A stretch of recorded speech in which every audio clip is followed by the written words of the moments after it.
It's the Opie and Anthony Show on XM 202, featuring Opie, Anthony, and James Norton. Coming through your windows, it was a virus. Terrible viral infection gives people this incurable disease, fills their veins and blood with pure rage. By the time they tried to evacuate the cities, it was already too late. Jesus Christ, 5 hours? It infects, replicates, and kills this fast? These numbers can't be right. The numbers are correct. I wish to God they weren't. What's that one? There is no God. It's like some kind of horror movie. Such a great virus that you want to infect others, like your friends and coworkers. Sometimes it leaves pustules. There's nothing you can do about it. God almighty. We gotta stop this outbreak before it mutates. They're highly contagious. What's this rash from? We're facing a new strain. It can cause life-threatening bleeding or even asphyxiation. Where is it spreading? All over the place. All right, we're coming out. Here we go. Opie. Shut up. Anthony. I'm a little dirty. Wipe me. James Norton.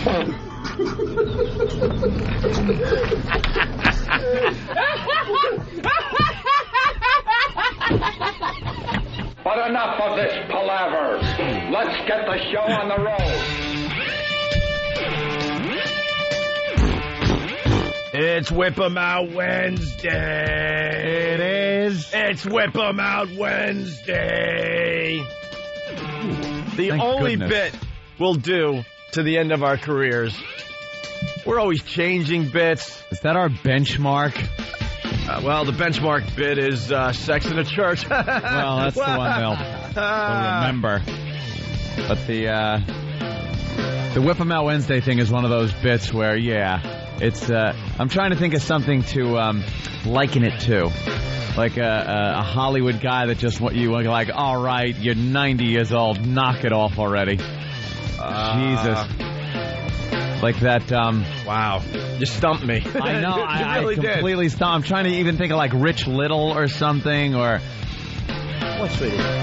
doing his bad Johnny Carson impression. So you're trying to say that Whip 'em Out Wednesday's played out? Are you insane? No, I'm saying that in years to come, it will be like, all right, guys, you've been doing it for 80 years. But it's boobies. Boobies never get old. Are you saying boobies are timeless? What do you think? Yes. What do you think? I agree. Not per breast or not. They tend to get awful by the age of 24 as far as I'm concerned. Well, that's true. You don't want the same boobs for that many After years. 24, it's downhill. Well, Just 24. well, thank God they keep making new ones. Right. Thank New God. ones are rolling off the assembly line every See, day. Whip 'em Out Wednesday would get old if the boobs that are around us are the last That's boob. it. That's it.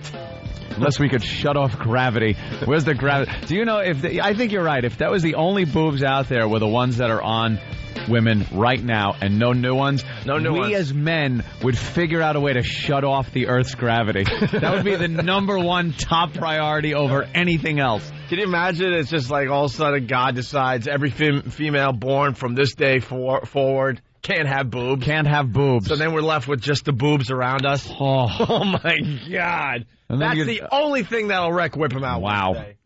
You'd hear that like years from now. And the last woman with breasts passed on today. Right. She died at the age of, remember breasts? Yeah, kind of like the last Titanic survivor. Yeah, one of those. Remember women used to have those. And they'll show her as a young thing with her nice boobs. Yeah. Stupid Titanic survivors. Die already. How come you keep hearing about them? Like Huh? you keep hearing about the last one dying. I think we're finally done with the Titanic They survivors. classify them, though, like the last one. Here's the last one from England. Right. And then the last American one. Here's the last one with Down syndrome. Oh, you know there was on one. a boat. You know there was one on that boat. Oh, you think so? Oh, yeah. The captain.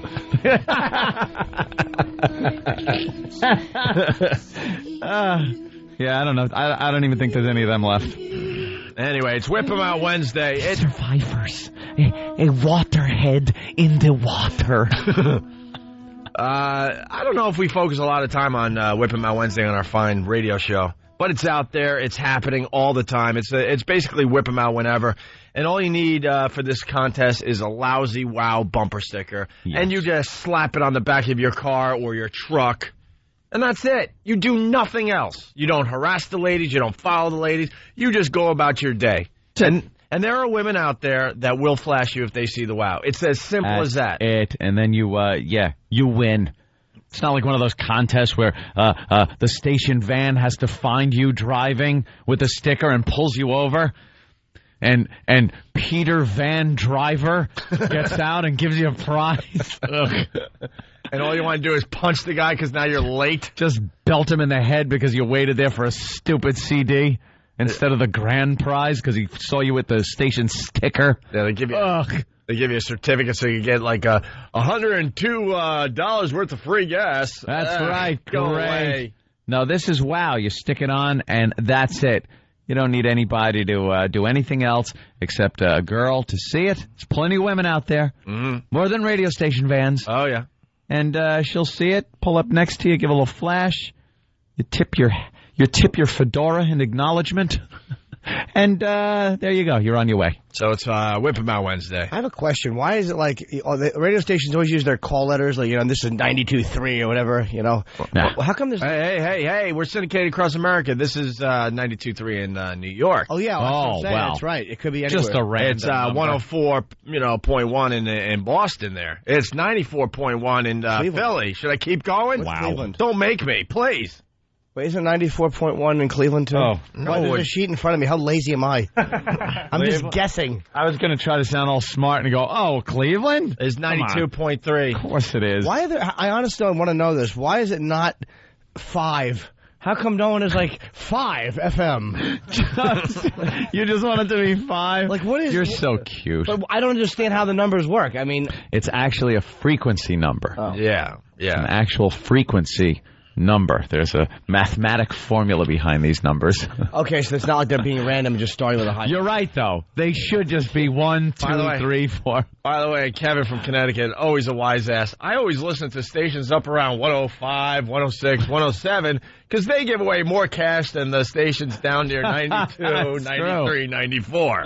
You'll get a few extra bucks up at the top of the dial. That's smart. All right, we got using decimal points. Use fractions. 5 1/4 FM. How do you tune that in? 1 3/8. Oh, I've worked for radio stations over the years where they drop the point because it's cooler to say like 103.3. Yeah. But there's no point there. It will confuse everyone. Back in the day, I worked for the Fox in Buffalo, and it wasn't 103.3. That sounded old school. Yeah. We're 103.3. Ugh. Or sometimes it doesn't fit like their little thing, like if they want to rhyme something. Like, we're here for you at 92. Right. Like, they can't say 0.3, because it screws it up. But it's not 92. You're over a little more. Stupid program directors. If you're a program director, you stink. Hey. These guys, they would sit there like, all right, this is what we're going to do. It's now 103.3 the Fox. And he would sit in his office waiting for the ratings to come in, and nothing would happen. I'm like, of course nothing would happen, because no one gives a crap that it's not being called 0.3 anymore. The 0.3 thing was really taking away from the greatness. I couldn't tell you the last time I listened to a program director. I couldn't tell you. Uh-oh. I could not tell you. With our good friend here now. Well, John Manelli, I do respect. And actually, I do listen to him, and I actually have consulted him over the years. And now he's officially our boss, I guess, or our I like to call him our consigliere. He's our boss. We're your boss. Ooh. What do you think of that? Ooh. I'd love to see what he thinks of that. I dare him to not like that. He's our program director. Used to just sit there writing down answers to the questions he'd give us and have some guy snapping pictures of us. Yeah, right. To put us in a newspaper that he had a conflict of interest with. That's right. Glad you got fired. That's right. That's what we say to John Manelli today. I don't know about you guys. Welcome, John. Welcome, John. When I have questions, I go to Tom for counsel. Do you? I want to know what he thinks I should do with certain jokes, and Tom helps me. Well, sometimes Tom comes to me and I go, Tom, you're out. You better be careful with Tom. He's going to sponsor your joke soon. Yeah. Oh. Tom's mention of his name, Tom, is sponsored by Tom McCann Shoes. Anyway, it's Whip 'em Out Wednesday. Enjoy out there this fine little thing we've given to society. The gift of wow. Some people give polio vaccines to the world. Yeah. Some people space travel and air travel. Yeah. Things like that. we giveth unto you. Wow. Enjoy it on this Whip 'em Out Wednesday. And we're also going to give you the jetpack soon. Yeah, that'll be Ed coming and I out. are working on that in the Opie and Anthony lab. We're going to be the ones to figure out the jetpack. That'll be good. Look for our brains splattered on a wall somewhere. The jetpack. I like when they want to invent things for people that are supposed to be here already in the future, but people are still too stupid. We assumed people were going to be smart enough to fly their own flying car. Yeah. But they still can't get it on 2 dimensions. They're still banging into each other in 2-dimensional space on streets. We thought for some reason we'd be smart enough to, just wing around the sky in flying cars. That would be awesome. And rocket packs. You know how many cars you would see explode in midair? Oh, how great would that be? That would be wonderful. Could you see that? I thought the jetpack, I hit the brake, but I hit the accelerator and ran into a school. Like, there'd be people doing the same dopey things they do in cars with jetpacks. Stupid female drivers would go out of the atmosphere. Could you see her trying? She's like jetpacking with that stupid scissor-like eyelash curler. I'm late for work. Headlong into a pier. Right out of the atmosphere. I can't figure out how to go straight in the air. I can't find my wife. She's in orbit somewhere, dead and frozen, with an eyelash curler stuck to her eye. Only to be found like 1,000 years from now. Yeah. We're not ready for it. Well, the first step in that is going to be planes that leave the atmosphere and come back down, which is they're working on now. They'll get you from New York to L.A. in 15 minutes or so. I've been reading about that in Popular Science and Popular Mechanics for years. Really? That, along with how the lighter-than-air dirigible is coming back. Every month on Popular Mechanics, they have that. The dirigible's coming back. Is it really? Well, that's slow. Nobody wants to take No one wants a dirigible. We'll have you in L.A. in 24 hours. I don't even like saying dirigible. How can you? It's horrible. Stupid. I say dirigible. You say dirigible, I say dirigible. Let's call the whole thing off. You should be spanked for just admitting that you read Popular Mechanics. Right, I'll pull my pants down. Who's up? You Frank Morris trying to get out of jail? Dude, the only time I read those type of magazines is if I'm in a dentist's office and there's nothing else to read. You know where you put it? I'll go to the Sports Illustrated that's been laying there since 2003 before I go to the Popular Mechanics. Not a sports guy. You know where it makes great reading? Toilet? Sits right back on the back of the toilet tank. Yeah. And you pop out the Popular Mechanics. Yeah. You're done in a second. Yeah. Great. Leno's got a nice little column in there about all his classic cars, and then you could read about, he does all how does this guy have the time for all that crap? He writes an entire column for Popular Mechanics every month. How does about he have his cars. time? He does a stupid 1-hour TV show a day that's filled up with guests, filled up with comedy writers. Fair enough, sir. And lots of commercials. Easiest job in entertainment, that's what I say. I can think of 8,000 things to do than write an article about your classic cars in Popular Mechanics. He loves his cars. And I don't know how does he have the time to watch my Letterman set and comment on how much weight I lost, I found out. I don't know how he does it. Oh, really?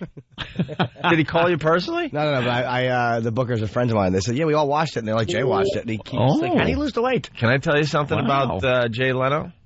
I found out that somebody is C-blocking us big time.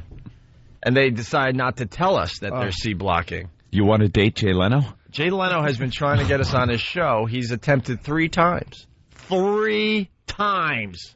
Right now, I am accepting his invitation. And that is not a lie. I know. Going through past everybody. And I don't want to listen to nobody at this joint. Nobody. It's we a fact. do all shows. It's a fact. 3 times they try to get us on Jay Leno. He's been supportive since September of 2004 when I first did it. He's been very supportive of the show. I'm not into the talk show wars where we are neutral. Here's something. I love it. If it's a conflict of interest or something, or you just want to C-block for the hell of C-blocking, you got to tell us. Mm-hmm.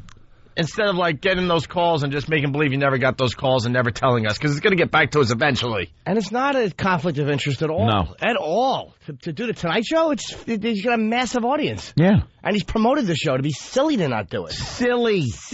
Especially when I lost so much weight. Thank you, Jay. That's pretty nice cool, compliment. All right, so it's Whip 'em Out Wednesday. We got that out of the way.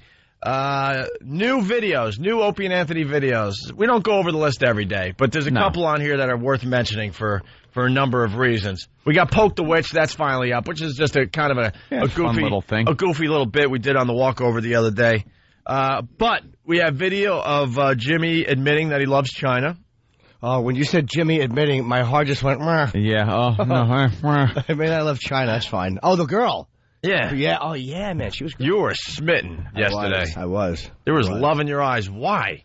I don't know, man. She looked really kissable. She had really pretty kissable lips. But they were like collagen. They maybe they were, but I still maybe. would have kissed them. I mean, I'm sure they were, but I don't care. I would have still given she would have mothered me. Like I would like her to have held me like in a papoose.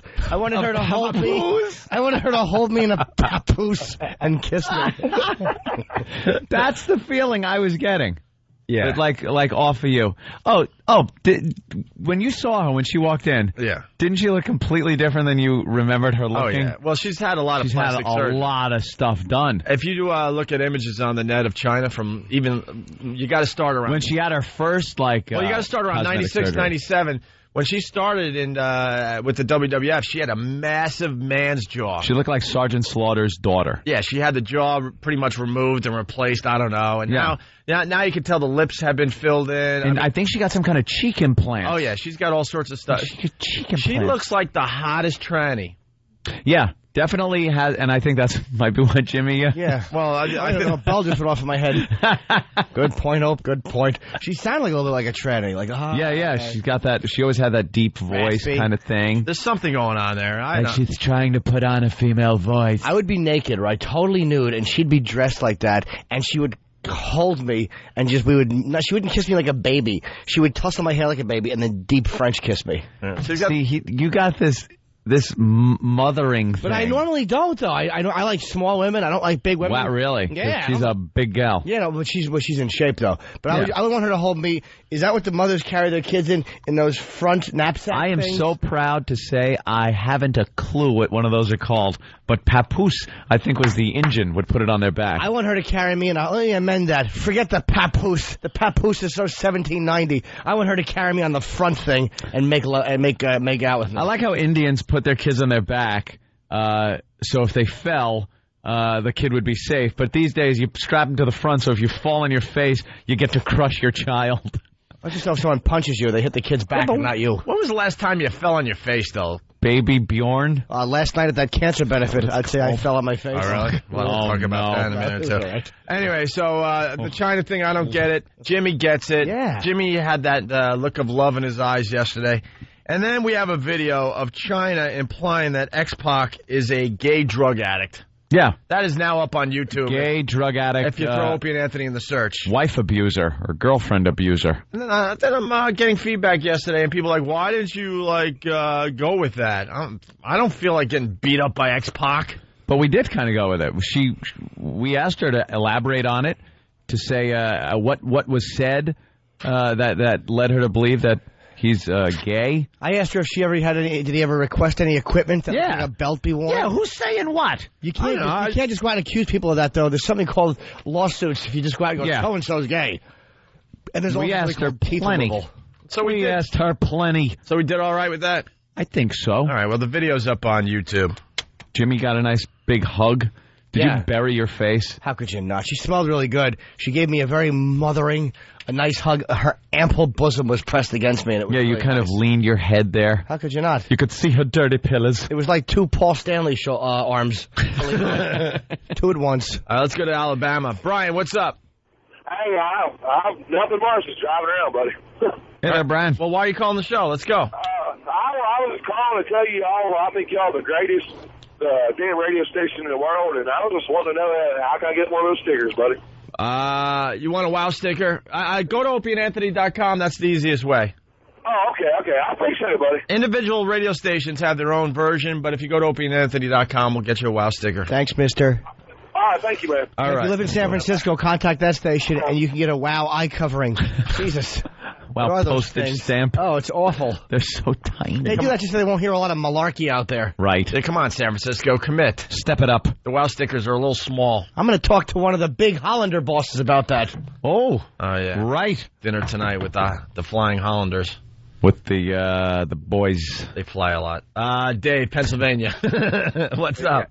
Hey, guys. How you doing today? Good. What a great show yesterday with China and Mike Rowe from that you guys had on. Yeah, Mike Rowe's great, man. He is great. What great stories, especially the ones with the monkeys where they were jumping off the roof and attacking. Yeah, that monkey story. And Jimmy's retarded, innocent little questions had me laughing during the replay. I was laughing my ass off. You're like a small, retarded child asking simple little questions. That was over on the XM side, right? We brought Mike over with us.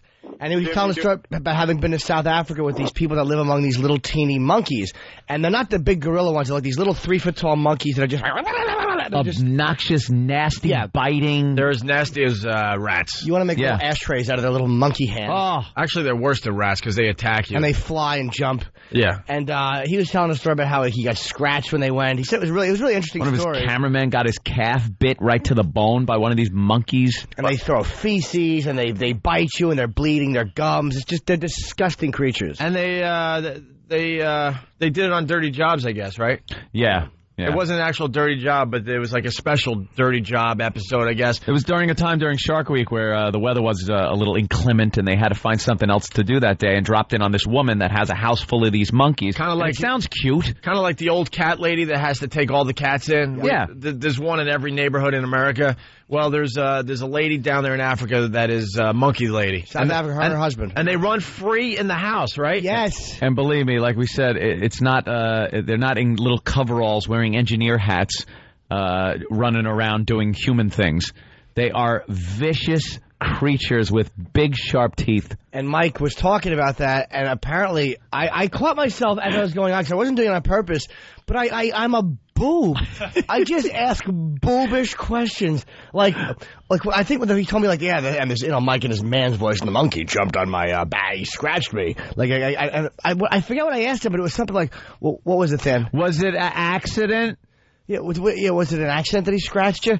I'm like, I didn't want to acknowledge the monkey might have attacked him, so I'm hoping, like, was it an accident? Yeah, was it an accident? Do they have bugs? How many monkeys are in the house? Does the lady are the monkeys nice to the lady? I did ask her if they were. You asked the dumbest questions, and I was nice to the roaring. Are the monkeys nice to the lady? I didn't even mean to do it, and I finally caught myself and realized what a jackass I sounded. It was so fun. It was like he was giving like a speech to a third grade class, and Jimmy was the one just asking all the questions. It was like when I was a little boy and the firemen showed up, and all the kids wanted to go on the truck, but I got yelled at because I was jumping in and out of the firemen's boots, and they told me to sit down, and they put me on Ritalin. Yeah. Ritalin. Were you on Ritalin as a kid? No, they were going to put me on, but for some reason, I think it was the wisdom of mother who thought it would stifle my creativity, a.k.a. I was a spoiled little douche. Yeah. They didn't put me on. There were times over the years I thought I would need a little mother's little helper. Yeah. Just a little dose. Little something. And I figured it would just mellow me out too much, and I would just stink on the radio. Get you through. I don't think I need that crap anymore, but there were a few years there I was like, you know what? Maybe just something to take the edge off. Take the edge off. And then I would be doing the radio show with you guys like, everything's great. This is cool, man. It's Whip 'em Out Wednesday, and isn't life great? And then a panicked look between me and Jim and go, oh, my God, he's doing the drugs. You'd be like Nicholson after he had the scars on his forehead. That's exactly what Taylor's friend when he spun him around after they cut out his brain. Right. On Planet of the Apes. Yeah, damn, baboons. Well, I chose against that, and it worked out fine for me, so I'm very happy. Yeah. You're in violation. I'm itchy. I got this shirt, and I washed it, and it's still itching. I have such sensitive baby skin. All right. We'll talk about your baby skin after the break. I want someone to rub lotion on it. Hey, Tenacious D, Jack Black, and the other guy coming in today. What time are they in? What? What time are they in? Sometime in the 8 o'clock hour. And Andrew Ridgely. That's at, I don't know, 8 o'clock hour. It's the O&A virus spreading across America. There are many ways to get an Opie and Anthony wow sticker. This is not one of them. Hello, I am selling wow stickers on Craigslist. Please wire $4,000 American to a numbered account in Zurich, and I'll happily send you a wow sticker, shiny and new. I have a friend in the shipping industry, so shipping won't be a problem. Get your own Opie and Anthony wow sticker. Go to opieandanthony.com and fill out the online form. We'll send you a shiny new wow sticker, and you'll be enjoying some lovely melons in no time. Hear what everyone else is talking about. O&A Uncut and Live, continuing the show on XM Satellite Radio starting at 9 a.m. Eastern. Visit xmradio.com to subscribe. It's the Opie and Anthony Show.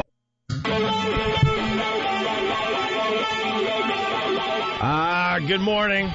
Let's say hi to Boston today. What's up, Boston? Boston. You awake yet? Enjoy, Vinny. Enjoy Vinny. Jesus, what are they thinking up there? What happened with Vinny? Vinny has the Jedi mind trick. He is able to actually... No, here we go, Jimmy. Last names. Let me just say this. Okay. I only heard Vinny. If you tell me that Testaverde is somehow involved in football again... 43 years old. What is he coaching? No.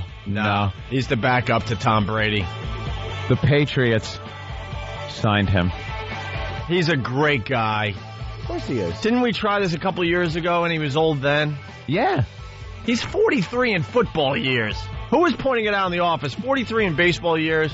That's acceptable. Roger Clemens, I'm sure, will pitch next year. He's about the same age, but right? That's the age in baseball where they look at you and go, wow, this guy's had quite a career. You know, he's in his 40s. A lot of 40-year-olds in baseball nowadays. Yeah. But not many 40-year-olds in football. No, football just rips you apart. He's 43 and the Pats just signed him. God bless Vinny Testaverde, but you better hope that Tom Brady doesn't go down. Oh. He can win a game for you in a pinch. I mean, Vinny, it's not that he sucks, but that's the guy you want leading your team. Maybe there's nobody else. Why else would they give it? They should have signed Flutie, because at least Flutie is still mobile. He can run around like crazy. How old is Doug Flutie? He retired finally, but he was a college student. But Vinny has bad knees and all that. At least like Flutie would run around a little bit for you. Why not sign Danny White in case your kicker goes down too? You could have a punter and a quarterback. Oh, remember Danny White? Oh boy, was a tough act to follow in Dallas. He was mediocre in two positions. I'm waiting for someone to sign old Broadway Joe Namath. Get Joe Willie back. Rumors that we have Joe Namath calling in sometime after the holiday. I'm very excited about it. Yeah. By the way, we have to say hi to Boston as well. They got Vinny Testaverde to back up Tom Brady, and they also won the lottery, and they get to I don't even understand this. It's Yenwei Park. What? He's one of the greatest Japanese pitchers nowadays. Oh, right, yep. And something's going on with Japanese baseball and Major League Baseball. You have to bid for the right to negotiate with their players or something like that. Has anyone been following this story? No.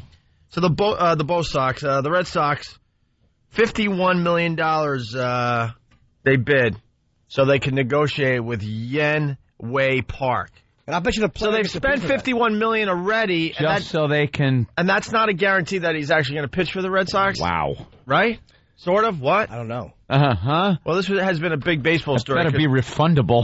Because the Mets and the Yankees also wanted to talk to this guy. I guess he's the real deal. The Yankees want to talk to him. He must be over 40. And the Red Sox won the right to try to negotiate with this guy by spending $51 million. Oh my God! Japanese baseball is going to just take over the major leagues eventually. Although you're not going to get a lot of power hitters, you're going to get a lot of pitchers though. Japanese guys do well when they come in. Like, who's the guy from the Yankees that I actually like? Hideki Matsui's a great player. They have great fundamentals, but they haven't done. My Hideki Arabu stunk. You get a few of them. Chanho Park is good. All right, let's go to Kentucky. Nice to see Boston coming into the new century with some people from different ethnic backgrounds. I know. They're actually bringing this guy over just to do some railroad work. Going to put a pointy hat on him. Yeah. He's going to figure out the big dig for everybody. They don't even, Boston, they're so segregated. They don't even realize there's different races, like in groups of Asian. They figure this covers like Japanese, Chinese, Korean. They don't think anybody will everything. know. They're going to market it as everything. It is a well-kept secret. It's the most amazing thing to walk around downtown Boston and not see one black guy, one Asian person, one on Hispanic. the area. Yeah. It's unbelievable. There are borders up there, and people stay to their areas, and that's it. That's how it works. And that's how it's been for years. They don't care. It's not like America. All right, here's the deals. Like paradise. D-Block's helping us out. The Sox had to buy out his contract for $50 million before they could negotiate. Yeah, that's pretty much what we were saying, I guess. Terry in Kentucky, what's up? Hey, how you guys doing? Hey, man. Hey, I just wanted to call in and say that I'm, well, I don't know how to say it. Dumb? Well, I'm home for 2 weeks from Iraq, and I sorry. actually caught you guys' number, so I want to call in and say you guys give us a lot of laughs. We'll listen to you on the internet over there. Are you working the motor pool or out there? Oh, I'm out there. I'm out there blowing shit up. All right. He's out there blowing things up. What branch of the service do you say? I'm in the Army. Okay. Oh, those guys, man. You guys have it. I went over there for with the Air Force, and the Air Force has the best stuff, like amenities-wise. Mm-hmm. They have the most money, I think, because they get the planes. It's always been that way. Poor Army guys, man. You guys get stuck in the mud. You guys got the best chow. Yeah, the Air Force is by far the best food. I almost said chow, but then I realized I'm a man. Air Force has always had the best of everything during wartime. World War II, they were able to go back to houses in England and sit down to civilized dinners, and then they're back up, over France or Germany, bombing things. And if they made it back, they're sitting there sipping tea, screwing English women, and having nice dinners. Where are you stationed in Iraq, sir? I'm in Baghdad. Can't exactly tell you what part, but I'm in Baghdad. All right, well, be safe, man. Thanks for calling in. Hey, thank you, sir. This next guy's going to call me dumb, but, I think you guys will agree that... You're not dumb. Who knew? Steve in Port Jefferson. Go ahead, Steve. Morning, One. How are you? Pretty good. James, I saw you at a Hammerstein the other night. You were wonderful. Thank you for coming, buddy. I wouldn't call you dumb, Opie. I can never call you that. I just got to call you out. I believe you were talking about the Japanese pitcher. Yeah, the Japanese pitcher. Now, I think it went by everyone's heads this morning, by the way. And I think it also went by a lot of the listeners' heads. I just caught it. Usually, you could call me out for being stupid. I have no defense. But on this one... I have no defense. On this one, I think a lot of people are going to be like, oh, my God. All right. Go ahead. Explain, Steve. Did you call the pitcher Yenwei Park? Yeah, that sounds like a Japanese name to me, doesn't it? That's why it was so smooth. But all right. His name is Daisuke Matsuzaki, I believe, and that was a play on Fenway Park. Yeah, there you go. But did you know that, Ant? Did you know that? No, I had no clue. I just assumed the pitcher's name was Yenwei Park. Yenwei. But they were playing off Fenway Park. There's a lot of, they had to spend a lot of money to talk to this guy. Not only did I not catch it, but as you just said it again, until you explained it, I didn't catch it again. When you said Yenwei Park, I'm like, that must be the name of the manager or something. It's Daisuke Matsuzaka? Yeah. Correct. What's wrong with Bob Smith? I know. Yeah. Bob Smith over there. All right, Steve. Thanks for correcting me. I appreciate it. All right. So there you go. That's the latest in the sports world, I guess. That's our sports wrap-up. Yeah, that's the big... Sports wrap-up. That's the big stories, though. When I saw the Vinny thing, I thought I had an old newspaper that was laying around the joint. Yeah. I'm like, this cannot be real. I think he wants to be a coach someday, so, I mean, he'll... Someday. But Tom Brady doesn't need help. All it takes is one little... You're trying to tell me knee and Tom Brady goes out and Vinny's going to get you a Super Bowl? Love the guy. He's a great guy. Ain't going to happen. It would be great if Tom Brady didn't get hurt, they win the Super Bowl, and then Vinny finally gets a ring. That would be really cool for a lot of New York fans. But, would it? But would he actually contribute? I don't know. Wait and see. Let's say hi to Dan in Boston. Dan, what's up? Hey. Hey. Oh, and hey. What's up? What's up, man? You guys are so full of it about the segregation in Boston. I enjoy your jokes just like everybody else, but you're just wrong. It's just like the Upper West Side where Hope lives. You go down to the back bay of Beacon Hill, you see a lot of rich white people, but you see the Browns all over the place. Go to downtown Crossing, the fucking jig is all over the place. All right, way to explain yourself, sir. Yeah. Hey, a real way to explain his point right there by throwing in racial epithets and curses. Look, I think, there's segregation going on in pretty much every city in America, but Boston really You walk around, it's a lot wider than any other city. There are some borders. The mayor actually said it during the campaign, and he said, I'm going to do something about those blacks that moved across the street. I love how you guys are pretending to be loving them, but I know you guys are hating them. Hating who? Hating who? Hating who? Wait. Hating who? I missed that. I don't know. All right. Hating Boston? We love Boston. No. I think he meant certain racial backgrounds. What we hate is Cleveland. Yeah. The worst. We love Cleveland. Boston. Oh, yeah, we love Cleveland. Yeah. It's Columbus we can't stand. Right. Right. Bunch of wannabe Clevelanders. Now they're all saying, hey, we're listening too. He still insists he's innocent, but O.J. Simpson is willing to tell how he would have murdered two people. He's taking part in a televised special called O.J. Simpson, If I Did It, Here's How It Happened. It is a quote. It will air on another network later this month, just before the release of Simpson's new book about the murder of his ex-wife and her friend. Simpson was cleared of the killings in a criminal trial. Was he? He was later held liable for the deaths in a civil lawsuit. Huh? You gotta love OJ. He is now. How could you not? How do you not love the guy? Now, I didn't kill. I want you to understand. I didn't kill these people, but if I did, here's how I would have done it. He's brilliant. That's his show. That's going to be his. He can't help himself. He wants to tell. Yep. He wants to tell how it was done. He wants to tell. Yeah, because you know something? We probably, and by we, I mean society, probably has it like 99% right, how he did it. But there's probably a couple of details that are annoying him so badly, like, I did not do that. There was no struggle. I did not drop that glove there. I didn't do. There was no probably struggle. like that, yeah. I slipped on the blood. Yeah. You know. Wasn't the Bruno Mali shoes. Right. Never wear those shoes. Like probably a couple of details that are just pissing him off, and he's got to get it out. Like I would struggle with a white woman. Yeah.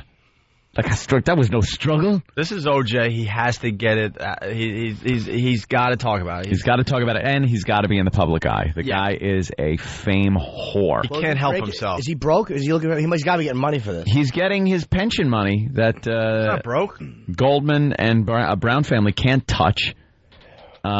So he's getting this pension money, which he's living off of, and he's not doing any other work. So I don't even know if he can get money from this and not have it taken away because of the civil suit. But, again, he is a publicity whore. He loves the attention. I think that's why he's doing this, because now he's back in the news. Look, OJ's back. I think it's either going to be a real accurate depiction of what happened, and you're going to go, oh, my God, the guy is pretty much confessing to this murder. Or he's going to try yet again to exonerate himself by going, What I would do is 50 Colombians would jump over her gate and go up behind her with a shotgun and shoot her while her head is buried in cocaine. That's how I would do it. like something so ridiculous. Right. I would use A-10 Warthog planes and strafe her house. If I did, but I didn't. I want to make that clear. He'll make himself look better. Like I would tickle her to death and tell her I love you until she died. Coochie coo, and a little tickle too for the guy that's having sex with you. And here's the sunglasses. Nah, he's going to tell us exactly how it happened. You think that's what it's going to be? Yeah. Exactly like it happened. Yeah. Here's how I would have done it. This is what happened. Then I would have hopped a plane. This is what I would have done. Woulda. Then I got on a plane to Chicago. I would have got on a plane. Right. He's going to have to keep correcting himself. Oh, wow. Well, you know something? It will probably be a ratings grabber.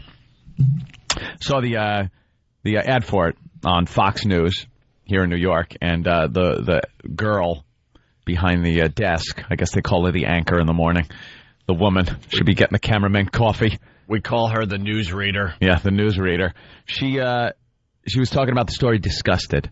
And O.J. Simpson back in the news, he's going to be talking about he didn't murder the two, but if he did, this is how he would have done it. It'll be airing on Fox. And she was like disgusted and then realized it's her own network that's airing it. Right. How disgusted could you be? You want to make a point? You want to protest it? Get up and leave. and say, I won't work for this Right. company. Go ahead. Have a set. But she didn't. Let's say hi to Megan. Megan, what's up? Hey, well, first of all, I wanted to tell you, Vinny Testaverde is going to be the third-string quarterback, and Matt Castle's second string. Yeah, but they don't have much. They don't have much confidence in him, I guess, huh? Not a whole lot, no, but he'll get better, I think. But that's not my main reason for calling. Oh. Yeah, I knew the Pats had a backup quarterback, but he doesn't really play. He's in his second year or something. Yeah, and he never played in college. And how the hell did he get into the NFL? What does he do? Yeah. I have no idea. He must have, like, nudie pictures of Belichick or something. He must have something. I don't know. He's okay, but he's just... Am I talking sports with a broad? Look at you. Oh, you're talking sports with a broad. You're wearing a little hat wrapped up on the sidelines. God, I hate them on the sidelines. They're just worthless. I'm just kidding, Megan. All right, what do you got?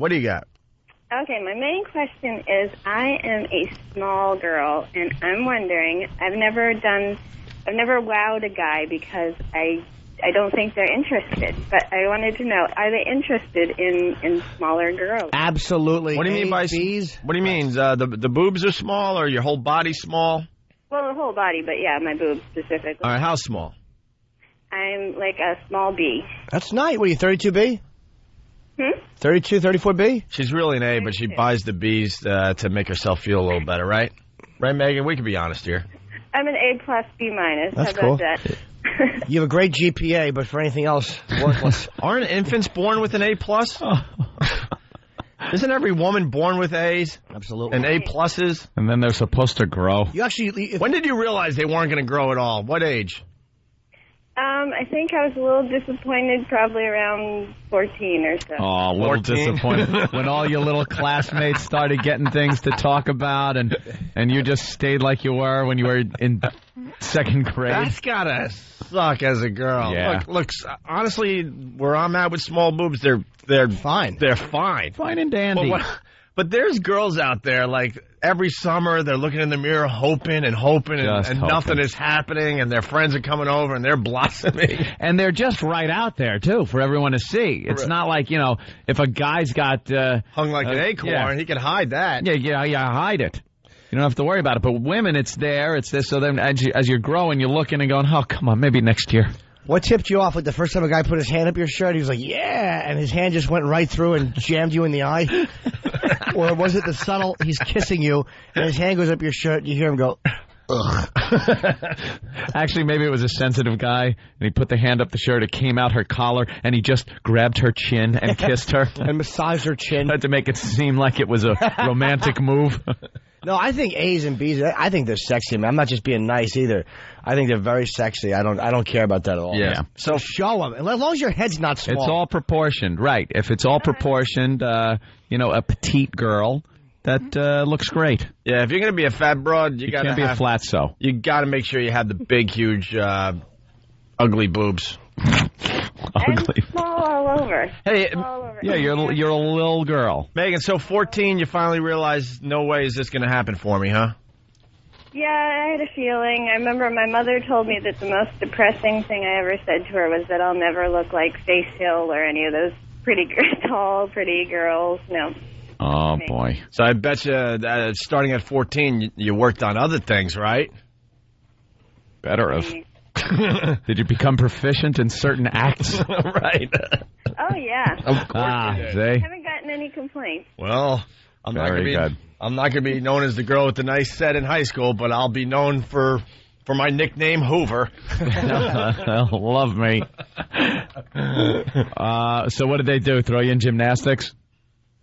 I was a ballet dancer. Oh, yeah. Is it embarrassing when you're wearing your bikini top and the wind is blowing and you see the two little cones flapping with the breeze? Aw. I'm just teasing you. I think it's very sexy. If your head is a normal size, you're fine. That's the worst thing when you're like regular person size with a progeria kid head. Yeah, you don't want the little head. What you should do is just take advantage of your situation and wear pigtails all the time. Well, there you go. The movie's cheap. Yeah. I do still get carded, I have to say, and Yeah. people think I'm like 14 or 15. How old are you? 29. Yeah, by the way... That would annoy me if I grabbed her off a sidewalk, found out she was 29. No. You tell her to call her parents and she calls her husband and her kids. You're like, oh, this stinks. Go home. Go home. Hey, everyone's saying that any boobs are good boobs there, Megan. All right. Well, so you're going to whip them out for Whip 'em Out Wednesday? I will show them off if I find somebody with a WAP sticker. Tell those Boston guys to get more. All right. I have a question for Megan. What car are you driving? Because we want to make sure the guys get close enough so they can see them. Tell them to bring their binoculars. Are your nipples big? No. Small? They're pretty small. Yeah. Oh, boy. Okay, that's very cute. I'm looking at them right now. Oh. Are you? John Mayer was on Oprah. That really makes me sick. John Mayer is really famous. Yeah, he is. Damn it, that bugs me. All right, Megan, it's Whip 'em Out Wednesday. You do what you definitely whip them out, and I'm sure some guys will enjoy it, okay? Okay, thanks. All right. Yeah, guys, and girls, because there's girls that are into this, too. You got to get the WOW stickers on your cars and trucks and bicycles and whatever you use to go to work or school. All shapes. And there are women out there like Megan, small ones, big ones, sloppy ones, distorted ones, only missing ones. Missing ones. Because even the freak show ones aren't they entertaining to look at? It's always fun, no matter what it is. It's Whip 'em Out Wednesday. Get the WOW sticker on your vehicle. You can go to opieandanthony.com and get your Whip 'em Out Wednesday stickers. So, Megan, good luck with your aerodynamic body. And ladies, thank you for participating. And guys, we say it all the time, and it's worked like a charm. Do not harass or follow the ladies. Let them do what body. Let them do what they want to do, and then you move on. All right. It's an old dolphin body. It's the ONA virus spreading across America. Jingle bell, jingle bell, jingle all the way. It's the 2006 Homeless Shopping Spree, only on the Opie and Anthony Show. Coming soon to a snooty mall. Maybe one near you. Whoa, whoa, whoa. The Opie and Anthony Show will bring a busload of homeless degenerates shopping for Christmas presents. And you, of course, are invited to watch and shop along. Golden Buns is gonna get busy. Immerse yourself in a time-honored tradition. Enjoy the holiday spirit and the stench of booze and vomit as we partake in another homeless shopping spree on the Opie and Anthony Show. Bye. It's the Opie and Anthony Show. We're back with the Opie and Anthony Show. What's up, pests? Where are the pests at today? Who are they bothering for us today? Gotta acknowledge the ONA pests. It's the Opie and Anthony Show. It's a virus, the ONA virus, spreading across America. Our phone number, 1-866-313-FREE. Thank you, Silver from Jersey. CBS in New York is teasing a story for tonight's newscast about a guy who can't smile. No way. He even looks like old Jimmy a bit. No. I think I know him. Yeah, Frank the Frowner. You think you know him? Yes, I think we sat together in the plastic surgeon's office. Oh, God, we got to get that. Absolutely. Can't smile. Ugh, what a grump. Do you know how many times people would come up and say, cheer up, little boy, and I'd say, but I'm very happy. Does the family just get pissed and not give him presents anymore or do anything for him because he can't show the happiness and appreciation? You give him a present, does he like it? Does he hate it? I remember one time the Santa bounced me on his lap, and I told him what I wanted, and he said, why don't you smile, faggot? That's a mean Santa. Yeah, it sure is. Should have patted you on your little head. We really got to get a hold of that audio. That is great. Oh, of course. We'll have that tomorrow's show. I want to know how many beatings this guy caught from his family because he wasn't smiling and being Smile. Grateful. What's wrong with you, you little ingrate, when he was growing up? Happy birthday. Stupid frown plastered on his face. Just sitting there with that dopey, pointy party hat on and no smile. Oh, God. I gotta annoy the hell out of everybody around What's wrong with the cake? No, it's delicious. Is it? Can't tell. Look, I got your favorite thing that you've been asking for this all year. Thank you. Well, how about a grin or something? How about some appreciation, young man? And you'd say it like this, appreciation. Appreciation. By the way, you said Santa Claus. Is there a happy Santa Claus out there? Find me one. They're all just bitter. The real one, Opie, for the children that are listening, the real Santa is a happy one. That's right. The rest of them are actually Santa's helpers that dress like Santa so they can kind of spread his warmth and cheer and represent him where he can't be because he's busy building little toys for all the kids. And there was a little thing where Rudolph got his throat cut by a hunter. And that didn't happen. He must lead the sleigh on the snowy night. His red Christmas. nose gave him away, and a hunter shot him and then bled him out by the throat and then made venison burgers and stew and things of that ilk. I don't think that happened. That's exactly what happened. That did not happen. The dead deer carcass is on the roof of the car. I heard he was hit by a car, and the gentleman got out and called and said he needed a bambulance quickly because there's a deer in his backseat. I need a bambulance. A bambulance. Could be one of the funniest calls ever. Yeah. Hey, just a quickie, Tyra. It's sweeps week, so all the TV shows just getting nuts with what they're doing on TV. And Fatsuit, what'd she do? No, Tyra, man, we... Giving away ice cubes? We can't stand Tyra. We just can't. She's an Oprah ripoff. She just stinks. But for some reason, she's getting massive ratings, and they think she's doing a good job. But you can't deny that, wow, she's a hot piece of ass. Whoa. Look at her in her lingerie in the New York Post today. That's in the Post? Yeah. Tyra makes audience strip down. See, Tyra. It's all about her. Thank you. Yeah. Because, come on, how are you competing? See, we're pushing... Marge from Little Shelter is asking Cleveland for donations. How is that story is making Cleveland? All right, we'll get into that a little later, Anthony. We've been shoving Tyra down people's throats for months, and I just don't think the people, our fine listeners, are getting it. But Tyra does a TV show every day and makes it about herself all the time. So she's doing this show where she forced the audience to strip down to their skivvies. Yeah. And there's Tyra on stage looking like a hot piece of ass, and then you got the frumpy housewives in the audience looking all slobby and stuff in their underwear. And they're sitting in their underwear in the audience. But it's just another excuse for Tyra to make it about her, like, look how hot. Much better I look! Look at how hot I am compared to you. Boy, I don't like, well, I guess you can guess. What I don't like on her. You don't like... the fact that she's black, obviously. No, it's... but besides don't say that in front of Sam. Sam's here in the studio.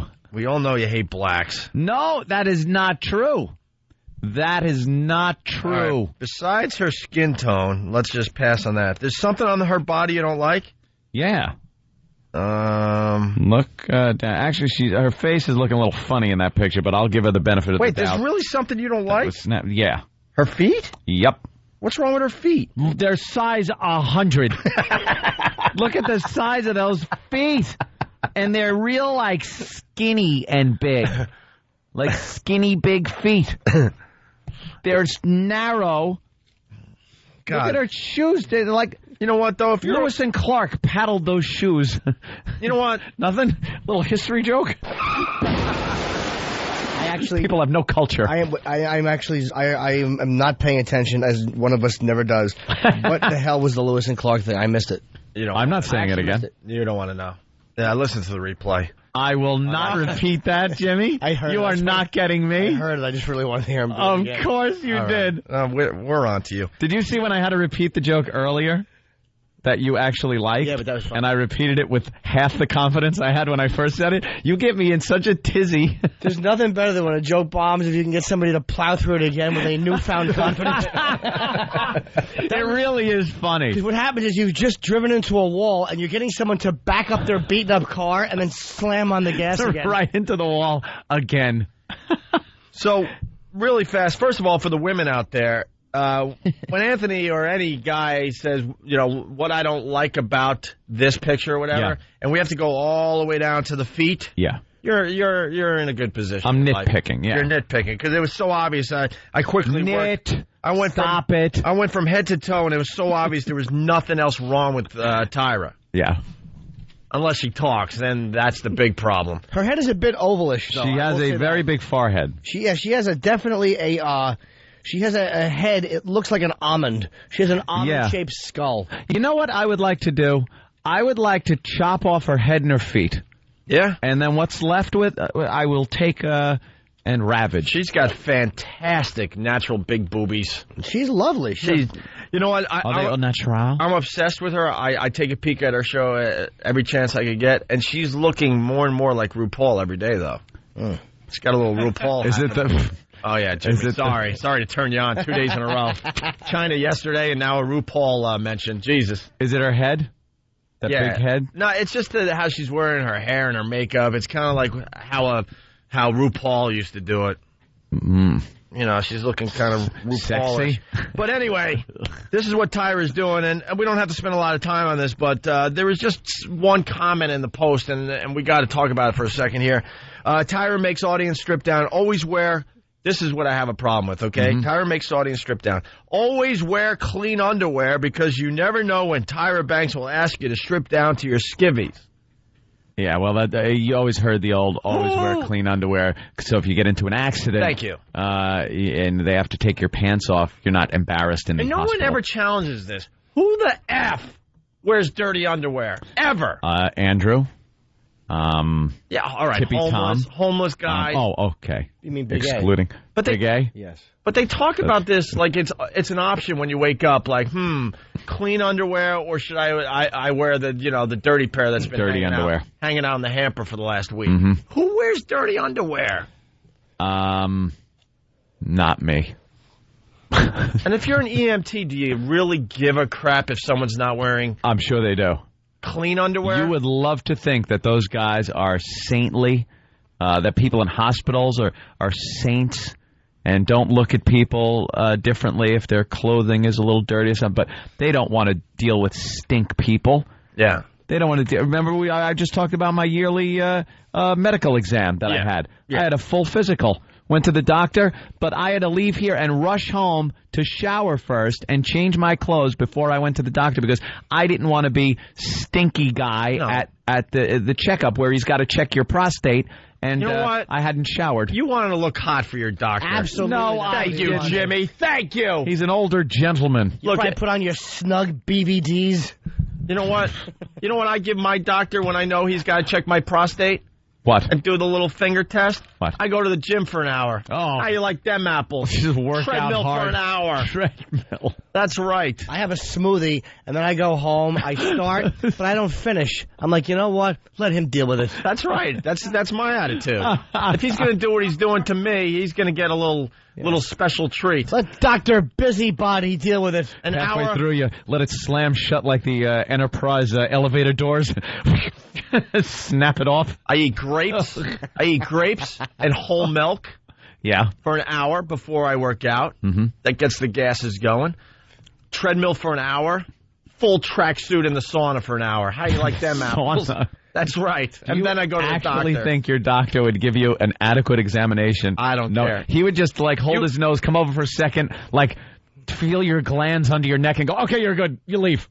Dude, I don't shower for my doctor. When I lay on my side, when he's got to do that, he's like, always lay on your side and lower your trousers. I'll take my trousers off, and I lay on my side, and I lift my left leg and prop it up on the wall like I'm trying to be sexy. That's right. Courtesy. I'm obscenely sexy with the doctor. I'm obscenely hot. Sexy. How about the doctor gives us a little courtesy and uses the pinky? That's courtesy. You know, for some reason, he can't feel the proper glands and organs and whatnot with a pinky. Yeah, right. That would be a great doctor. A doctor with a pinky that's about 6 feet long. As long as his index finger. That way he can use that without really being as invasive as a thumb. I taunt my doctor while he's doing. I got my foot up on the wall. I'm like, is that the best you got? I have lipstick on. I lean over my shoulder. I really give him the business. Painted toenails. Painted toenails. I demand that he does the test again with the other hand just to make sure we're getting everything right. Really fast. Let's go to Craig on Long Island. Craig. Hello. Let's go, Craig. Hey, man. Speak. Hi, Craig. You're on the air. Speak. Hey, guys. guys. How are you? Hey, good. What's up? Not so much. I just wanted to bring up a little incident that I had personally with the dirty underwear in the doctor's office. Yeah. I went in for a physical exam, and in the car ride on the way there, I let one squeak in the car, and I didn't really think that it was going to be one of those questionable ones, and it was. Oh no! I didn't realize it. Little more than just a gaseous matter. Yeah, it was a little something extra there, and the doctor got to see it, and it was a little uncomfortable, but that is finished up horrid. that exam, got the hell out of there, and never went back to that doctor. You know what I do when I'm in the doctor's? I do this. I wear crotchless underpants, and I prop my one foot up against and I talk like Mae West over my shoulder at him. I'm like, what took you so long, big boy? To come up and see me sometime. Yeah. Why don't you get over here and check me for everything?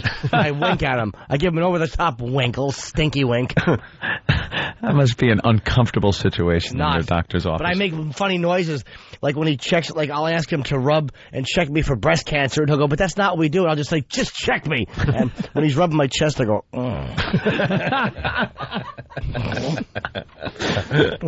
I'm really bad with being ticklish, too.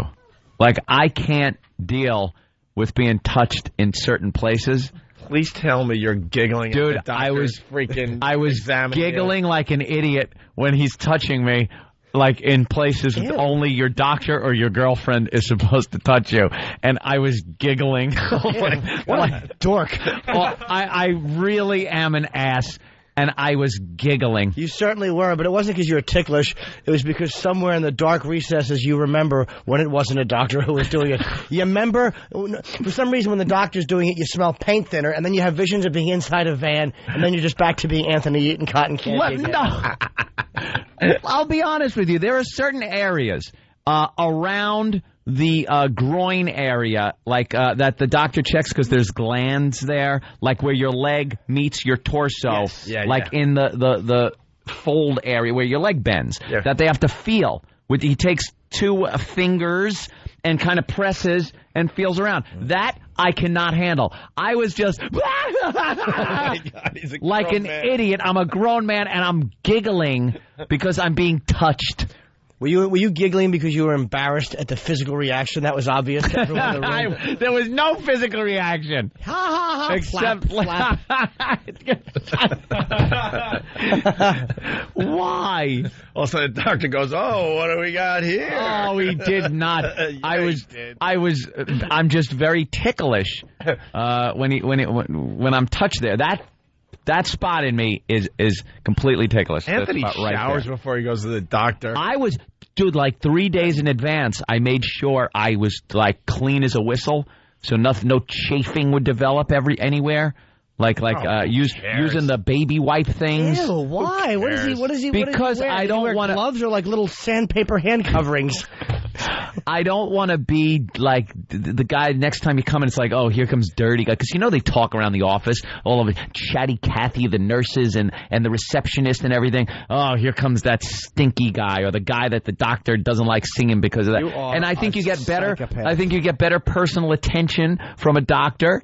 He'll spend more time talking to you about things than a dirty guy. Do you think that, I have to say, and I very rarely will think you're a psychopath, but wow, do you think the doctors stand around and go, do you see the body on that Cumia? No, I don't know. mean body-wise. I was expecting. He's a little dirtier than I had hoped. I mean, like, being dirty guy. You are nuts. You're going nuts. Let me tell you something. Your same doctor has to look at, like, grandma's horrible things. Things. I don't want to be one of the horrible things. They don't give a crap if you come in sweaty.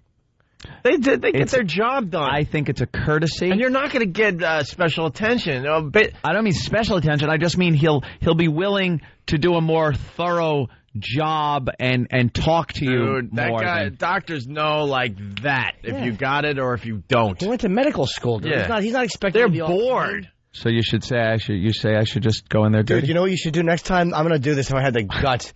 Cover yourself in a woman's perfume. And I mean like everywhere on your body. Spray a woman's perfume. and then just paint your toenails and fingernails and never acknowledge it. I'm trying to dodge the draft. What the hell is and never say a word about it. Never say. Or a word make a about silly face on your ass. You put an eye on each cheek, and we all know what the mouth is. Spine. There was a girl actually at the Hammerstein. She had me sign her butt cheeks, and she had an eye tattooed on each one. It was so sexy because she had a really nice hiney, but it was just really bizarre. Sexy? Yeah, on her it was because she had a great ass. She could have had anything tattooed. All right, hey, all right, let's go to Jill, and then we'll take a break here. Let's say hi to Jill. Yeah, Jill, what's up? Hi, guys. Hi, Jill. I'm actually a nurse in an emergency room, and I have to tell you that when people come in with, and it's not only just from the accident, when they come in with some skid marks, it's sometimes like, underwear they probably had on for a week, and it can be young or old.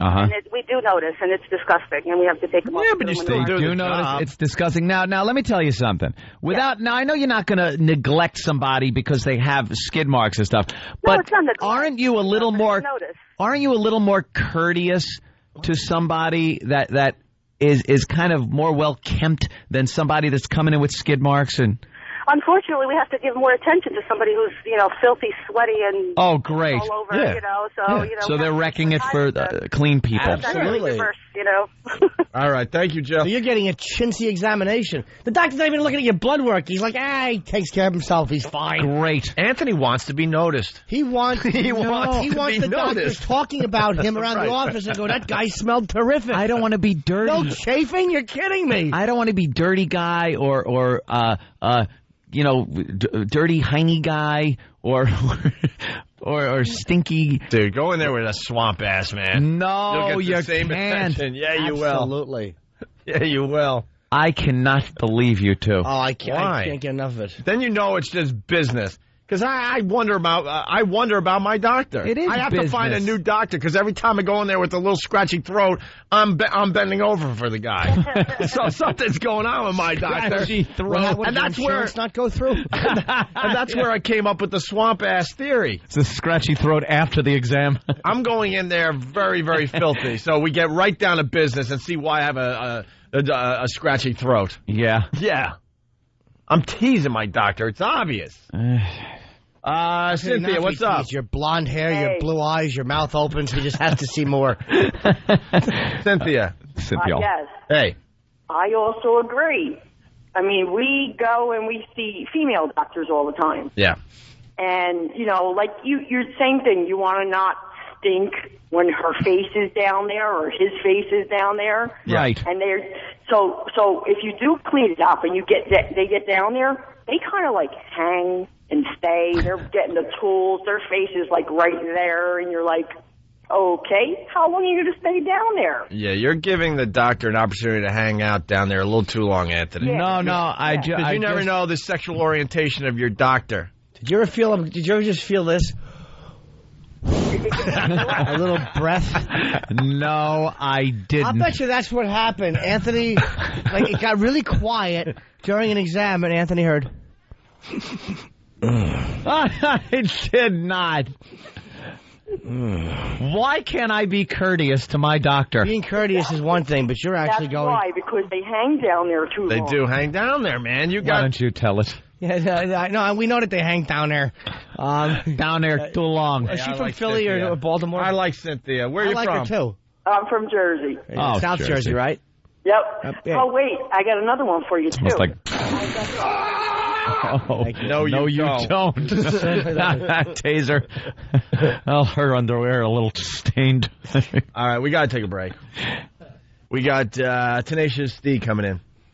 Jack Black and the other guy in about an hour. It's the ONA virus spreading across America. Whip him out Wednesday. Let's give it the big plug here. Right. Get a WOW on the vehicle. For detailed instructions on how to get your very own WOW sticker, visit opieandanthony.com. WOW stands for Whip 'em Out Wednesday. We pretty much say at this point, whip 'em out whenever. It's going to be whip 'em out anytime, but that's wow. It works great when you're stuck in traffic going to a sporting event. Wow. One of these days you'll be driving. Girl that's familiar with the program's going to see the WOW, know what it means, pull up next to you, and flash you. Makes that commute so much better. So there you have it. Whip 'em out Wednesday. It's the Opie and Anthony Show.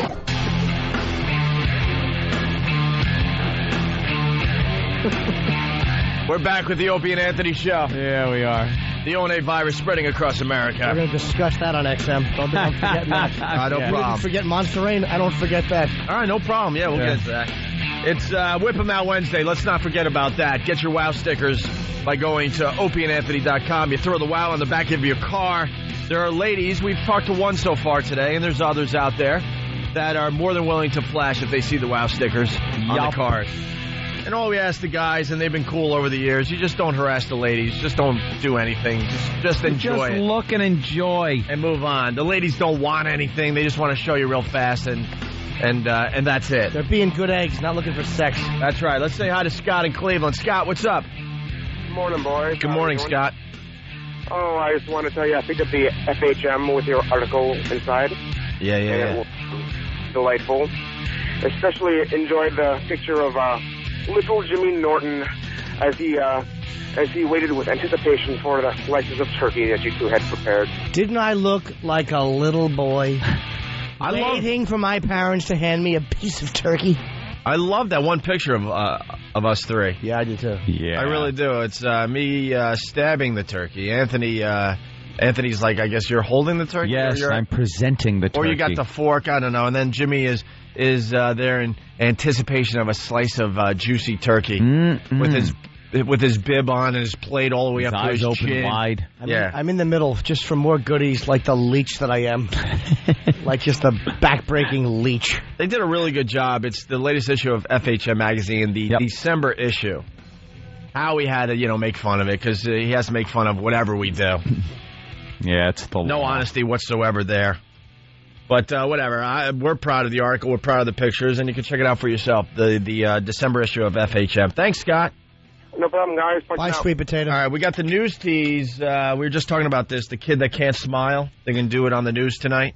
Got the tease? Yeah, it's pretty funny. Today at 5, can burning a candle in your ear improve your health? Hear from people who swear by it. Plus, imagine going through life unable to smile. One man's battle to show his pearly whites. Join Chris Raggy and Christine Johnson today.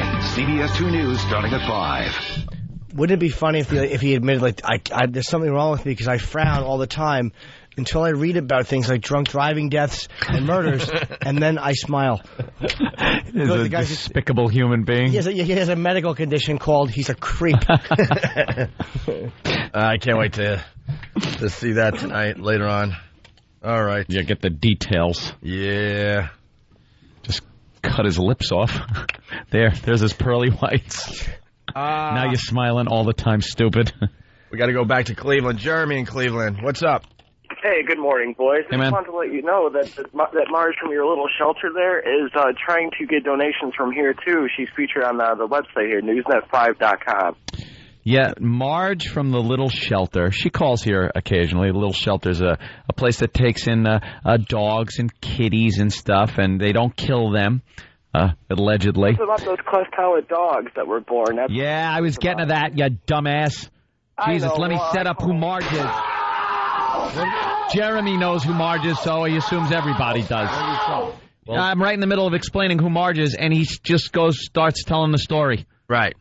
Of why Marge is in the news. Jeremy, we are using you as a setup. Right, you're a setup. That's it. And then you stop talking. That's right. That's how it works. Thunder. You're only good for the setup, not to join in the conversation. Right. You set it up. You don't do the slam dunk. You do the pass. And perhaps he could have added in something later if he would have just held on and shut up. Instead, he got teased. Chatty Cathy. He wants to jump in and be a butt-in-ski. That's right. Well, Marge from the Little Shelter calls us, and she's always trying to get money. Always trying to get money from us, our listeners, everything else for the Little Shelter. The little place that takes care of dogs and cats. And she was on the news, I heard on 1010 Wins, on our local news here in New York, that 2 little puppies were born, and who even knew this was possible, with cleft palates. They're little hair lip dogs. Born with cleft palates, so they can't eat. Oh, just get rid of them. What does she need, donations for steel-toed boots to take care of this problem? Just get rid of them. There is, Thank God they still have the death penalty in the animal community. They still use it. I'm amazed at at us as a country. I really am. Sometimes I come off a little liberal. See? Sometimes I do. What? I do, occasionally. When? Because I think that there's better use for money that would go to cleft-palated puppies than to give it to cleft-palated puppies. Perhaps, people like our own Andrew, I earned those puppies. I earned that. Perhaps he could use some cash. Yeah. There are plenty other causes than cleft-palate puppies. Not even like dogs where they've been around for a while and, they're connected to a family. They're brand new puppies. Who's going to miss them? Stupid Marge, that's who. There's no reason to keep these puppies alive. I'm sorry. That's my take on this. Why? They're so cute. Oh, I know. They are monster dogs. Nuff. Look, their names are Magic and Merlin. How could you not love them? Yeah. Let's adopt these disasters. Their name should be Punch and a Bull. Yeah, let's see. Magic and Merlin, puppies born with cleft palates that prevent them from feeding themselves are in need of a miracle. Your time with the dog feeding it? Well, that's what they've been doing at the little shelter. Oh. They made a public appeal for donations of a veterinarian service to correct the pup's deformity. Oh, I guess they want a donation of a veterinarian services. So they're not asking for money to pay for this? All right. They got to feed. I'm wrong then. They got to feed him through a tube every 3 hours. Every 3 hours, some dolt has to shove a tube down one of these things' throats and feed it. And pump some puppy chow down there. They need to be petted. They're cute. No, they are not cute. They are horrific monsters. They are what we like to call abominations. They have little cleft dog palates. And Marge and the gang rescued the puppies from a New York City shelter, which she declined to identify when it became clear they would be killed. Killed because, you know what Marge says. I don't like the word euthanize because that's too nice. They were going to be killed. You know what would be fun to do to these little puppies? Put peanut butter on both halves of their cleft palate and watch them. You ever see a dog try to lick peanut butter off the roof of its mouth? Watch these. It would get stuck in the groove and come out their nostrils. The fun you could have with dogs with cleft palates scaring the children. Yeah, they go for a cute little puppy and there's just this deformed, dumb mouth looking at them. God. Leaves bite marks on your arm like something out of a horror movie. Yeah. Looks like Predator attacked you. The hell were you bit by?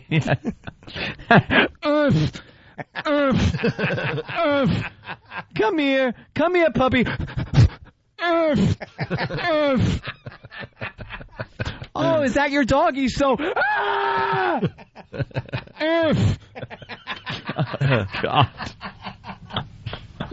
They need homes too. Nah. I gotta be the voice of the animal lovers out there. No, you don't. Yes, I do. They need a ditch, some kerosene, and a match. Where's Marge? Give them Holmes little shoe boxes. We need Marge. I heard the little fella moving around for a while. That's good. You go to scratch under his chin, and your finger slips up into his sinuses. Little doggy sinuses.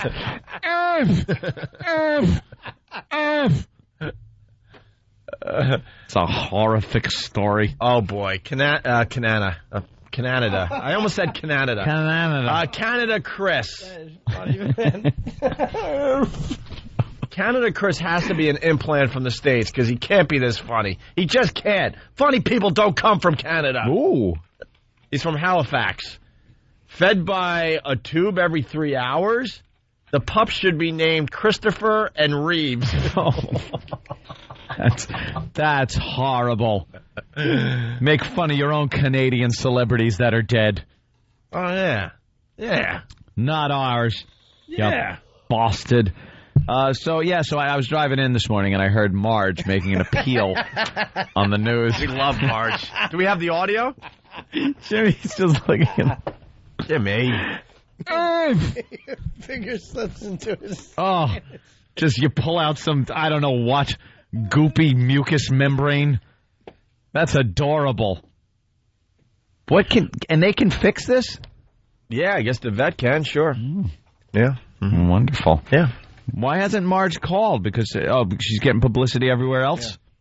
Is that it? Probably put some milk on her tongue and let cleft palate dog suck it off. Yeah, the vet could fix the cleft palate, but he couldn't fix Fresca. Poor Fresca. Fresca.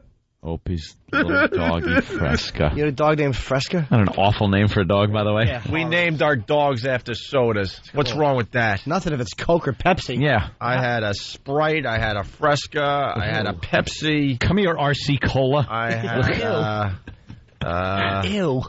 trying to think of the one that got ran over. Meisterbrow? Diet Pepsi. All right, we got to break in here. We're waiting for Marge to hopefully call to give us an update. Marge Stein. Huh? It's her name. It's in the paper. Oh, really? Little shelter spokeswoman, Marge Stein. I guess she doesn't need us anymore. She's getting the big publicity now. I heard her talking on the news station. I was like, oh, my God. We got breaking news. Wins is ripping us off. Hoo-hoo, Robin. We got breaking news.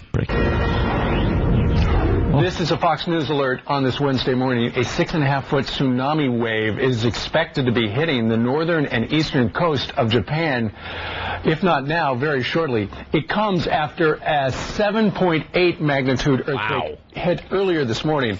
The country of Japan telling folks in the region to get to higher ground if they are on the northern shore or the eastern shore. 6.5 feet higher. Japan. Get 6.5 feet higher. Just find a basketball player and stand on his shoulders. Or get 4 of you and stand on each other's shoulders. At least one of you can live. Yeah, sacrifice 3 out of the 4. Wow. I wonder if our old producer Rick Delgado's penning a little tune. As we speak. So we got the big earthquake in the ocean around Japan, 7.8. Yeah. That's a biggie. That's pretty big. And now they're talking about a 6.5-foot tsunami. I don't think people... well, if we get an expert, I'm sure they could tell us. Yeah, it's not just like a 6.5-foot high wave. It means that the water level rises 6.5 feet, which can flood a lot of the areas, I gather. I don't know. I have a mic in front of me. I felt I was an authority. Well, no, a 6.5 foot actually is the problem is it's actually much worse than the 6 foot. But they said, thank God, it's not the 7 foot variety. Is that what they said? I didn't hear that part of the broadcast. Yeah, I heard that before on Japan.com. Hey, I got to say hi to Harry. Harry. Good morning, Opie, man. I just called to exchange pleasantries and see how the world's treating you. Yeah, I got to explain to everybody. When I took a couple of days off last week, I went up to Rochester. Brother Weeze, my mentor, he had a big birthday, and they did a whole roast and thing for him, and I was up there doing radio. And I always picture Brother Weeze hanging out in like Obi-Wan Kenobi's little getup when you call him your mentor. He is my mentor. Picture him with a lightsaber. Before I met him, I was trying to get that radio voice together. Hey. Were you? Oh, yeah, I wanted to be, I didn't know what I wanted to be. Boss jock? Yeah, I guess I wanted to be a boss jock. Boss jock. And then I heard Weeze with this awful voice just babbling, and I said, yeah, that's what I want to do, too. All right, that looks easier. Yeah. I'll do that. Yeah, I talk about how he really showed me the way. No, the reality is, he showed me an easier way. I mean, you don't have to speak perfectly, and you don't have to have a good voice to be on the radio. All right. Screw it. I don't need to train anymore. Take that gig. I was up there for a couple days last week, and Harry was sitting in Brother Weeze's studio, and I couldn't get enough of this guy. Harry's from North Carolina. Opie, I think you're a dick on wheels, too, okay? You think? Listen. Yeah. Absolutely. What a fine-looking lady, if I may bring that up. Jesus. Opie's a guy, you idiot. Yeah. Granted, I've made the same mistake sometimes. He raises his arms, I see that V. I'm like, who is this? Who's this, a workout chick that's walked in here? Damn. Yeah, you are. Again, you're luckier than a dog with 2 dicks, I'm going to say it.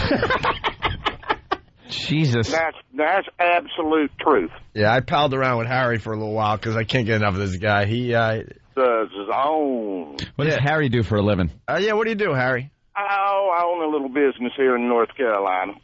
Crystal meth salesman. Yes, on the side. Sell some crystal meth. Now, he called the wrong number one day and got Brother Weeze instead, and he's been like kind of a guy that calls Brother Weeze ever since. And he never heard of us, Anthony. But he had the XM, so I'm like, Harry, hey, 202, buddy, 202. And now you've checked it out in North Carolina. What do you think of the show? Well, I have checked it out. I've laughed my ass off. Okay. Yeah. My boy Jimmy James Norton. Yeah. Hi, Harry. You out of your rabbit-ass mind. Well, thank you. See, this guy didn't even know who you were 2 weeks ago. I had no But now he knows your name and everything. Harry, let me ask you a question. Had you looked at the, like you'd flipped around through the XM and looked at the packaging and saw all the names of the channels and wondered what high voltage was? I had no idea what you guys were. Of I went course. on the nets and, you know, Jesus Christ, you are somebody. Yeah. Who'd have thunk it? But listen, we were talking about the poor old guy that let the lumpy fart on the way to the doctor. I did that one time, and really, all you got to do, you don't have to go home and change your drawers. You just need to put them on backwards. So that little hose there, it works, I'm telling you. Harry went to the doctor with swamp ass. Well, it did, just one time, okay? Dude, I got to tell you, so I'm in Rochester, and, you know, it's basic radio, unfortunately. Radio stinks now. They have like 6 radio stations on the same floor of this office building, so you could walk just the hall, and all of a sudden you go from, you know, what Brother Weeze is doing, which is some great radio, to like, you know, wimpy rock, to alternative rock, to like hip hop, all on the same floor. So I drag Harry into the radio station we're on in Rochester, The Zone. Yeah. And they're playing when we're not on the air, really cool stuff, you know? And I got Harry in there with the midday girl, and she's just hating him. Because he has no clue about the bands or anything. We're just messing up our show. You know, we're asking about some of the current bands of the day, and he has no idea. Something tells me he doesn't. But it made for great radio, but I don't know if she really understood why that was good radio. Right, Harry? That old girl had the personality of a water buffalo. I wouldn't hit a good-sized dog in the ass with her. Yeah, there you go, whatever that means. That's Yeah, I bet he kills him around the swamp. Like when they're gathered around. All right, Harry, we got to take a break. Noodling. Bicycle. All right, you call in from time to time, all right, Harry? Oh, he says bicycle. I said, don't let your meatloaf. Oh, boy. That's why. Don't let your meatloaf. All right, Harry. Don't stand or your weenie roast. Opie, hang in there, brother. I'm glad you checked out the show, and I'm glad you like it. It's a hoot. All right. I'll give you a call back. All right, call anytime, Harry. Thanks. Why didn't the Civil War take a week? It should have taken a week. I love that guy, though. Can't get enough of Harry. I can. And I'm sure others are saying the same thing, Jimmy. But that's why I like him. I think I had enough. Yeah. It's funny. You said that, and then after, like, the first sentence, I'm like, wow, it's funny. You may not be able to get enough of him, but, my God, I've had my fill of Harry. Now that I know that, I'm going to torture you and get him on every day. It's the only virus spreading across America.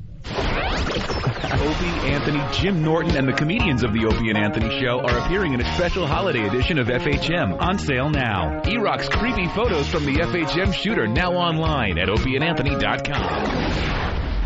Hear what everyone else is talking about. O&A Uncut and Live, continuing the show on XM Satellite Radio starting at 9 a.m. Eastern. Visit xmradio.com to subscribe.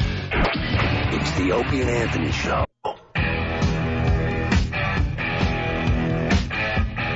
Dirty deeds and they're done dirt cheap. Dirty deeds and they're done dirt cheap. You're checking out the Opie and Anthony Show. Breaking news on CNN. I swear to God, they're going nuts. You probably heard by now. Earthquake in the ocean off the coast of Japan. Tsunami warning. CNN reporting a 16-inch wave has hit Japan. Opie, you must mean 16-foot wave. No. You said inch by mistake. Could possibly be reporting a 16-inch wave. Look, we're no experts. We understand that. And maybe there's a meteorologist out there getting really pissed off. But CNN breaking news, big graphic saying 16-inch wave has hit Japan. So? Well, I think that they said that the responsible, it wasn't an earthquake, it was two kids frolicking. And are we gonna, frolicking Japanese boys? And are we gonna be able to tell if it's if they're worried over there? Yeah, I know. No. They happy, sad, worried, scared. Who knows? Are they getting ready for a birthday party, or is that the look because there's a tsunami coming? Cataclysmic You event. figure it out because we can't. One or the other. Let's say hi to Cigars and Scotch. Cigars and Scotch, what's up? Hey, good morning. I know the wave hasn't hit yet. Yeah. But I'm pretty sure you guys have audio of it. Yeah? Let Let's Are you check our talking audio. about this? If we got that. Is Cigars and Scotch setting me up for a bit? Could be. Are you talking about this audio? 第1回ガキの使いあらへんでチキチキ奇跡の魔術師松本人志水中大脱出イリュージョン大変だ第1回ガキの使いあらへんでチキチキ奇跡の魔術師松本人志水中大脱出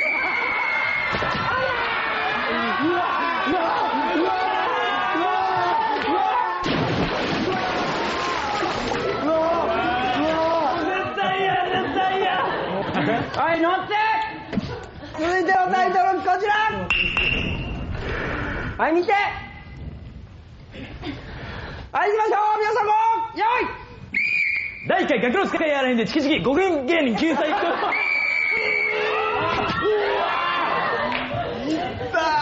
And there you go. We're still trying to figure out, believe it or not, what that is. Yeah. No one has gotten it right yet, Anthony. We've been playing that off and on for 3 or 4 days now. Not one right answer to what that is. By the way, Big Duties Jay, and if you want to guess on what that is, yes, you can call the show.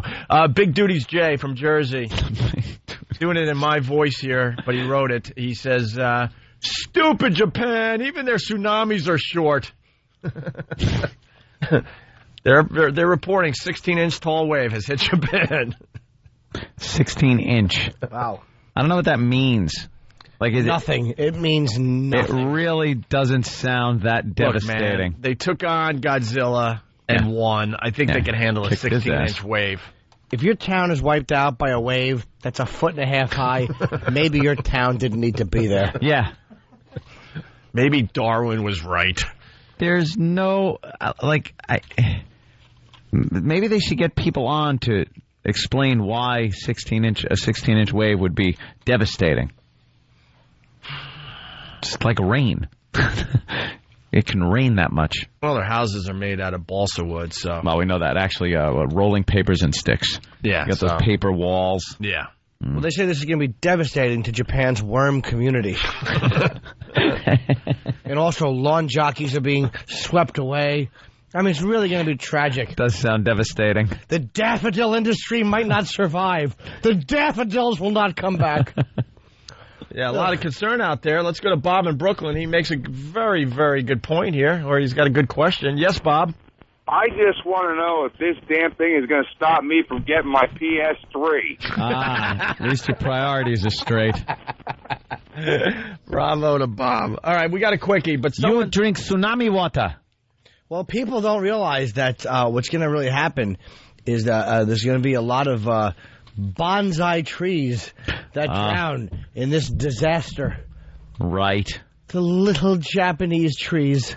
They're very tiny, and a 16-inch wave could be devastating to the bonsai tree industry. When I see a bonsai tree, I want to snap it and throw both halves into whoever's face of the person that grew it.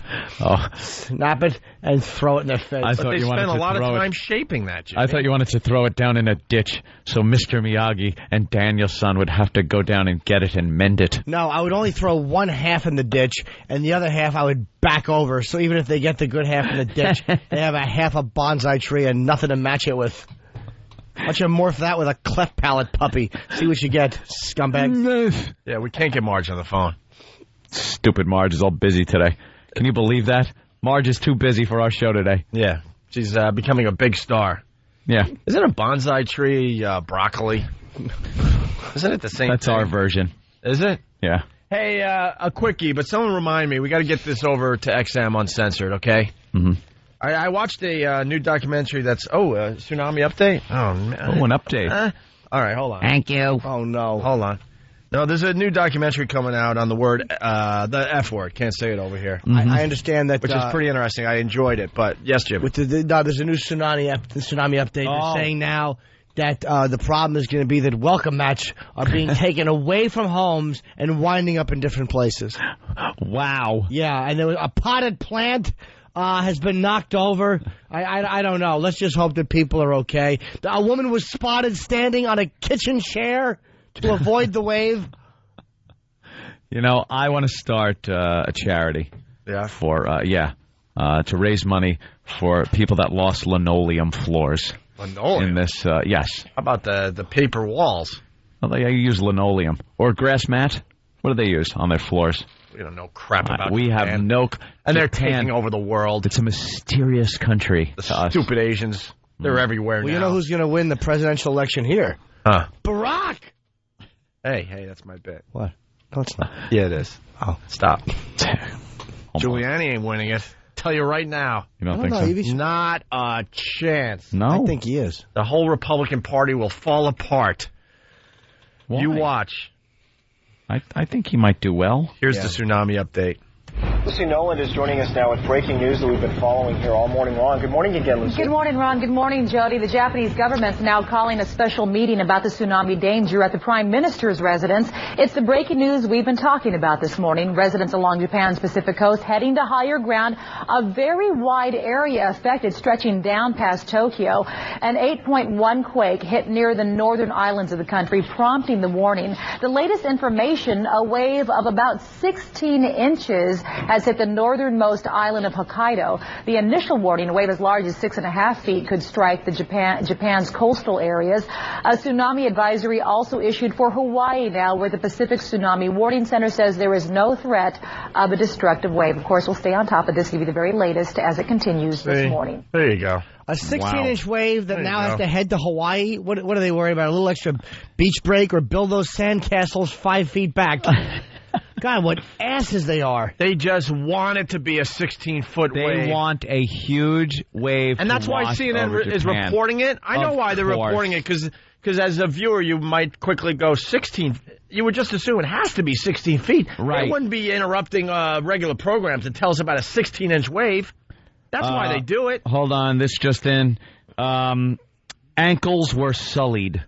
Ankles have been sullied in this horrible tsunami that is hitting Japan as we speak. Developing story. Not good. Kids crying all over the place because their sandcastles just got destroyed. Oh. Apparently there's footage now on Ogrish, but an elderly woman was sunbathing and she was knocked to her knees in the surf. Oh. And it's on Ogrish, yeah. Yeah. Where else are you going to watch something so horrific? Really upsetting footage. I just hope some of this doesn't end up on YouTube and places like that where children can watch and be so disturbed as they just see water coming up and maybe covering a lawn. It'd be horrible. Yeah. Devastating. Yeah, it's yellow grass year, they're going to call this. All the grass is going to drown. Got a quickie here, but remind me, we should play this over at XM, where we don't have censorship. But there's a new documentary out on the F word. It was very, very entertaining to me. I enjoyed it immensely. Did the F word really need a documentary? Well, they try to figure out what is the meaning, where did it come from. Everyone's got their those fallacies of where it comes from. Yeah, no one really got the right answer. They don't For really unlawful carnal knowledge. That's what they one of fornicating under the consent of the king, which really annoys me. And you ever get those emails and stuff, the cut and paste emails that are supposed to be so entertaining, and it's that garbage, that crap, the urban myth that has been thrown around for years. No, I wouldn't get them. Here's why: FWD : equals delete. You send me a forward, it gets deleted. I don't think about it. Your forwards are never funny. No. You bunch of fat housefrows out there. Stop sending them to me. They listen to the show and they love us. Do they really? No. Good. Stop sending me emails. Hate them. They're never, ever funny. And what you learn in the documentary, all those meanings for the F word are not true. They're crap. They're not true. But then they talk about the FCC and George Carlin's 7 Dirty Words and Lenny Bruce. It was a pretty good documentary. I don't think it's for everybody, but it was kind of interesting. And they have audio from Apollo 17, which happened in December 1972. And the astronauts are talking to Houston. And they're cursing up a storm. Oh, really? Yeah, so the bleeps will be the F word, obviously, in this piece. Oh, my God. Hold on. What happened? Yeah, they are. What happened? This out of Japan. They're beginning to bury flip-flops in mass graves. Yeah. Oh, no. Yeah. Oh, no. Yeah, How apparently. can we even joke at a time like this? Just washed away, and no one knows whose they are, so who they belong to. Yeah. Just big... Piles of I can't go. Hey, Bird and Philly, let's put a positive spin on this. All of the baby turtles on the north coast of Japan have made it to the sea. Now they made it. And then Mark from Edison, New Jersey, wouldn't it be funny if they ran from this 16-inch tsunami and Godzilla effing ate them? There is no real Godzilla. Let's see. That wave will have to commit Harry Carey for failure. It's a very dishonored wave. That really was a faggoty little non-wave. Nothing. Mike from Pittsburgh. We love Pittsburgh. We haven't talked about you guys in a while, but we love Pittsburgh. We're coming your way. Mike in Pittsburgh. I've seen waterheads retain more than this stupid wave. This wave was a bust. Wave stinks. What a non-tsunami. 16 inches from a huge earthquake. Yeah, the news is just hoping it was bigger. They wanted devastation. Yeah, Rob in New Jersey, he's got it. Let's say hi to Rob. Rob? Hey, what's up, boys? Hey. I got a way Japan can protect themselves from the tsunami wave. Yeah. One sandbag. Yeah, one sandbag will take care of it. One sandbag. All right, here's audio from Apollo 17 from December 1972. Listen for the swears. Okay, and I sure think it's paying off. You guys did an outstanding job. I got the parts again. I've got them again, Charlie. I haven't eaten this much citrus fruit in 20 years. And I'll tell you one thing. In another 12 days, I ain't never eating any more. I put them up over right up in there. They ain't there? Orion, Houston. Yes, sir. Okay, John, where you have my hot mic? How long we had that? What was Al Dukes on the dump button? They had to remind the guy that they had a hot mic. It's a hot mic. The press is listening. Everyone's listening. Could you knock it off with the language? You're an astronaut. You're on. Just in the middle of that whole thing, he just goes, F. Really? Oh, he had it with the citrus fruit and the tang. But nobody made a big deal about it. That happened today. It'd be all over the paper. Is that wrong for astronauts to be talking like that? They're role models. That just goes to show you how certain language should be allowed on radio, television, because it's the way real people talk. It's the way astronauts talk. How come the FCC didn't find them? You can't get much more communicative from space. Yeah. Yeah, well, that didn't make TV or anything, obviously, but... No. Or maybe it did. But it is the way people speak. No, it didn't make TV because it was Apollo 17. Guys, no, by that point, no one cared. No one cared. Right. After 13, with all the residue floating around the ship, people just lost it. Yeah. If they made it back, who cares? People said, screw it. Do we have any more audio of astronauts in space? Oh, my God. I think, I'm trying to find it. There was some tapes. Yeah? Yeah, I heard that they did have some stuff, right? Yeah. You know what the best thing about the moon is? No, Orion, go ahead. There's no... God damn it. No breathing? Yeah, the air just got sucked out of it. That up, didn't I? Yes, you did. No. Son of a... Fuck. Exit. Damn it, why can't I get my templates right? Wait, what was the audio? Yeah, where's the audio? What are you talking about? The fact this is great because there's no here. Air. Must be. Air. There's no what there. There's no what there. That's not an F-word bomb. Yeah. Yeah, but we can't say that either here on the radio. You know. Houston, we got a problem. Holy, am I horny? Oh, live mic? I ain't been laid in a while. Up here on the moon. Wife's sitting down there. I got a big on. Can I say on? I don't know what's getting dumped or not. All right. Yeah. Thank you. Screwed me up. Stupid template. Marked 1. Messed you up. I hit 10. What was that anyway? Was a breeze. Damn it. All right. Do we have time to do a quickie here before we get Tenacious D on the radio? Jack and Kyle. Let's wait till we play the uncensored version over there. All right. You'll try it again? No. Take 2 on that? You'll hear it in all its glory. Yeah. All right. Here we go. I might even say a naughty word. Ooh. Can't wait. Yeah. A Southern California couple flying from L.A. to Raleigh felt frisky at 30,000 feet. Tonight, they are facing mile-high accusations and federal charges. CBS 2's Mary Beth McDade is live at LAX with more. Mary Beth. Well, Laura, the couple left here on a Southwest flight. Huh? We can call it L.A. Sex today. Mile-high allegation. Hack. Mile-high allegations. Mile-high allegations. The media in this country just stinks. Beth.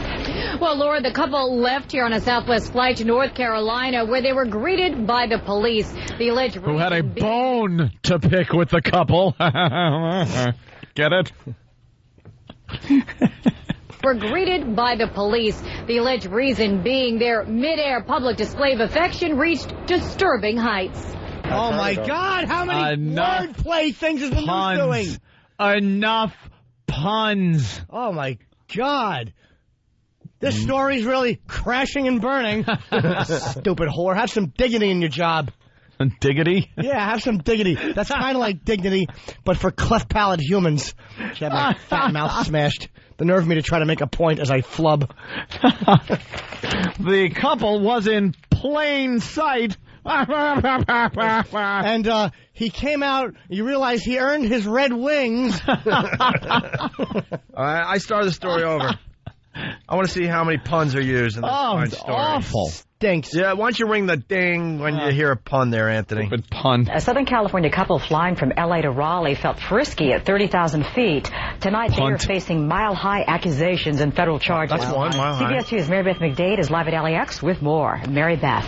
Well, Laura, the couple left here on a Southwest flight to North Carolina where they were greeted by the police. The alleged reason being their mid-air public display of affection reached disturbing heights. I've heard of those things. Never saw it, though. Sounds exciting. Well, no, I want to join the Mile High Club, so I don't know. None of the passengers we spoke to at LAX seemed to find the idea of a couple getting hot and heavy in the air too offensive. However, all agreed they'd ask them to stop if it was happening right in front of their eyes. All right, that is there were only two? That is so not true, by the way. We stink. We all want to watch people having sex. Why not? Why not? There's a couple getting it on a plane, and you can take a peek. You're watching. You're not going, excuse me. Excuse me. Stop that. Where were they doing it? Did they say? I think right in their seat. Right in their seat? Yeah. Must have been one of those big, nice first-class sleeper seats. Oh, were they in the seat? Or were they one was an aisle, one was a window, and there was a big fat guy in the middle? No. He might have been disturbed. No, the guy was in first, and she was in coach, so they actually had to just, he stood at the... at the curtain? At the curtain and opened the curtain. They were like a Hasidic couple. And she just stood there, kind of hunched over and coach. See, I think it would be much hotter if she was in first class, and she had to just bend her ass into coach. Back into coach. No. You just see an ass sticking out into coach. Now that's what I call a snake on a plane. There's snakes on a plane. But that would be too nice, actually. It's much better if he's in first. Because he's just sticking through the curtain, and that's what people in coach have to look at. The old peekaboo. Ooh. Well, of course, you got to hear this clip. Man has chronic illness. Mm-hmm. His head was in her lap because he was trying to sleep. Oh, is that what, that's the excuse they're using? That's their defense. That's According to a federal indictment, that's exactly what a Southwest flight attendant did when Carl Persing of Lakewood and Don Sewell of Huntington Beach allegedly engaged in overt sexual activity. Hold on. Yes? Gay sex. What? Carl and Don, right? Dawn? She just said it with a Don accent, maybe. Oh. According to a federal indictment, that's exactly what a Southwest flight attendant did when Carl Persing of Lakewood and Don Sewell of Huntington Beach allegedly engaged in overt sexual activity. The flight attendant claims he repeatedly asked the couple to stop during a flight bound to Raleigh-Durham from LAX 2 months ago. The court documents also say other passengers became uncomfortable with Persing kissing Sewell around the neck and chest and pressing his face against her lap area. Persing's attorney tells us... Wow. That's tough to pull off, man. That really is. Wow. You're sitting side by side. That's not an easy maneuver, man. Wow, you know how hard it is just to sleep in those seats. You're going to need a chiropractor when the plane lands. You are completely bent over. You're in hunchback. violation. A chiropractor and a breath saver. You're gonna need a chiropractor. That's a maneuver, man. Try it at home. Not easy. Pressing his face against her lap area. Persing's attorney tells us her client was simply trying to sleep. Quote, essentially, Mr. Persing has a chronic illness. He was in month 10 of taking his medication that made him drowsy. His head was down on her lap, napping. What's his illness? And this indictment also claims that the couple threatened violence against the flight attendant. However, their attorney says not so. She says that the only threat they made against the flight attendant was to report him to his supervisors for bad service. I don't like the couple, and I don't like the snitch supervisor or the snitch flight attendant. Everyone in this story. Bunch of do-gooders and two creeps who can't just go to the bathroom and get it done. Yeah, that's what you're supposed to do it. Exactly. Make her wait. You're on a plane. He's ill. He's very ill. He needs to smell trout every 4 hours. And we're not landing soon. Is Tenacious D here? Yes. Oh, they're here? Okay. Yes. We got Marge on the phone. We got to talk to Marge for a couple of minutes. Oh, good morning, gentlemen. Hi, Marge. Hold on, Marge. Now, I heard you on a lot of news programs this morning. Right. How did I sound?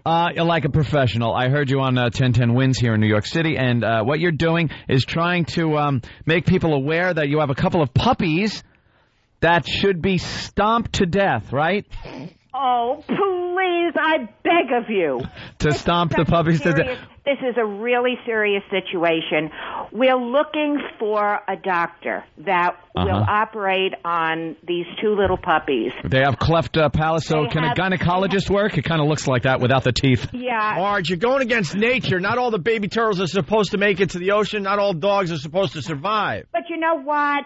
When you see two like this, who obviously are going to be okay if they had the help of human beings, you don't turn your back on them. All right, Marge, what's the problem with the dogs? About the law of nature. These little puppies are, once they're okay, are going to grow up and they're going to be wonderful pets. But what's wrong? Here's my question with you. What is actually... the dogs are sick? What's wrong with them? They're not sick. Actually, when we picked them up, they were about 6 ounces each, and now they're 10 ounces, and they're very, very healthy. But what's the problem? They can't suck. Yeah. All right, so they can't suck. All right, so we know their names aren't Rich and Voss. They can't suck, Marge. Because they have a cleft palate. Thank you very much, sir. Marge, you don't need a veterinarian. What do we need? You need a nice kick to the face. That non-existent lip will swell, and they'll have normal lips. Let me interrupt. All right, Marge. Because you know how I feel Paging about Dr. Martin. I want you to promise me that the two of you are going to come out to Little Shelter in Huntington and see these little puppies. I would have nightmares for weeks. I can't look at these two little monsters. You're holding two monsters. They are adorable. They're freak monsters. Wait, this is important. Horrible predator mouths. Don't you want to know how we feed them? Okay. We take a tube, and it goes right down into their little esophagus, and that is how they are able to eat. Oh, that's adorable. That is how they get their nourishment. And I guarantee you that in about 6 weeks, these puppies are going to be so healthy. All right, Marge, I want to know how is a vet going to help these things? They could actually sew this back together? A vet is going to help them in the same way that they help people that have... They do this? This is proven, or are you just like a little... Are you a Marge Mengele trying to figure out how to fix these things? A vet knows. This is a very rare operation, but a nice, good vet that's going to do this free of charge so that Little Shelter doesn't have to spend the money, because this is a series of operations. It's not just one. It's like multiple. Best out of 5 or 7? Multiple, like multiple orgasms. Oh, Marge, don't try to be funny. Well, I just want to make sure you Marge, there's a guy, Greg from Virginia, on the line. His wife is a vet. So what do they do? All they have to do is call Little Shelter or go online, www.littleshelterinhuntington at AOL, And oh my! Wait, hold on, Marge. Oh my God! That was the What worst is it? Come internet on, plug. Marge. Shut up! I'm trying to help you. Showing your age, Marge. Little shelter at AOL. That little shelter. Oh, Honey, Marge, no, just you like got it some of you, wrong. just like some of your dogs, you've run out of time. Her URL has a cleft palate. It's horrible. At AOL.net. All right, we got to take a break. All right. Tenacious D is Maybe Marge will call back, yeah, but we got to take a break so we get Little Tenacious D on the radio. It's the ONA virus spreading across America. Hi, I just got wowed. It was great. I'm not supposed to talk about it, though. I gotta go now. Introducing the Opie and Anthony Wow line. If you get wowed, we want to hear about it. Call 866-WOW-ME-05. That's 866-WOW-ME-05. And tell us all about it. And if your message isn't too stupid, we might just play it on the air. Opie and Anthony! It's the Opie and Anthony Show. We're back with the Opie and Anthony Show. The ONA virus spreading across America. We got Jack Black and Kyle Gass in studio. Tenacious D on the couch. It's true. Gents. We pressed the flesh and everything. Oh, we did. Yeah, we had enough time to press the flesh. I, right off the bat, got to apologize to Mr. Black. Yeah? That's What did right. you do? I got to apologize to you. Uh-oh. Well, What happened? You did our show back in the day at WNEW. You came on with Colin Hanks once. Way back before you were anything. And I was there for you. Well, that's what I'm getting at. And, of course, you came on with Kyle. And then what did you do?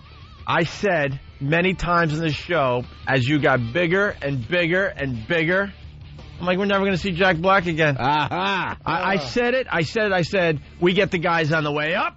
And we get the guys on the way down. We never get them when they're truly happening. What are you saying about Jack now? That's a hell of a backhanded compliment. Oh, interesting. He said maybe I am on my way down. That is, well, he's a troublemaker. Jesus. Whatever. I told everybody we'll never see him again because now he's got a million movies going on. Yeah, I don't think. Look, I'm still that's here. all right. I forgive you. Obviously, he's loyal.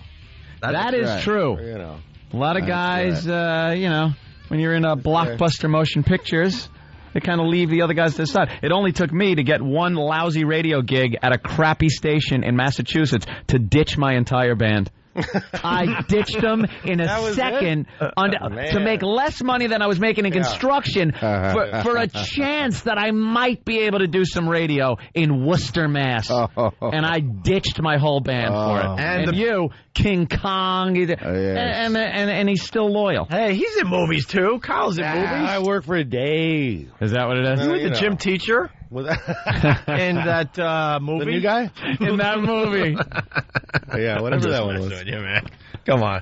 But Jack, Kong, bravo. Kong. You were amazing in that movie. Thank you. Amazing. Did you know he wrote a song? Huh? The theme song? I did write a song for King Kong that didn't make it into the soundtrack. But it's like a Japanese import. You can get it. Yes. It's a very rare track. Japanese import. It's very, but it's very in epic. Japan. It's in Japanese. Yeah. Well, don't make fun of Japan today. They had a little earthquake, and they got a 16-inch wave that's going to hit the coast any moment. They've actually been saying there's a tsunami that's 16 inches. Yes, inches high. And they've been promoting this on the news like it's the biggest thing. Michelle, cancel that benefit. Yeah. Yeah, they're going to need some help over there. Cancel that. 16 inches. We're not kidding, Jack. But if it's coming at you like really fast. Yeah, what if it's coming at like 10,000 miles an hour? It'd be a deadly 16 right at the inches. ankles. Your ankles are you just... could be done. You might have wet socks by the end of this thing. How long has it been since you guys actually did gigs together? You've been doing the whole time? About 8 years. We haven't done a gig in like 8 years. We sprinkle them throughout. Yeah. We'll do a benefit here and there. We're going on a world tour right now. You're doing the garden. The whole world? You guys doing the garden? Where are they speaking? We're doing the garden. And that's the pinnacle.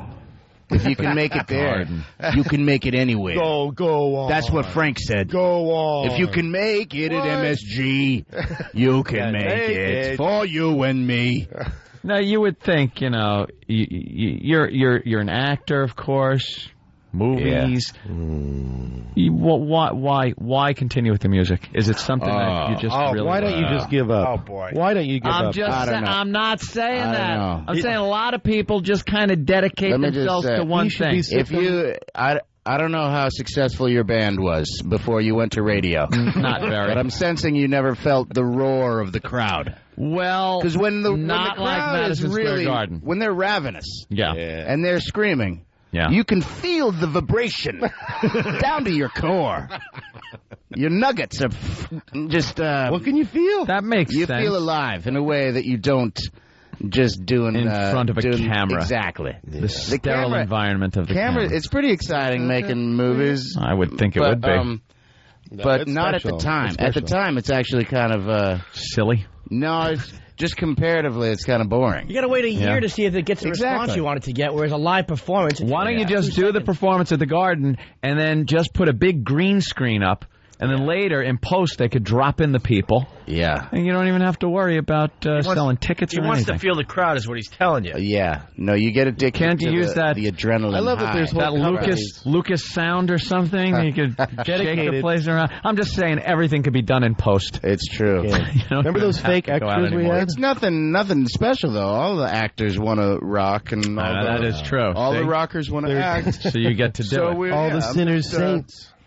You get to do it, though. I'm just trying to, Let's look back at Dr. Noah Drake from General Hospital. Whoa. Who was he in a power band? That was right. The hell is it? Rick? Of course. Springfield. Ricky was a actor rocker. Yes, another great New Jersey... was he? Double threat, was he right? From the Jersey Shore. Double threat. Wasn't he? He could walk and sing. That was a tasty jam. Actually, it was pretty catchy. Back then when the skinny ties were in. Chain that ain't hard to define.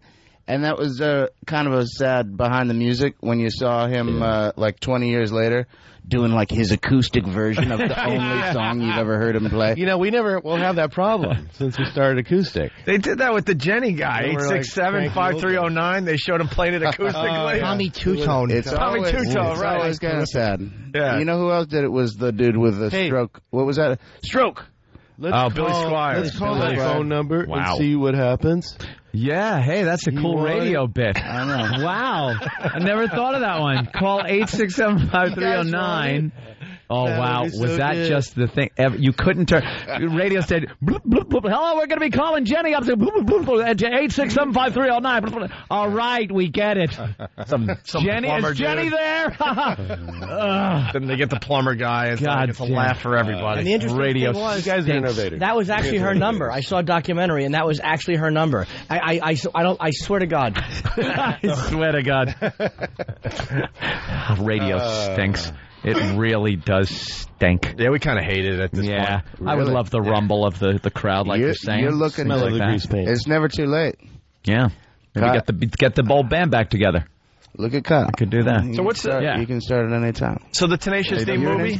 Come across like a rock guy or anything like that, but the kids love you. It doesn't seem like I'm a rock guy. The kids love you.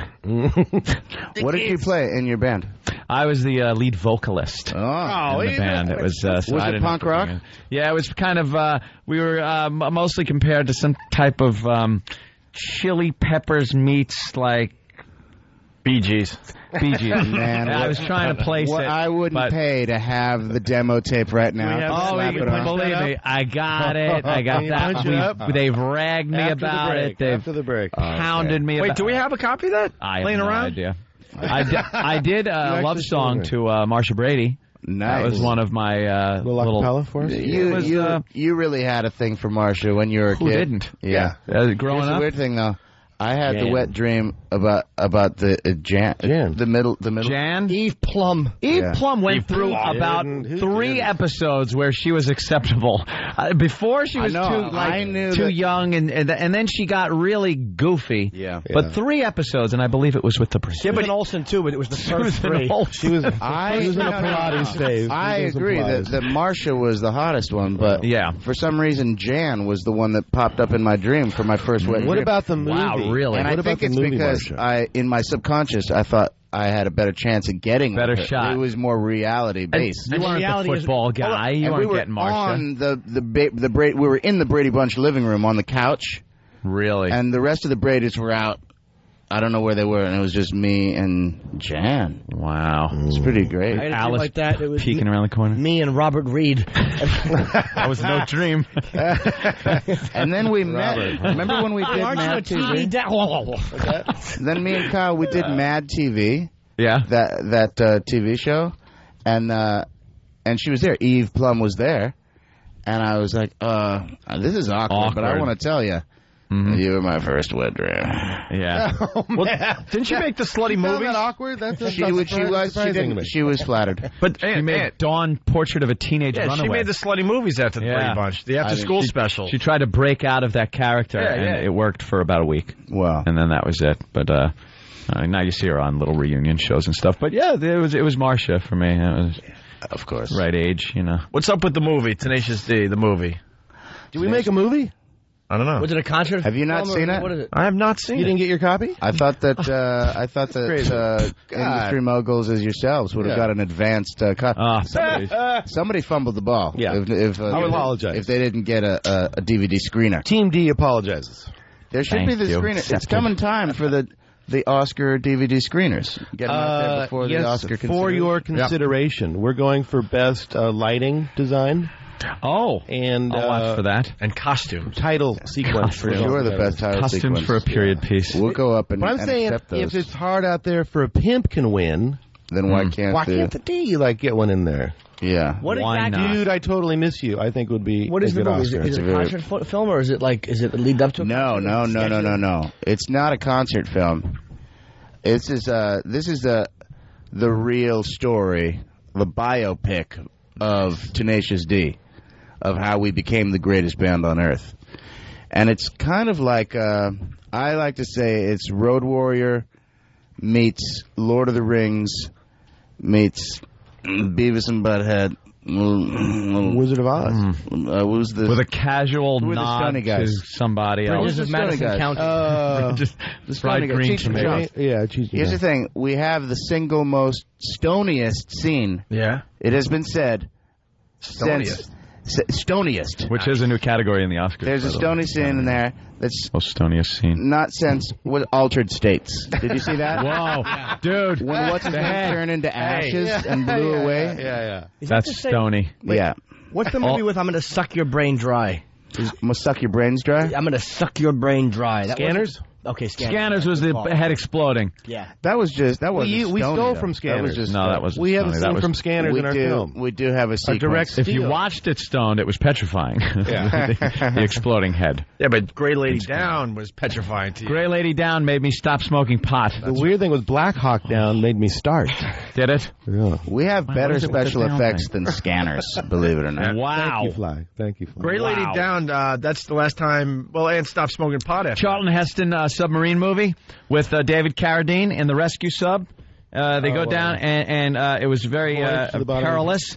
And the people were ready to be crushed, the hull, and it was very claustrophobic, and I was smoking a lot of pot. I was really stoned, and I felt like I was in that sub with them, and I had to run into my room and lay down on my bed and curl in the fetal position and cry.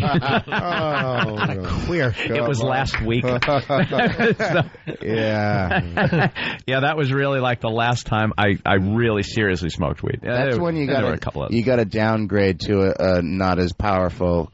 That sounds like it was the Chronic. It was. I don't know what it was, but it was really out of control. Snoop gave you a nugget. You should never smoke the Snoop nugget. Back then, it was more quantity than quality, where you could get a good 4-finger lid for like $25. Is that back when they used to call it Indica Bud? Indica Bud. They don't have Indica anymore. No, what happened to that? I guess a strain. Indica's gone because they just mixed it up with too many different strains. I don't think you can find a pure breed. No pedigree anymore. No.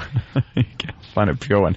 I'll say one thing about you guys. You have not lost your regular guy vibe to you as far as the way you dress. I kind of we have. This is just how we dress up for show business. Only for show business. We're pretty fine tailored wear. We're Gucci now. It's usually ascots at home. Kyle has on NBA white socks. You know what? I went to the Knicks game.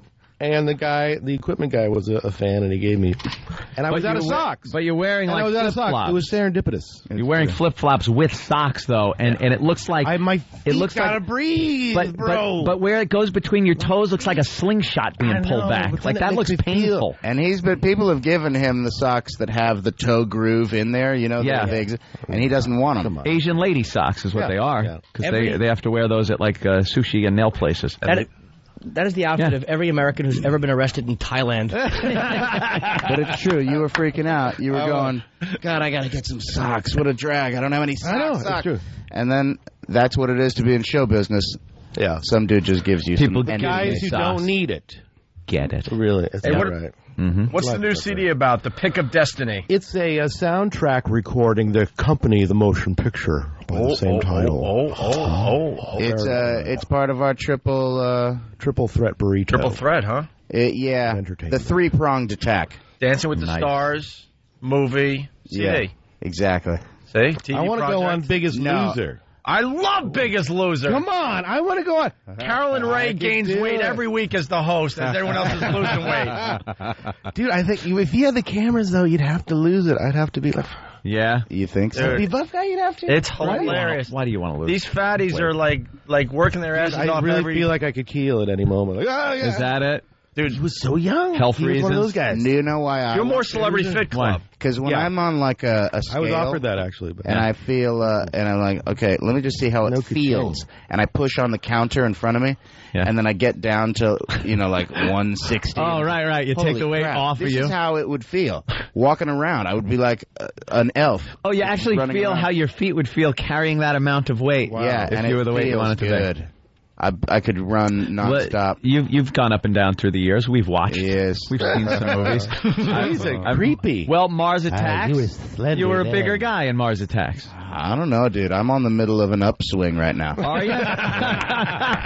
Well, you're the chins are back.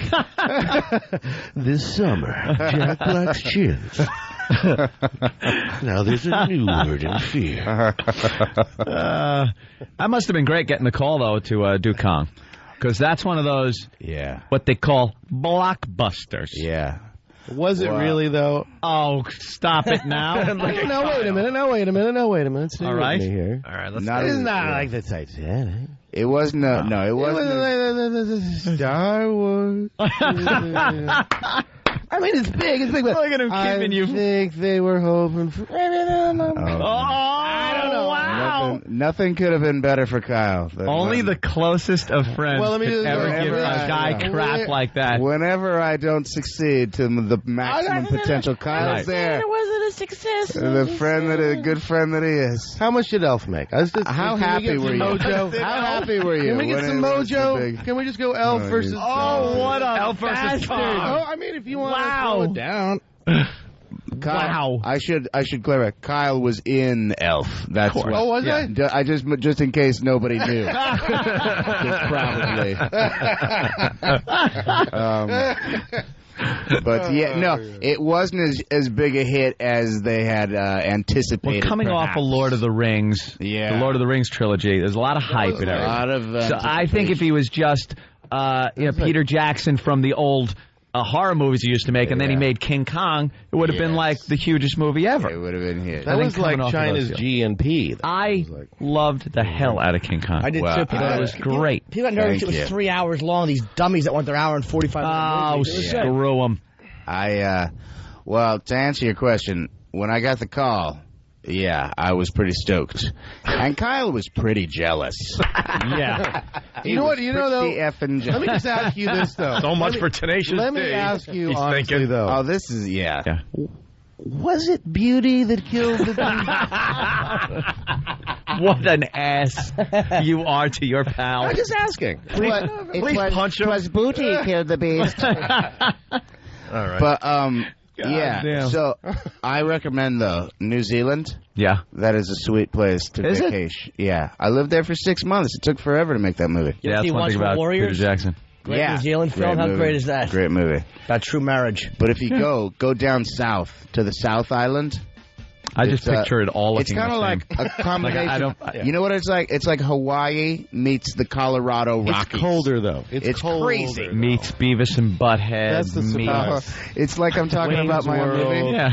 Bill and Ted. I think you're trying to think of Bill and Ted. All right, listen, they're going to cut us off. Damn them.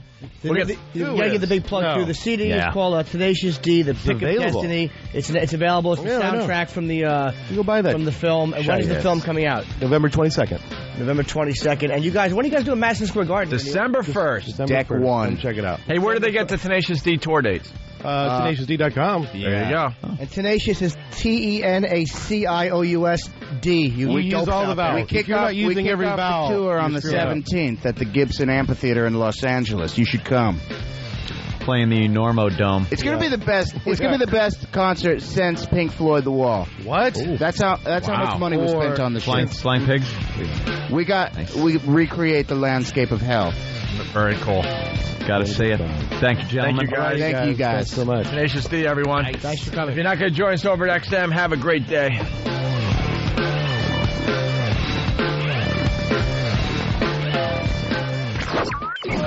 Jingle bell, jingle bell, jingle all the way. It's the 2006 Homeless Shopping Spree, only on the Opie and Anthony Show. Coming soon to a snooty mall. Maybe one near you. Why? The Opie and Anthony Show will bring a busload of homeless degenerates shopping for Christmas presents. And you, of course, are invited to watch and shop along. Golden Buns is gonna get busy. Immerse yourself in a time-honored tradition. Enjoy the holiday spirit and the stench of booze and vomit as we partake in another homeless shopping spree on the Opie and Anthony Show. It's the Opie and Anthony Show. The Opie and Anthony XM walkover begins now.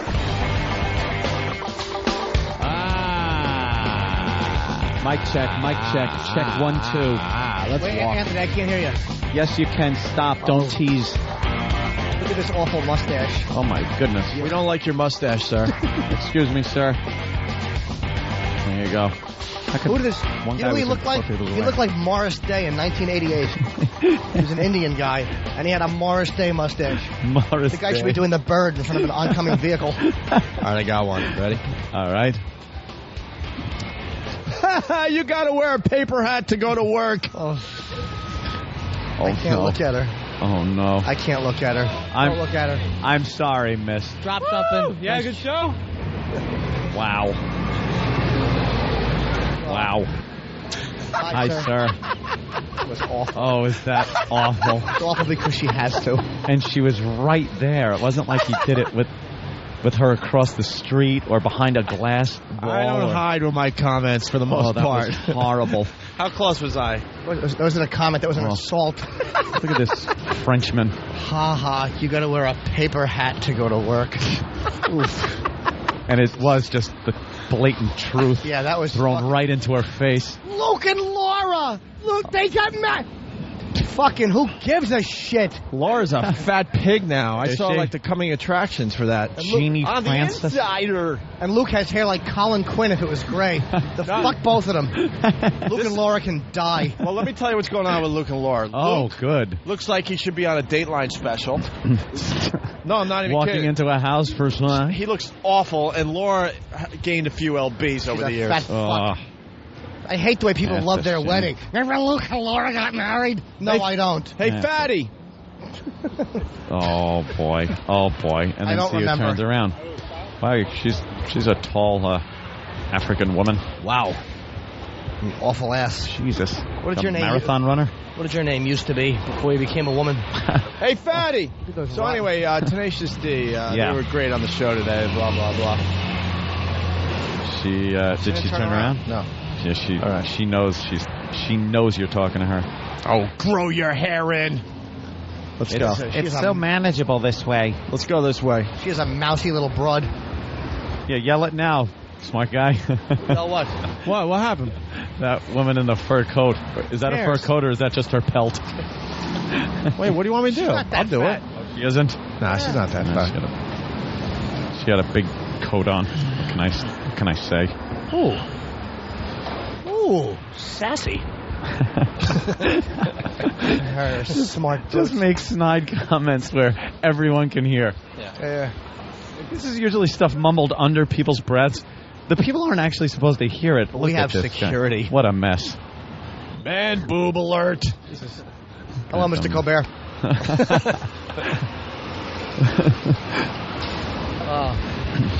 This corner's turning into a crack house. This corner stinks. It really does. Where's Mac? I hope his legs are gone. Nah, he's dead. No, he's gone. Where he is. I think he died. Hope he's walking on 2 awful stumps. Gotta be. Hey, what happened to Andrew? We still can't find him? No. Put out an alert. Gotta look for that guy. We need him for the homeless shopping spree. What the hell is this guy's story? I don't know. Let's ask hairline him. Goes to his eyebrows. How are you, sir? What are you doing today? How's everything? Just working. Where do you work? Driving cab. Are you driving a cab? You're very well dressed to drive a cab. You usually don't see cabbies wearing suits. Private car. Oh, he drives like a car. Do you have a celebrity in the car? I got what? Who are you driving today? To New York. To Newark? Oh, you just taking someone to the airport? Yes. Where are they going to? Are they on the no-fly list? Maybe. Are they bisexual or transgendered? I'm not sure yet. Okay, what airline do they fly? Continental, American, Delta? Anyone. He doesn't want to say. All right. Very suspicious. I'm getting to the bottom of this. Yeah. There's a guy here. Thank you, sir. You've been very helpful. And I don't like the way you hung that woman while she was still alive with a sheet. Little fat-faced criminal. That's a little midget. It really was. Ugh. It's awful. Look at this puke-inducing fucking color she's wearing. Ugh. I know I sound like an old queen commenting on women's sweaters, but that was atrocious. Yeah. What else are you going to comment on out here today? It's true. It's an awful day. All right, let's just walk in. Yeah, we go inside. We'll no support today, by the way. No. Wow, except for 2 of the regulars. Hey, Mama. Kind of nasty. 2 regulars today. That's it for the walkover. Thanks for nothing. We'll Thanks for nothing. Opie and Anthony, XM 202. They are the most vile, despicable human beings in the country. Creeps, ankle biter. Obviously, the strength is their ability to turn mistruth into something people would believe. Wow, how long is this guy going to continue to babble and say nothing? All day long. Shut up. All right, here we go.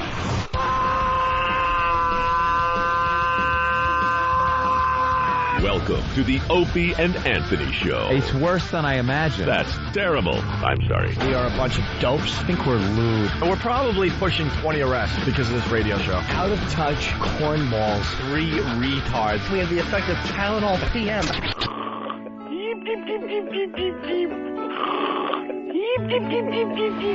Opie. You know I could have been a model. Anthony. I'm gay. James Norton. I like yogurt. Robert Reed.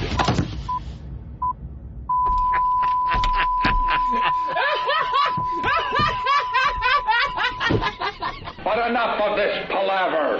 Let's get the show on the road.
doesn't matter. You got the autograph.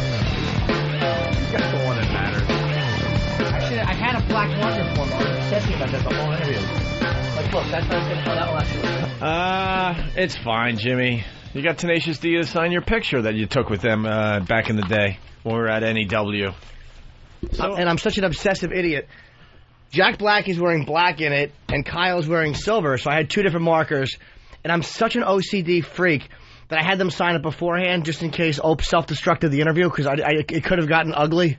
Well, which he was fair. He warned me, like, this might get ugly. So I'm like, all right, get them to do it quickly. I whispered to Jimmy, you might want to get that picture signed beforehand. But no, it's actually okay now, the way the light hits it. When I don't know. I was just getting a weird feeling before the interview, but they were great. Yeah, they were absolutely great. They're playing the Garden December 1st. They're very nice guys. They got a movie coming out. They got a soundtrack coming out. They're just rocking and rolling.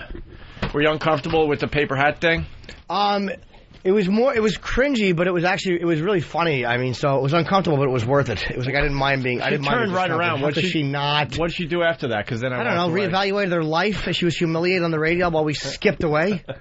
What could she do? She kind of turned away. Did she? Yeah, it was. We get that on video. Where's Sam? Sam? It was embarrassing. You didn't get it? I have my camera. You didn't have your camera? What was wrong, Sam? You didn't have your camera? Sam, what was wrong? I was in the process of turning the camera on. Ew. I hate the way that's your catchword now. He throws it in whenever he can. But he's trying not to say it that way. No, he's trying to say it. Now, instead of just saying, I just didn't have anything rolling, now he's going to throw it in all the time. Yeah. I like this kid. He's got rosacea. Hey, every day... Apple-cheeked young fella. Every day, unless it's the same guy, which it could be. It could be, Ope. Art from Boston, he writes, God fucking damn, the gay intern promo piece is amazing. Funniest thing I've heard on any of the promos. I haven't heard that yet. We're looking for new interns, I guess? Well, let's say, who did the promo? And Steve took a gay angle? Wow, big surprise there. Wow. No. It's either that or wife beating. What? This is the second semester we've used it. Oh, really? Yeah. Oh. Do we have it? Can we hear it real fast? Bill, go ahead.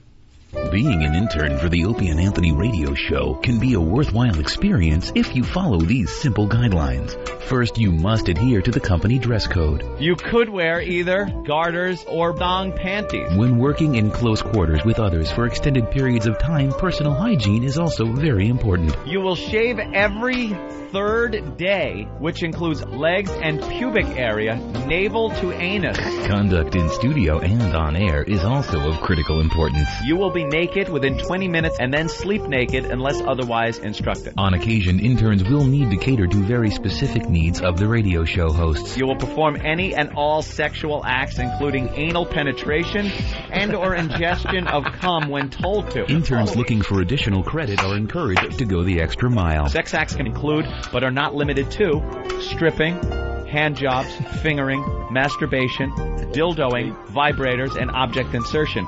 All application of lubes to myself, you, or any object will be done by you. Of course, it's important to maintain a positive attitude despite any objection you may have to these requests. You will not cry, sob, whine, or otherwise show displeasure or unhappiness. Non-compliance with a host's request will be dealt with effectively and immediately. If you are non-compliant, you will be tied to the bed, and I will do whatever I wish to you. So if you think you have what it takes to be an Opie and Anthony show intern, look for details on opieandanthony.com. I can cuddle, spoon, hold, or touch you in any way. What is fucking wrong with this? I'll tell you what the problem with that promo is. Not long enough. Yeah, we need a few more minutes on that one. Yeah, you're just getting worked up, and then the promo ends. It sucks. Yeah. Why not play that and just play a hunk of the show in real time? Yeah, we got a guy coming in Friday to try to drink a gallon of milk in an hour. It's an old fraternity thing. It's also been done on the radio. We're not going to try to make believe that we came up with that one, but the guy's trying out to be part of the eggnog drinking contest. That has begun. The tryouts for the eggnog drinking contest. So we're looking forward to that on Friday. And then I was reading the message boards last night. And I guess it's some dopey radio show in Tulsa, is it? Wow. As you said that, I was thinking of that. Really? Jesus. They think we ripped off Fatty Pig Fatty from them. They have to be newbies in the business, I guess. Yeah, What's their because website? Let's go to their website. Fat Chicks on the Radio being weighed is one of the oldest radio bits ever. And I came up with the name Fatty Pig Fatty, and I came up with the contest idea. Yeah. And I'm not bragging. I'm simply saying I've never been to Tulsa, Oklahoma. Ever. I'll tell you what the bit is when it's done by, like morning zoo types and stuff. It's called Fat Tuesday. What is that? It's one of these bits you could get off like a service. Like there's services out there where you subscribe and they give you a list of bits. And one of them that's been done by just about every fucking radio station or every morning show in America is a bit called Fat Tuesday, and they weigh girls on Tuesday. Fat Tuesday. Get it? Fat Tuesday. But we try to throw our spin onto some of these old school bits. So Jimmy came up with Fatty Pig Fatty, the pig mask, and the like to make it a little different. And I never heard of Fat Tuesday. I just thought it'd be fun to weigh fat chicks. Again, I'm not saying it's a genius stretch, but to accuse somebody of thievery. But these dopes think that we actually, I don't even know their names. I only know about this because I was on the message board. It's on Whackbag. Yeah. Other message boards wouldn't have done it. Other message boards would have just sided with them and accused us of stealing. Yeah. Hey, Than, let's go to Whackbag and get the link, and then let's just see what their site is so we can talk highly of them. Oh, thank you, Kenny. Have a water. Yes. Oh, thank you. $4 for... Ew, I hate that! No, I can't eat that! Was it a pussy? Ew, what is it? I hate Thank you, Than. Oh, no. I thought you ate olives. I love olives, green, of the green variety, but black Ew. olives stink. Like green olives? Love green olives. Hey, Ken, how about this is what I want? Hate black olives. I want a little bottle of green olives to eat. For real? I would never lie about that. Don't ever question my olive orders again. It's humiliating. Although the olive has given a little flavor to it. And I want the olive with the pits in them, believe it or not. I like to chew on the pit a little. I like to eat the olive and chew the pit a little. The pit. I like to chew the olive pit. No, the bit is pit a little. Pit a little. I like to chew the pit a little. I like to chew the pit a little. Anthony, what oddity would you like? I need nothing from you today, thank you. Clean underwear, because he might have a doctor's I have clean underwear on every day. Did you bring Anthony some nice silken panties, see-through mesh in the front, so his balls are presentable for the doctor's face to be buried in? I don't have a doctor's appointment today, and if I did, I would be clean for it. Would you wear your clear-back thongs or your boy shorts? He likes his Dr. Boy chaps. I would just imagine walking into I can imagine. The assless chaps. One foot propped up in your leather boots on the fucking wall so your asshole is wide open. I couldn't say that on CBS. I would give anything to see Anthony in the boy shorts bathing suit that the new James Bond is wearing. Maybe we could Photoshop that. And when the doctor gives you the prostate check, say, "Hey doc, how about a double knuckle fuck?" Double knuckle fuck with my chaps on. Oh, I love chaps. Tyra. I want to be spanked by a man while I'm wearing chaps and not consider it a gay act. Well, good luck on that one. Oh, come on. Don't be fresh. Godspeed on that. Hey, we have some stories here that I would like to discuss. Yeah? Yes. All right. Yes. There's the 50 worst artists in musical history, which I think... Why is Stan looking at gay porn? Well, that's... Why would you ask an unanswered and no need to be answered question? Stan's a fruit. Telltale sign, by the way. That's right. That's right. This is one of the videos that's highlighted on their website of that show that... All right, good way to have a real answer. And what are they I mean, because I'm gay. Attaboy, Stan. There you go. What is it? It's one of their hosts or lackeys giving a 400-pound man a lap dance. Oh, God. Do that gay radio? Yeah. Trust me, bros. We have no clue who you are. No clue. You just embarrass yourself by trying to say that a radio show is ripping off Fat Tuesday. Fat Tuesday. God, in the list of bits that have been done by just about everyone, Fat Tuesday's right up there. Yeah, it's one of those benchmarks of everybody. Enough. Pal Talk people, sorry. What happened? I guess I got to upgrade. I got to do the same thing. What? I try to log on, and it says you got to upgrade.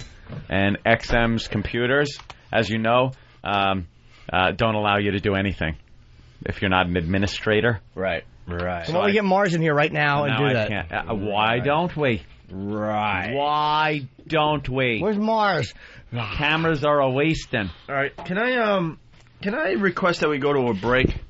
My blood sugar level dropped drastically today. Where'd it go? Mars is here. Hasn't happened in a while because I didn't eat a lot of food this morning, so I want to like dig into this egg white omelet with the fresh vegetables, and I don't want to be eating on fresh vegetables. And I need to get some of this food in me, or All I right, will let's pass see. out. Hold on. If we can get this Or I'll working. just sit here and listen to you. Study on CNN. Those with real smiles in photos likely to be happy later. What? Really? Yeah, well, that means if you're more likely to smile... What? Then you have you're more likely to be happy someday, because you're happy then. What the fuck kind of a stretch is that? Show me a photo of John Wayne Gacy smiling, and I'll fucking smash that theory. But then again, he was happy as he raped a boy, so I could be incorrect. His happiness What is a is little this different than little- your happiness. Whatever you want to choose. What does your shirt say? What does Nosferatu has? By the way, excuse me. When he walks in the room, why is there no theme music? Yeah. What? Because I'm supposed to. Oh, all right. I'm trying to download software in the middle of a show. What does that shirt say? Brooklyn's finest. Yes.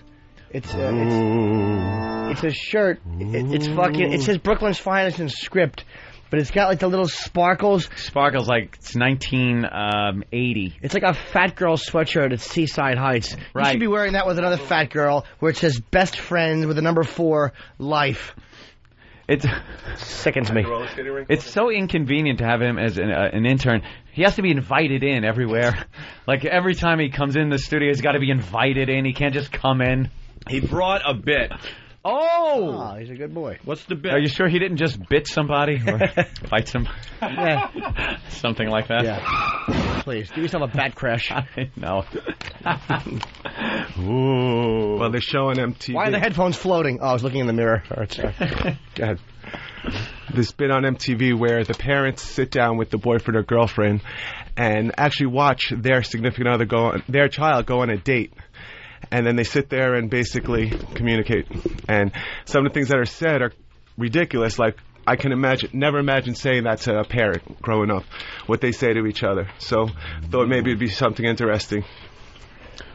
Ooh, it sounds very scary.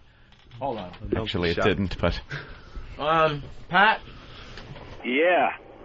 Hey, I want to give Jimmy some props for a line that he made that nobody even acknowledged. Thank you, Pat. When Opie started screaming, "I can't eat this," and Jimmy said, "What, a pussy?" Yeah, that did deserve more, but nobody heard it. He said, "What is it, a pussy?" Hey. It was a great line, but, you know, you were busy. That was very hurtful. Have a little tomatoer. You are the man, Jimmy. Thank you, fella. You're welcome. Have a good day, fellas. Goodbye. Bye. So I don't get his bit. Well, the TV show, basically the parents do not like the boyfriend or girlfriend of their child. And basically they choose another date for their child. And then they go and watch it with the boyfriend or girlfriend while they're all sitting on the couch while their child is on a date. Isn't that when... And the guy who, like, the boyfriend they rejected has to jerk the father off while they're watching the daughter on the date with the new guy. And what sound does he make?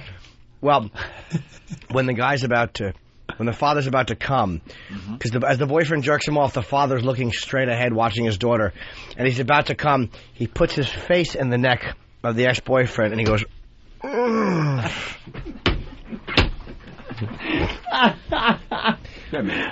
is that horrendous? It's like, like against the neck. You feel the father's lips against your neck.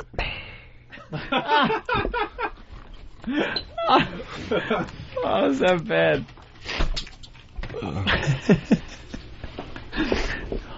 All right. We'll think about doing it after the break. Yeah, why don't we do that? I can't Why eat don't too we much. think about doing it after the break? The Opie and Anthony Show presents a Wild Bill production. Hi, I'm Steve C., the beating heart of the Opie and Anthony Show. Obviously, my voice is good for more than convincing children that I'm good friends with their parents. I also volunteer my services as a part-time hostage negotiator. Steve, it's an emergency, and you're the only one who can bring these hostages back alive. Why me? What's the catch? You might be responsible for the kidnapping. You mean, it can't be. You'll never catch me alive, coppers. I am the unstoppable crime burglar. I will blow away everyone in this room. Dr. Crime Burglar, this is Steve C. Let those children go. Please, don't rape them. He never said anything about rape. I don't trust you, Steve C. You never sent me my wow sticker. Well, you must not have sent a self-addressed stamped envelope to 111 West 57th Street, New York, New York, 10019. It was your own fault. Now let the kids out alive. I did all that. Well, were you one of those assholes that just sent an empty envelope with no self-addressed stamped envelope inside? Sir, we have a clean shot. Should we take it? Yeah, shoot that bastard in the face. You're safe now, kids. Let's go home. Everyone, get in the van. But Mr. Steve, where's our parents? They're all dead.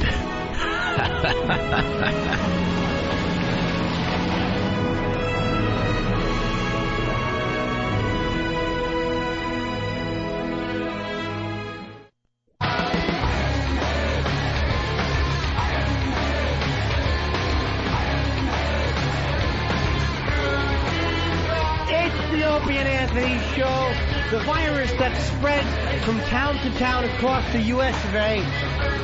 Starring Opie and Anthony, and featuring Jimmy Norton and Fan and Travis and Steve and Mars and Poe. Wow. Everybody. Yeah, it covers it all. And Steve, you should have seen what he called Travis before. He's like, Travis. Travis? Travis. Ooh.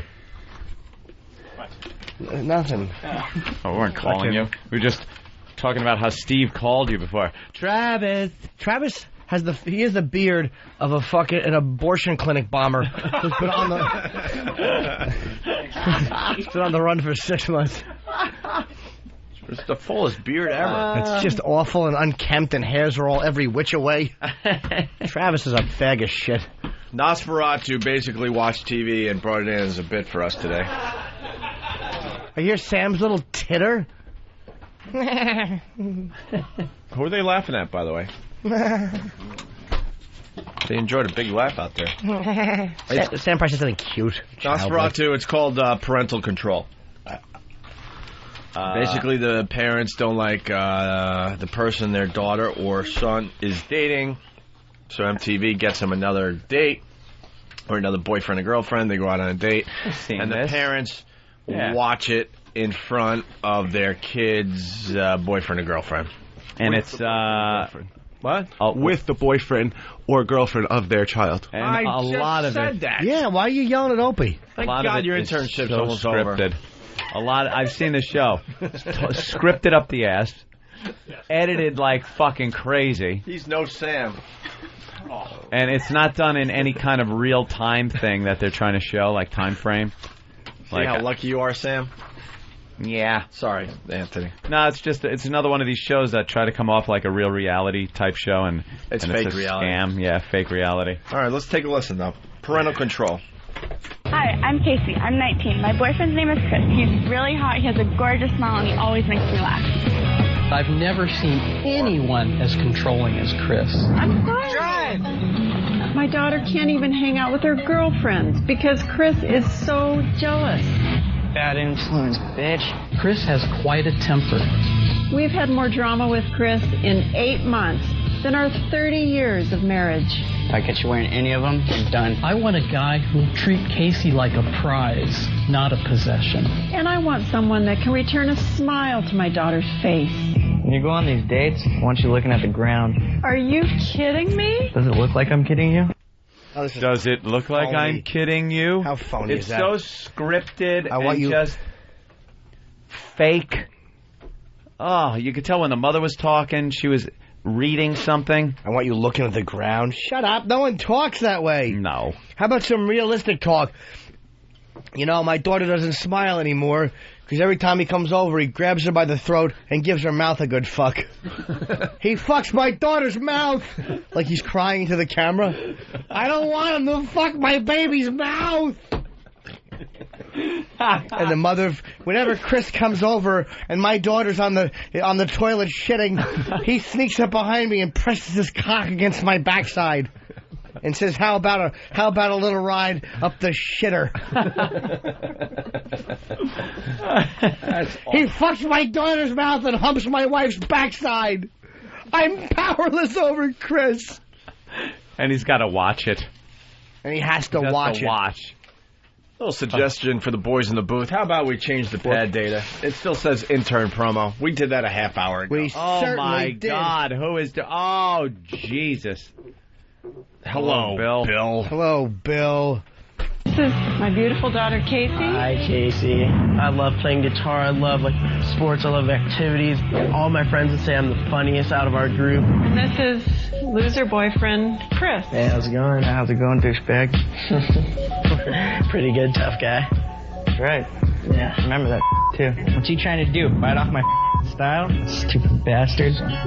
This guy, Jason, he's like an ugly version of me. I've taken better looking dumps. So, I'm thinking we should go on a date. Have a good time now. Okay. All right? Now keep your hands to yourself or get a broken neck. Somebody have a leash for this guy? No, the barbs are flying. Hey, tough guys. I've taken better looking dumps, and then the father chimes in, and he took it in my daughter's mouth. They make scat films. All right, I think the bit might be working. Hang in there, Jimmy. We need you. Well, the mother was complaining.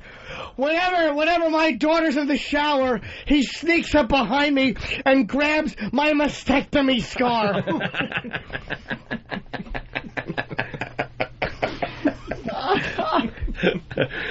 He tweaks the scar tissue from behind. Between his thumb and index finger. He pinches it and he goes, rolls it around. He chews on my pit a little. I can't get that out of my head. My pit a little. He fucks my daughter's mouth, and he pinches my wife's lack of breast scar. And he spits olive pits into my daughter's asshole. He's not a good boyfriend. Him and his friends spit olive pits into her asshole after she's been drinking. Let's say hi to Jay. What the hell? Jay, what's up? How are you today? How you doing? All right, Jay. You guys are fucking awesome. I've been listening on the regular radio station, but I always can't call in because it's normally like 5 o'clock at night. Right. Oh, you're listening to us on the Zone in Rochester. Right. It's bullshit because I call the number and they're like, oh, yeah, you got the right number, but you have to call in the morning. I'm like, yeah, and then I won't know what they're talking about. Oh, exactly. Right. Exactly, Jay. Right. So I went out and got the XM just for you guys, so I listen to you guys all day, listen to replays, and great. I'm finally working it. I drive a tow truck. I'm actually in it right now, but... Yeah, where do you drive the tow truck? Where do I drive? He's not used to the XM show. No. Hey, what kind of olives you got? You have a large jar of green olives, They're called Jimmy. Queen olives. Oh, well, now it makes sense. I didn't use this fork yet. I'm not sure, man. Oh, have a couple of olives while you're at it. Grab Way to two. snatch a man's olives. I can chew the pit a little. I'm chewing on the pit a little myself. Don't chew the pit. A little. Oh, olive pits are disgusting. He fucked my daughter's mouth and him and his friends opened her asshole with olive pits and went...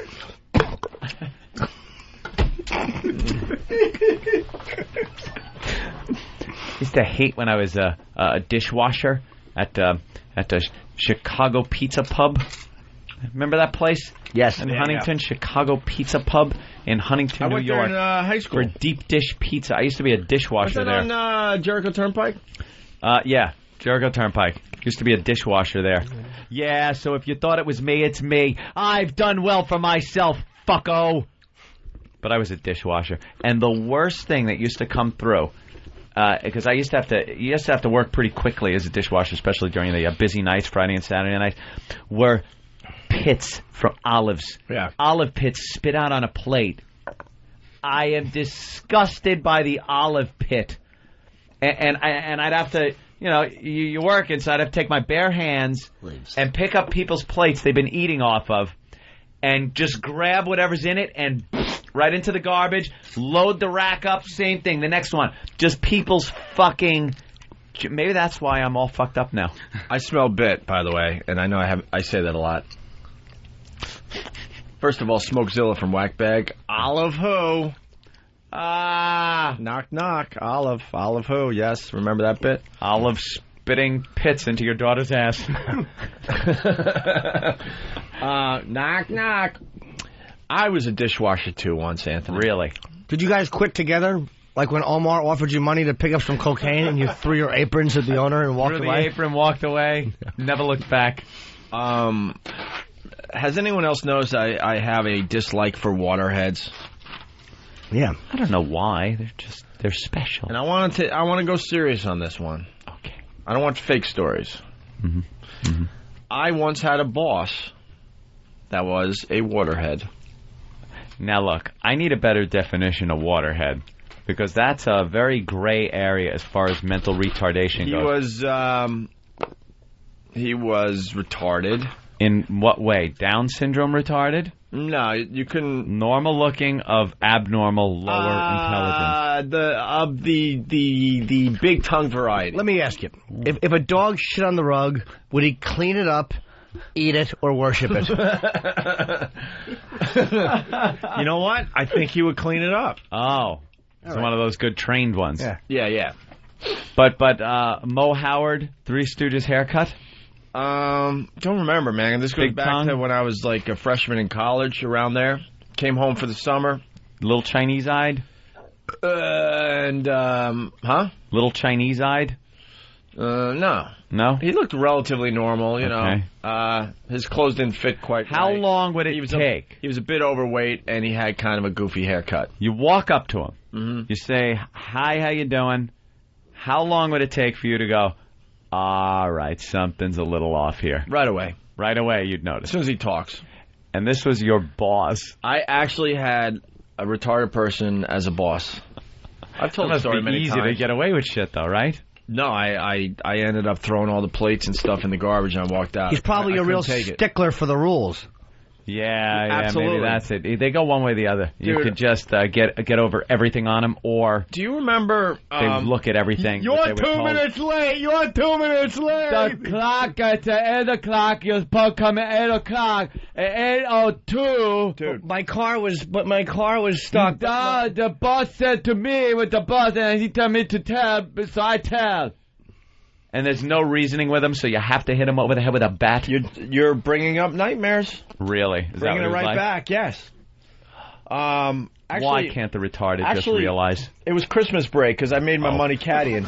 Sorry. Christmas break. Everyone knows I made my money caddying in the summer growing up. winning that retard tournament. But one break, I decided to do that old temp for hire. Temp? They tempt you to a fucking dishwasher job? Yep. Holy shit. You bitches got it knocked. They tempt you to a fucking secretarial pool. By the way, I can't read his name. Something Cabby Leg from Whackbag. Freshman in college. You don't remember 2 years ago, Opie? Hey, right? When his college kid walks up to him and asks for a job. They always look at me like, well, who's this kid who just got out of college? All right. And asking for a dishwasher job. I say you just got out of college. You should be going for a better job. You know how depressing that day was when I had to walk home and realize that it's finally over, that I can't pass for a college kid? Finally over. Hey, I rode that well into my 30s, trust me. I really did. But College boy. Jimmy smashed me, and I remember walking home that day, man. You're wearing a coonskin coat, I'm like, 23 skidoo. I'm like, man, like a college boy. It's really officially over. They laughed at You me. mean you're not going to have that sweater with the big O on it anymore? A lot of you guys can't see, but he wears his. He lettered. Well, lettered. Yeah, the O means old now.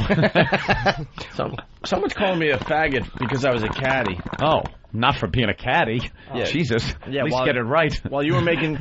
yeah, exactly. While you were making $10, $20 a week on your stupid paper route, I was making hundreds of dollars a day. That's right. What's and wrong all with the coke you could snort, by the way. Right.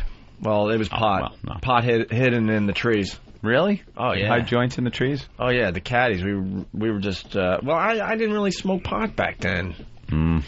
But some of the older caddies, they were there forever. They would hide joints in the trees, and all the older caddies knew where the joints were. And then they would... Well, that's handy. Well, because you would forecaddy. you know, you go out a couple hundred yards so that you're not near the golfers. You're waiting for them to hit the ball. Who wants to be near golfers? So you grab the freaking joint and take a couple of hits and throw it back in the tree. The next guy comes up. Yeah. That's a courteous thing to do. Yeah, they had a whole system plan. But anyway, so that just made me want to smoke pot. By the way, hearing that, like, it was kind of cool. Weird urges. That just made me. Why? I don't know. It just made me want to smoke pot. The whole situation's kind of cool. You're working, but you're not really working. You're kind of out in the field and stuff. And then you know there's a joint there. You take a few puffs, enough to give you a good little buzz, get you through the day. Right. I like it. Did I ever tell you the story about all my brothers caddied, Huntington Crescent Club? My brother, I believe it was, oh man, now they're going to get mad at me. One of my brothers, I think it was Scott. Just throw money at him. I think it was Scott, but it might have been Brett, who's the fine owner of F.H. Riley's. Where is that place? 400 New York Avenue in Huntington Village on Long Island. I believe I'll be out there, let's call it Saturday night. I'll be there Saturday night, F.H. Riley's, 400 New York Avenue, Huntington Village on Long Island. It was either Brett or Scott. They both get acknowledgement today on the radio, so they'll be happy about that. My brother came up with a sign. Like when you caddy and you four-caddy, golfers hit the ball, these rich fucks, and they want to know where their ball is. So if their ball is on the fairway, help me out, Anthony, you give them the old safe sign. Safe. All is good with your drive. Safe. Just like an ump. So then you see in a ball game. Then you see the golfer on the tee all happy, just bouncing around, waiting for the other guys to hit their balls because, you know, his ball is safe in the fairway. And then the other side... Why aren't you with the golfer, by the way? You would go ahead just so you can see where the ball goes? Okay. Some tees you can't do that, but others, when you can, you would to help them out and let them know where the ball is. Okay. And if you were a good caddy, you would kick them out of trouble. Oh, really? Oh, yeah, that would earn With the rules, you know. That would earn you a few extra bucks. You tell Ty Webb I'm gunning for him. Get 30 cents. Anyway, and then they had the old, the guy would hit the ball, and then he would take his thumbs down. Oh, now that can't be good. Thumbs down. That means your drive is in the sand trap. Only trap?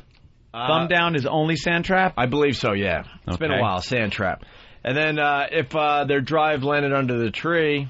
You shouldn't use this sign because you're responsible to make sure it's not under the tree by the time they walk up to their ball. Yeah, you get that. But if you didn't have the balls to kick the ball around a little bit, you would put your arm up in the air. Yeah, like you're giving the old, almost like the Italian "fuck you," fist in the air, kind of that, without the. No, it's the old man gesture, like you kids. Oh, it's you kids, get off my lawn. The meddling. Oh, yeah. Wow. Why you? So you have that, and then you take your other hand and kind of tap your elbow. Tap your elbow under a tree, right? Oh, I get it. Your arm is the tree, right? And you're tapping under the tree, right. Holy Jesus Christ! So you would have these dumb, signs for the golfers when they're on the tee to see where the ball's at, right? Well, we freaking had a caddy for a bunch of fuckos at the Huntington Crescent Club. So a lot of them were very nice, but there were a bunch that were just asses. The entire fucko family. Cheap fucks. They treated like shit. So my brother, one day, he pretty much had it, and he started a tradition that goes on today at the Huntington Crescent Club. Ooh. Guy hits his golf ball, right? It's kind of on the fairway, but off the fairway. So, you need a sign for the golfer. He gives him this sign. The universal sign of the dickhead. Right. Which is almost like a ballerina, where she would be doing a little pirouette. She would put her hands on top of her head, fingers touching a part that would be right down your hair. Yeah. And your arms are now making the head of a penis shape. Yeah. Crown. Over your head. Called a crown. So, my brother started that tradition at the Huntington Crescent Club and used it for the dickhead golfers. So the golfer would hit the ball, and he's not sure if it's on the fairway or too close to a bush or a tree. My brother would just march out to the middle of the fairway so he could see the sign perfect. And just for everyone to see, including other caddies on other holes, he'd give the big, "You're a dick" sign. And the golfer didn't know what that meant. He just thought it was another sign. And then he would march up like, what is that sign? Never seen a caddy give me that sign before. And he'd come up with some dumb excuse like, well, it's it looks like you're going to have a swing, but a tree might be in the way. It's kind of like a shaky type of symbol. It'd be like half on the fairway, half off. Right. So each hand represents, you're parting your hair, and that's where the boundary line of fairway, not fairway, you fucking dickhead. Yeah. But he would march right out of the middle of the fairway and just give the big, you're a dickhead to everybody. Oh, it's hilarious. You used to help the guys out, though, and they would hit it under what we used to call using the foot wedge. I think I need the foot wedge, and then you'd kick it out from under the tree. Dude, we had a golfer that was... you would, just to kind of help them along a little bit. It depended, because there were times you would caddy for guys, and they were very serious. A lot of money was on the line. They were $1,000 a side, $1,000 for the front, $1,000 for the back. This is going back, 15 years, 20 years. What am I saying? A lot of cash. $1,000 for the front. That's like 5 years ago. $1,000 for the back, $1,000 for overall, and then $1,000 for birdies and sandies and all that stuff, right? And so the money could get way up there. You don't touch their fucking balls. No. And they don't want, they don't want help. The other guys are... Not the golf balls. Yeah. Right. And you do whatever you want with the other ones. No, the other golfers would look at you like a hawk, making sure you weren't fucking around, too, because there was too much money on the line. But there was a guy up there, I don't want to say his name, because quite frankly, he's connected. Yeah, a lot of the guys... What? Back in the day, there was a lot of, guys that were connected. Really, Opie? Because Anthony knows nothing about what you're talking about. I have praised the Mafia over the years. Let me tell you something about the Mafia guys that I caddied for. Treated me like their own son. With respect? Like unbelievable. Yeah. Way more money than the average guys. They were the greatest guys to caddy for. Mob guys love tipping. But one of these guys that was loosely connected, he wasn't Italian, but he was part of the whole thing. No. He was notorious for cheating, is what I'm getting at. And the other golfers, because they would beat him to death. They would play for a lot of money. No, you're not even caddying for the other guys. They would give you like 100 right off the bat and go make sure he doesn't cheat. Keep it fair, huh? Make sure. No, I'm not even kidding. Make sure. And you'd see this guy walking like it's so obvious his ball is deep in the woods and stuff, and you could watch him like. Getting a ball, he always wore long sleeves, even though in the middle of summer. Look like he has tumors all over the place. Would they get another ball? Goiter? What do you got, a goiter on your arm? He would like have long sleeves, and he would just like you could watch him getting ready, like he's like making believe he's trying to be natural, but he has like a ball on his wrist, and all of a sudden he would just kind of drop it as he walks, and just happens to. Here it is. And you would, just like in Caddyshack, you'd turn around like, holy shit, this ball is so lost, it's not even funny. And you'd walk back to him and go, oh, wow, you found it, huh? I love when people do that, and then you find their real ball, the original ball. It's like, isn't this yours? What? Right. Oh, no, I was playing this. He was notorious, too, for like having a hole in his golf pants, because then he would just drop the ball in the front pocket, let's say, that had a hole, and then it would just fall right down his leg. Yeah. He would do it that way. Against mob guys. Yeah, that was the scary part. Smart. Yeah. Saw him recently, so smart guy. He's still still kicking? He's still all right. Let me ask you a question. Do caddies get a piece, like Tiger Woods' is caddy, does he get a piece of Tiger's? 10%. Oh, yeah. Caddies get 10% like agents? 10% is the going fee for a PGA caddy. Are they really that helpful to the game? They do a lot more than just carry the fucking bag. But see, dude, 10%. Yeah, Tiger, what are these tournaments up to? Over $1 million now if you win. So, yeah, his caddy's getting over 100 G's for a weekend's work. But his caddy's a real golf guy. Like, he knows, like, what shots he should be taking. He's helping him strategize as well as just carry bags. Well, yeah, I mean, Tiger seems to like him, Yeah, they'll like get down and kind of look at Tiger doesn't ask for much help if you ever watch him play golf.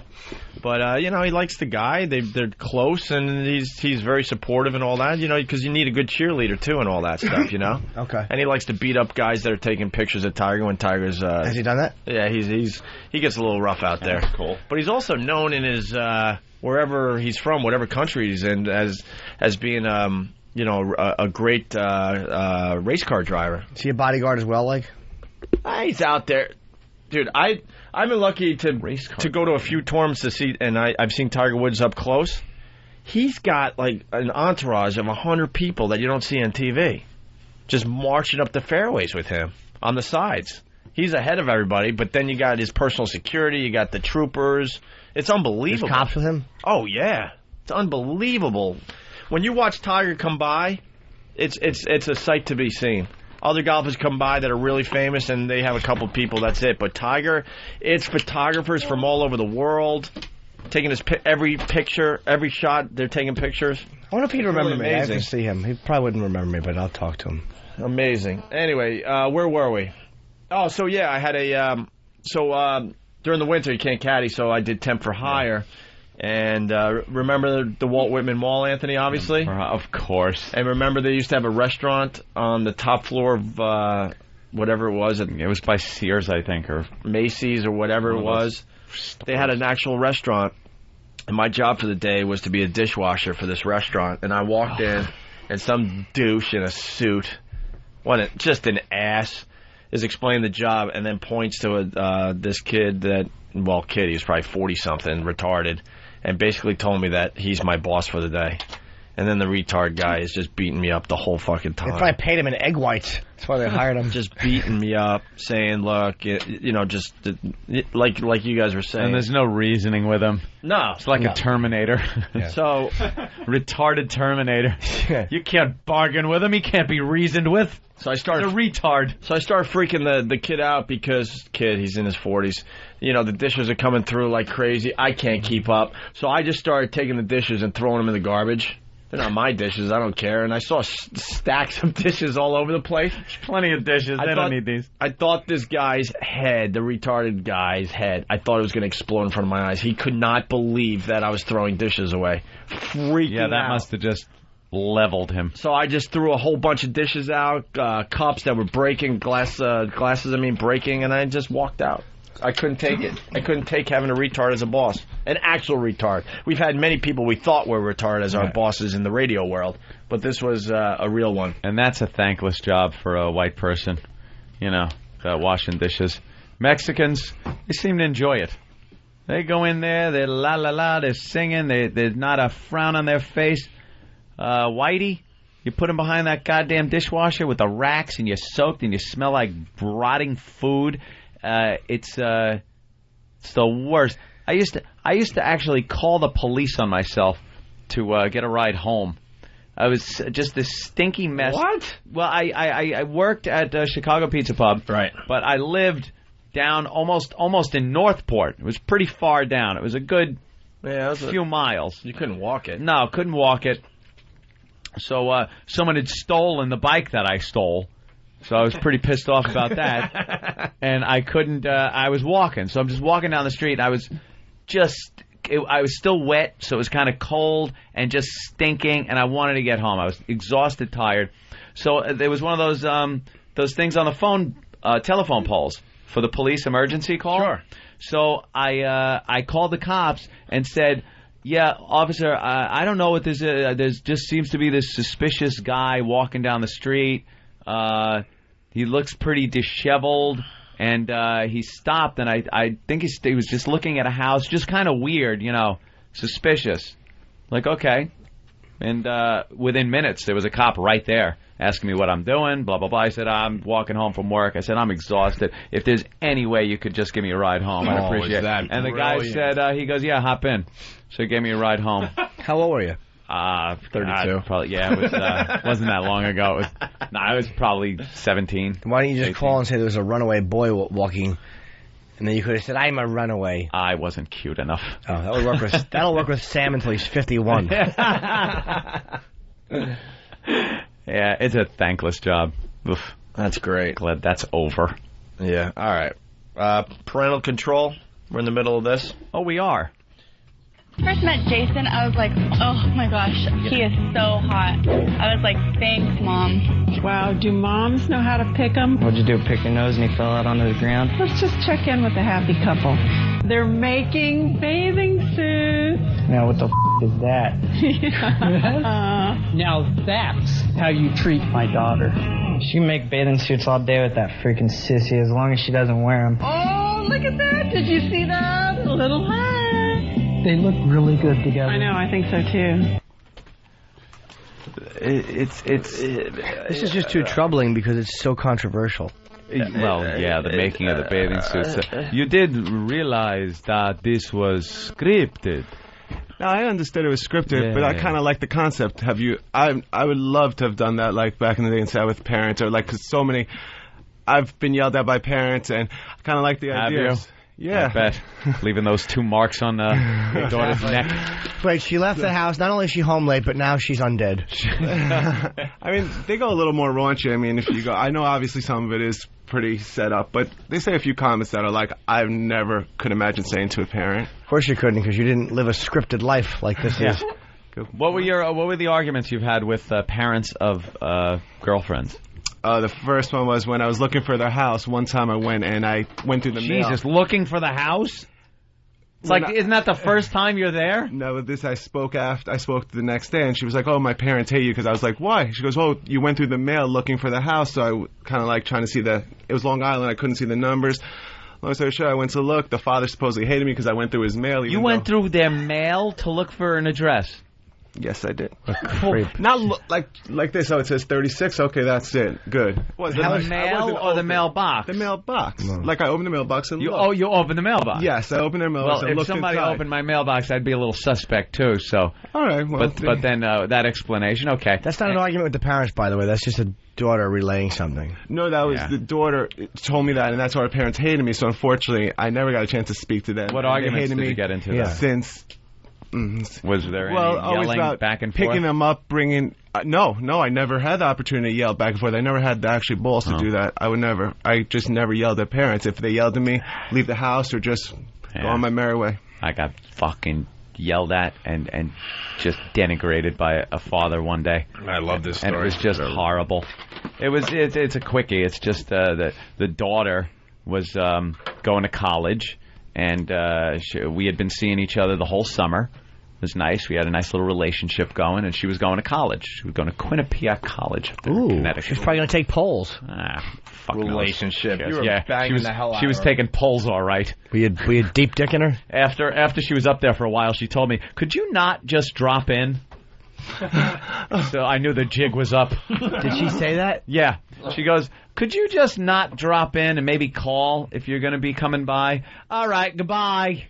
All right, relationship over. Thank you, good night. Is that the end of it? Oh, fuck yeah. She was probably over, Johnny. She was fucking some college football captain while you're moping around in a fucking Leonard Skinner shirt. I got some retribution. Not retribution, but it was more like, I don't know, whatever. What retribution could you get for that? Fucking her father over a bed? No, I was in a bar in Northport with this other girl, and she comes in with this guy, and he's a drunken mess, and she was all drunk, and she comes up to me, and she wanted to go into the bathroom with me and have sex, and she just started going, "You were the best fuck I ever had. Wow. You were the best." And she just kept saying it, and I'm, now with my new girlfriend here, and I said, "Could you just get the fuck out of here and leave?" So she got all pissed off and sent her new drunk boyfriend to beat me up, and he didn't even want to do it. He just like, "I ain't got time. What the fuck you, bitch? Get out of the fuck." So she had just turned into just some drunken... Did you tell him what she had been saying to you? No. I didn't want any part of it. Because if I said it, then it would be said in front of my new girlfriend, and I kind of didn't want her to know that she was even saying that. So it was kind of just like, yeah, she's mouthing off, get her the fuck out of here. Dude, the parents are so meddling and irritating. I had actually decent relationships with the girlfriend's parents, but I was with this one girl. I was probably my... Oh, boy. I just love... how he starts telling the story very serious, and then you'll start laughing at yourself. Yeah? Forget it. No, I want to hear it. I was 22. Oh, no. It was embarrassing. Of course it was. Because we had only fooled around. It was the first time we were fucking. It was 4 months into the relationship, and this stupid father walked in. Oh. Why you having sex? Oh, no. How are you so careless? I don't know. I You should have heard him. Okay. She's 3!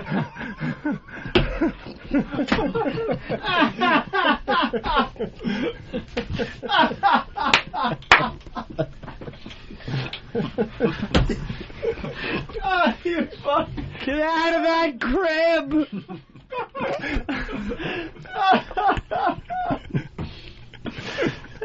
Shit. Are you talking? Now we We all know that Opie and Anthony Wow stickers are your tickets to seeing some beautiful bosoms. Well, yeah. Did you know that Wow stickers have many other uses? I remove unwanted bottom hair with Wow stickers. Oh, God, my sphincter's bleeding. That's a raw anus. Get your official Opie and Anthony Wow stickers at opieandanthony.com. Oh, God, my poopy hurts. Don't be such a girl, Travis.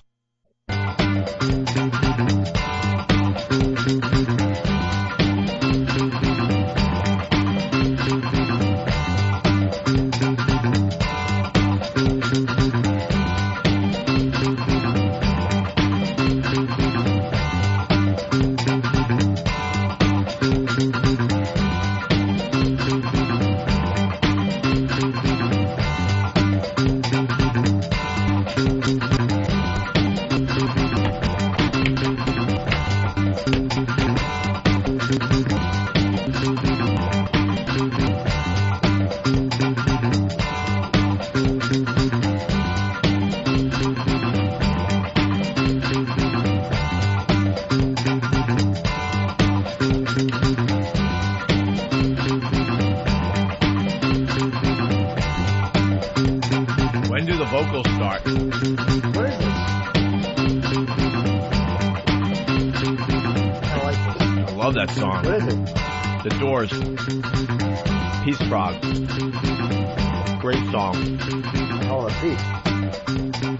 Bam, bam. It's a great song. All right.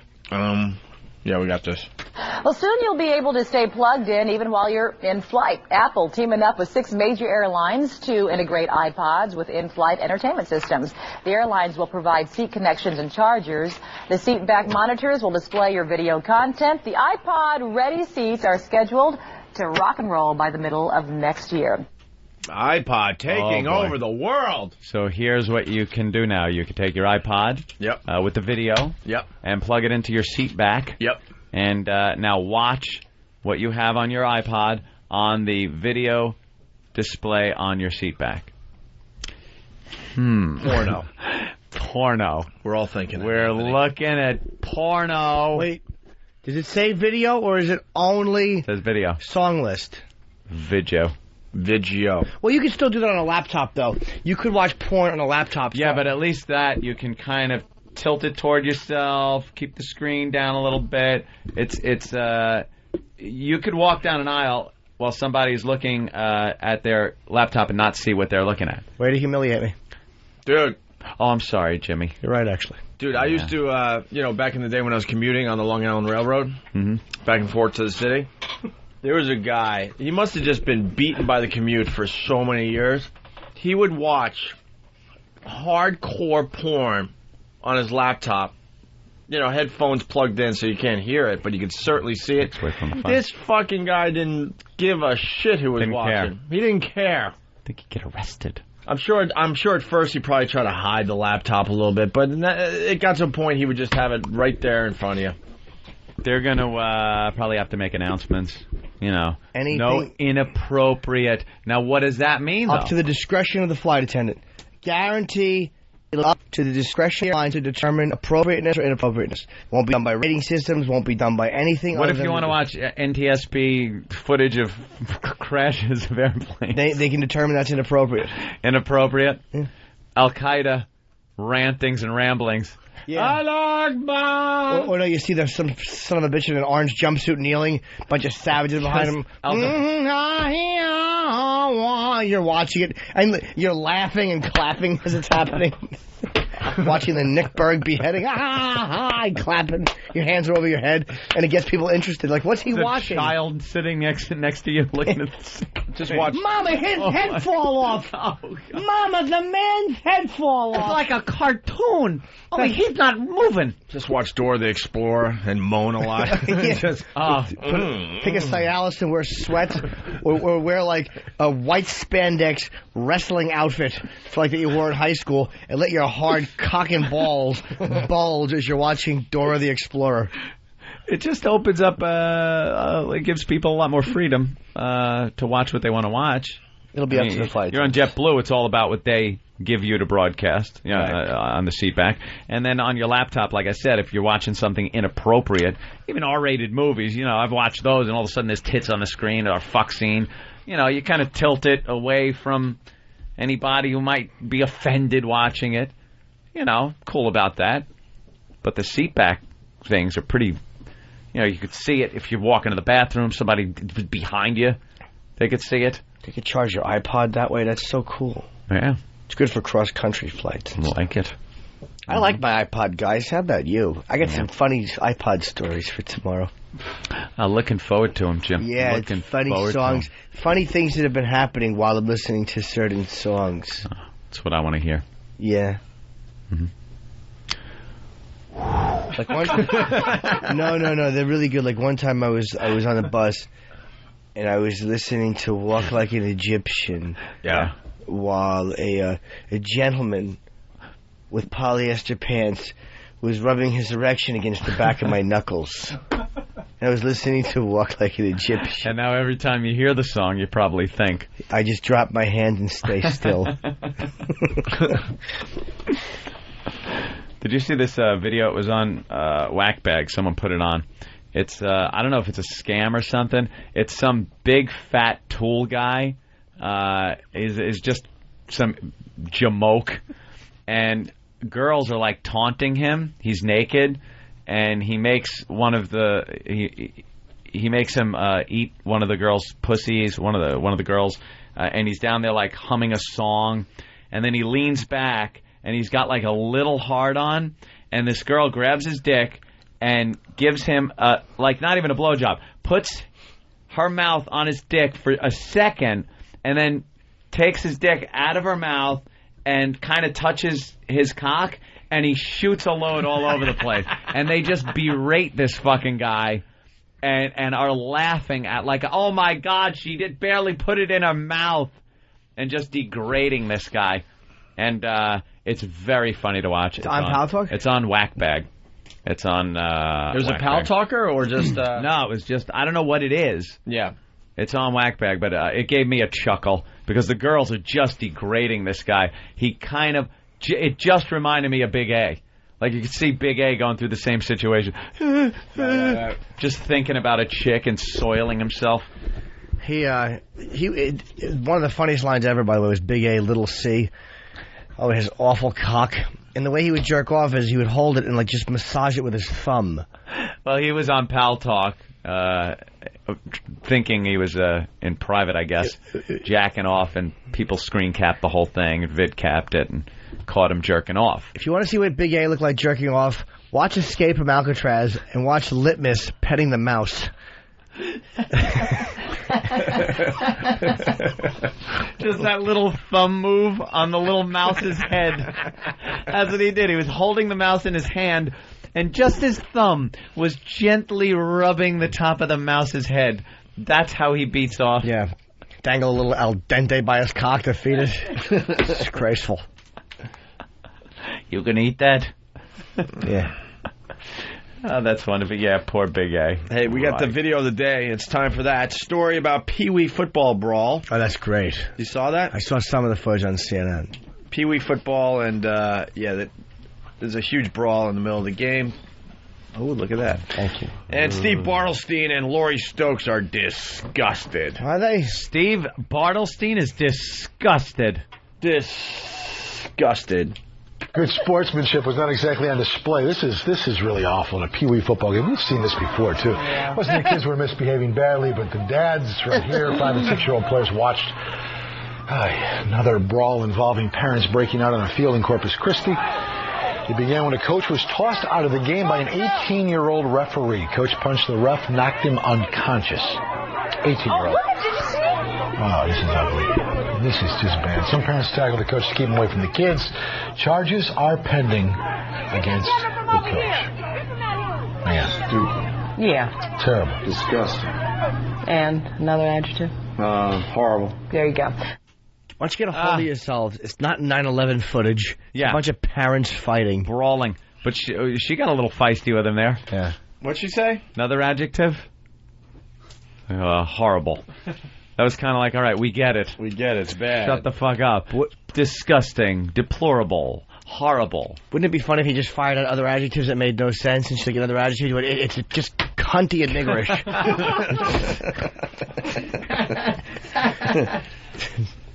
It's dog shittable. What are you gonna do? The parents are fighting out there. What can I tell you? Well, that's why I hate kids' sports, because their parents really are just a bunch of fucking, just disgraceful jizz buckets, fucking showing their own dick size through the accomplishments of their children. It really is awful. Horrible, disgusting, disturbing, hard to deal with. Watching Dick Clark talk. Next one. Wouldn't it be funny if she should get another adjective if he went cute? In general, Jimmy, because I do go to... General Jimmy? When the promotion? Well, I was Corporal Jimmy, and then I went to military school and became General Jimmy. I gotta salute this motherfucker now. You certainly do. But it's like with the short salutes, like the Nazis would give, like with the foot stomp and the little arm goes up. I like hi, that. how are you? Busy? I like that one. Right, hey, busy. we're busy killing people. I ain't got time for all this formal crap. Kid sports not as bad as you think. You get a video like this every once in a while, but the parents are behaving out there. It's not fair to say that all the parents are out of control. I was just saying a lot of them. No, it's a little more of that culture of fear thing. In general, there's a lot of behaving going on. What is happening, though, is like the mom's bringing the snacks for the kids. Oh, that's adorable. And giving the kid a little juicy box. Sunny D? In the dugout in between innings. Yeah? You didn't play sports growing up, really, right, Aunt? No. We didn't have any of that when we were growing up playing sports. You didn't have your mom cuddling you in between innings with little sandwiches and snacks. When I was playing in the Little League baseball, if I wanted a drink, I had to suck my mother's pussy and ass. Holy shit, Jimmy. Oh, my Lord. At least she was there for you. That's right. It's nice. I was a pitcher when I was a kid, and I was just fucking catcher now. Damn it, you beat me. Howard Bottom. Are you trying to say I topped from the bottom? Now a pitcher as an adult, yeah. I was I was a pitcher on Young's Glass Service. I played on the Royals. The Royals? Yes. Yeah? Yes. And? How'd you do? I've been better. Yeah, I had a really weird pitching style. Instead of winding up, I did it like I would be on the mound, and I would step back, up, and then forward. Like I would just take a step back. I wouldn't even wind up. It wasn't even a good wind up. You didn't have a good leg lift, and it was just kind of backwards, forwards. You're going to add an extra 1/1000th of a mile per hour to your pitch with that. I remember I walked. They had such high hopes for me as a pitcher. Mr. Ryan thought I was going to be a great pitcher. Mr. Ryan was a boob. He certainly was an ass. And I did particularly well in one game, like against one or two hitters, but then they started me, and I think I walked like 7 people in a row, and they had to yank me. That no insight asshole. He was awful. Wow. Ball 4! Your mother's cunt. Ball 4! I had a fire. Just pull me already. Ball! Ball! Come on. Get me out of here. I'm dying Best here. effort. Ball 4! Bases are loaded, no outs. How do I get out of this? I could do this. Strike! Yes. Fucking pulling it together. Ball 4! What a bases walking bag of shit. You could actually hear da-dung, da-dung, da-dung, da-dung. They were playing merry-go-round music. As they're going around the base. Oh, it was fucking awful. I turned around, and all the players had a fucking stick coming through their backs and through their chest. Like they were on a carousel. The carousel of fat, no self-esteem boy. Ball 4! Strike! The occasional torture of strike. That's right. It's 3-1. Let's go to Randy in Houston. Randy. Hey, what's up, fellas? Hey, Randy. I was going to say, I was kind of raised how Opie was, man. When you were a kid and you were playing Little League, if you wanted a goddamn drink, you had to wait till the end of the damn 9 innings. If you were injured, get out there and fucking play. That was my dad's stance. Yeah, because my nephew JD's big into the baseball there, and I've gone to a lot of the games, and you see a lot of athletes, But you see these moms, and they're just like hanging around the dugout, like handing food to their kid in the dugout. JD doesn't get the food and the juices, They want to really, be part for the of it. most part. They want to be part But of it. it's all about snacks, and it's just a fun day out for everybody. It's not a sport anymore in some ways. Well, isn't that kind of... Kids are trained to be pussies now. And it's I don't know. I got to say one thing. Isn't that... It's like we're kind of knocking that, but it's like... Oh, it was funny the way Ove just said that. Yeah, it's just a fun day out. Like, yeah, I guess that is kind of what it's supposed to be for kids. Like, you're having snacks and... go ahead. You know what? You're having snacks and hitting the ball. But the way you said that, like, little cunts just trying to have fun and enjoy their day. I'm the Bobby Knight of the Pee Wee League. Just displaying sportsmanship and the like. No, it's... All right, when Father should go over there and punch her in the face. Dude, there's a difference. When you get your friends together, you go to the schoolyard, you hit the ball around, you try to get a game together, whatever. It's a fun day out. But organized sports, it's you know, you shouldn't have mommy hanging out on the dugout asking if you want some, animal crackers. Juicy. And a juice box. My mother never did that stuff. My mother was on the fence, holding on to it, shaking it, going, swing, batter, swing. She was really embarrassing. She'd go, no batter, no batter, no batter, while I was up at the plate. We want a pitcher, not a belly that likes to have shit on it. She'd be on the fence trying to rally the other team. Were you easy out guy? Yeah, at one point. Easy out. Oh. And I would the worst would be like, I'll show you guys. Yeah. I'll show you. Swing, foul tip. Ball goes nowhere. It's not a good foul tip. It's I barely got a piece, and the ball would just limply, like my cock in adulthood, just bounce off the plate. And technically, it wasn't a fucking miss. And the coach would go, good swing, Jimmy. Just trying to encourage me. Good swing, good swing. Good piece of the ball. Yeah. And it wasn't a good piece Good of the eye. ball. No. That's how bad I was. I would take solace in my outs. Hey, when you were walking to the plate, did the pitcher turn around and give the sign of everyone moving? Everyone, come on in. Yeah. Move in, everyone. No, closer, Oh. closer. The umpire would do that. They would actually pick the fences up and move them in. Center fielder's now playing second base. when Move Jimmy's in. up. That was awful. I told you the time that I was up at the plate and I hit a little dribbler foul up the first baseline, and it was just foul, and I stood there limply, and they're all yelling, run it out, and I was like, but the ball's foul, run it out, and I just stood there, and then it went fair, and as the guy picked it up, I started running, and I got 3 feet, I got 3 feet from home plate. Oh, hold on a second, let me just get the phone here, because, people who don't know me. Are you the worst? Yeah, That is funny. I got 3 feet away from home plate, and they threw me out, and then I had to turn around and walk back to the dugout. Old chubby, my fucking uniform was untucked. Would you have made it if you started running right when you hit? Oh, I might have. Yeah. If I just, yeah. Yeah, if you actually did what you were supposed to do. Or I would have at least looked like I was running it out, but I stood there limply while they all screamed, run! No, it's foul. And I just stood there with my arms out, like, what? I don't want to run it out. It's a foul ball. Panicky Pete when it takes that turn. And it hit the grass, and it went right back in. And as the guy picked it up, I just started hustling it out. Like the miracle was going to come. You hit a frunkus. The ball went frunkus. Oh, what an ass. God, that's funny. I remember one game, I was so bad, they moved me from position to position. I started out in right field, and they moved me into third base. Oh, I was awful. And some kid tried to steal third, and they threw it to me, and the ball just, my glove stood there, and the ball just went left of my glove, and he ran home.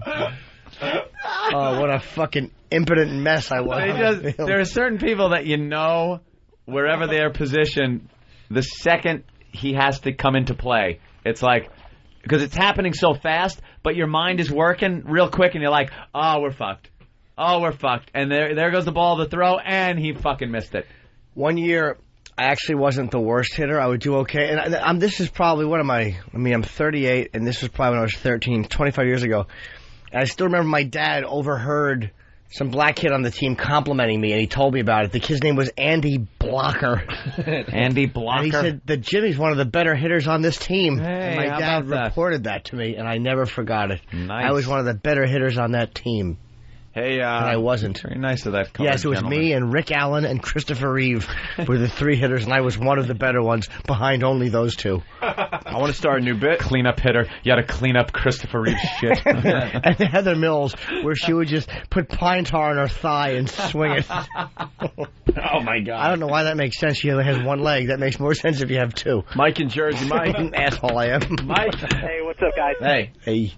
First at bat, Pee Wee, like the first year you could play baseball, hit right in the head by a pitch.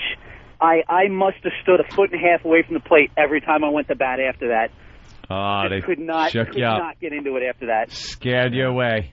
All right. Hey, yeah, I never liked that being brushed back shit. I want to start a new bit, Anthony. New bit? Called Spy Report. Spy Report. Spy wow. Report. That sounds like a cool new bit. I like it. It's called Spy Report.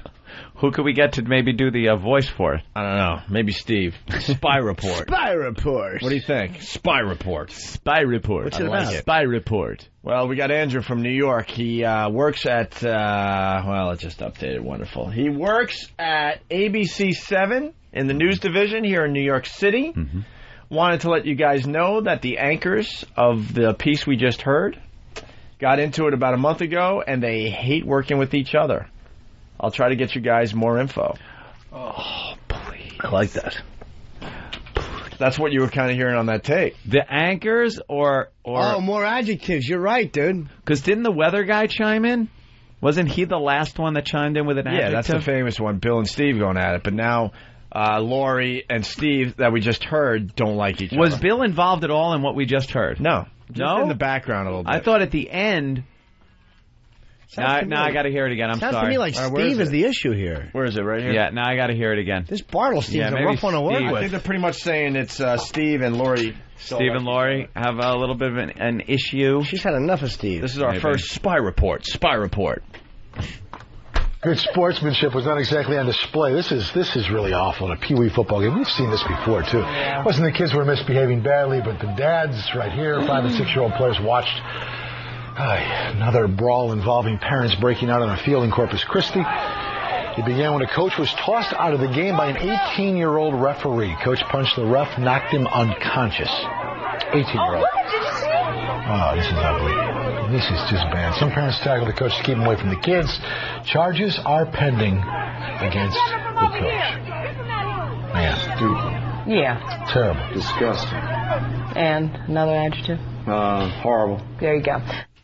Oh, that was Bill in the background. Yeah, I heard Bill. They kind of went back and forth. Yeah, you don't really so Bill was involved in that. That was playful more than shitty. Exchange. You don't hear the tension there. No. No. All right, I got to take a leak. Oh, you do? Okay, I have more Little League stuff when we come back. Swing, batter, swing. It's crazy. This is what it's all about. Oh, I love this. T-Show 36 double D's. T-Show 36 double D's. Shoving your breast in everyone's face. 36 double D's. T-Show 36 double D's. Oh, wow. She just will her down. Will her down. She just will her down anywhere. With the Mount Wednesday. She'll flash. She'll flash. Hey, I'm all for it. She'll flash. And there's boobs in your face. I'm all for it. With the Mount Wednesday. The guys get breast. Hey. This is what it's all about. With the Mount Wednesday. Oh, I love this. Wow.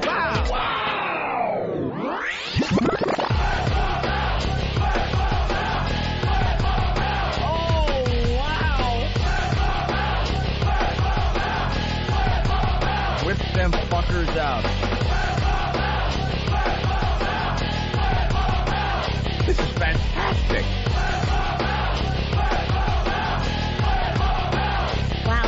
Wow. That's why we call it wow. Talk about the boobies. Take your bra and take it off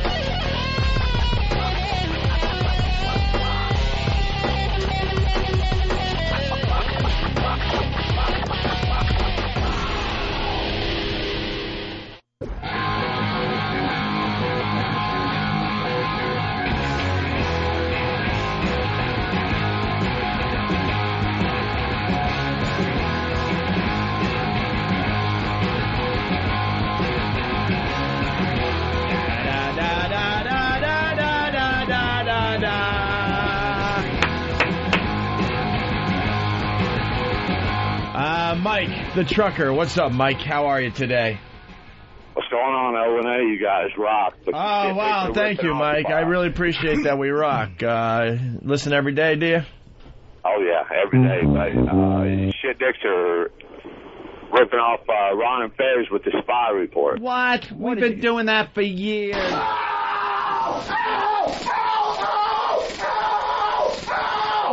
That was That's a what long you one. get.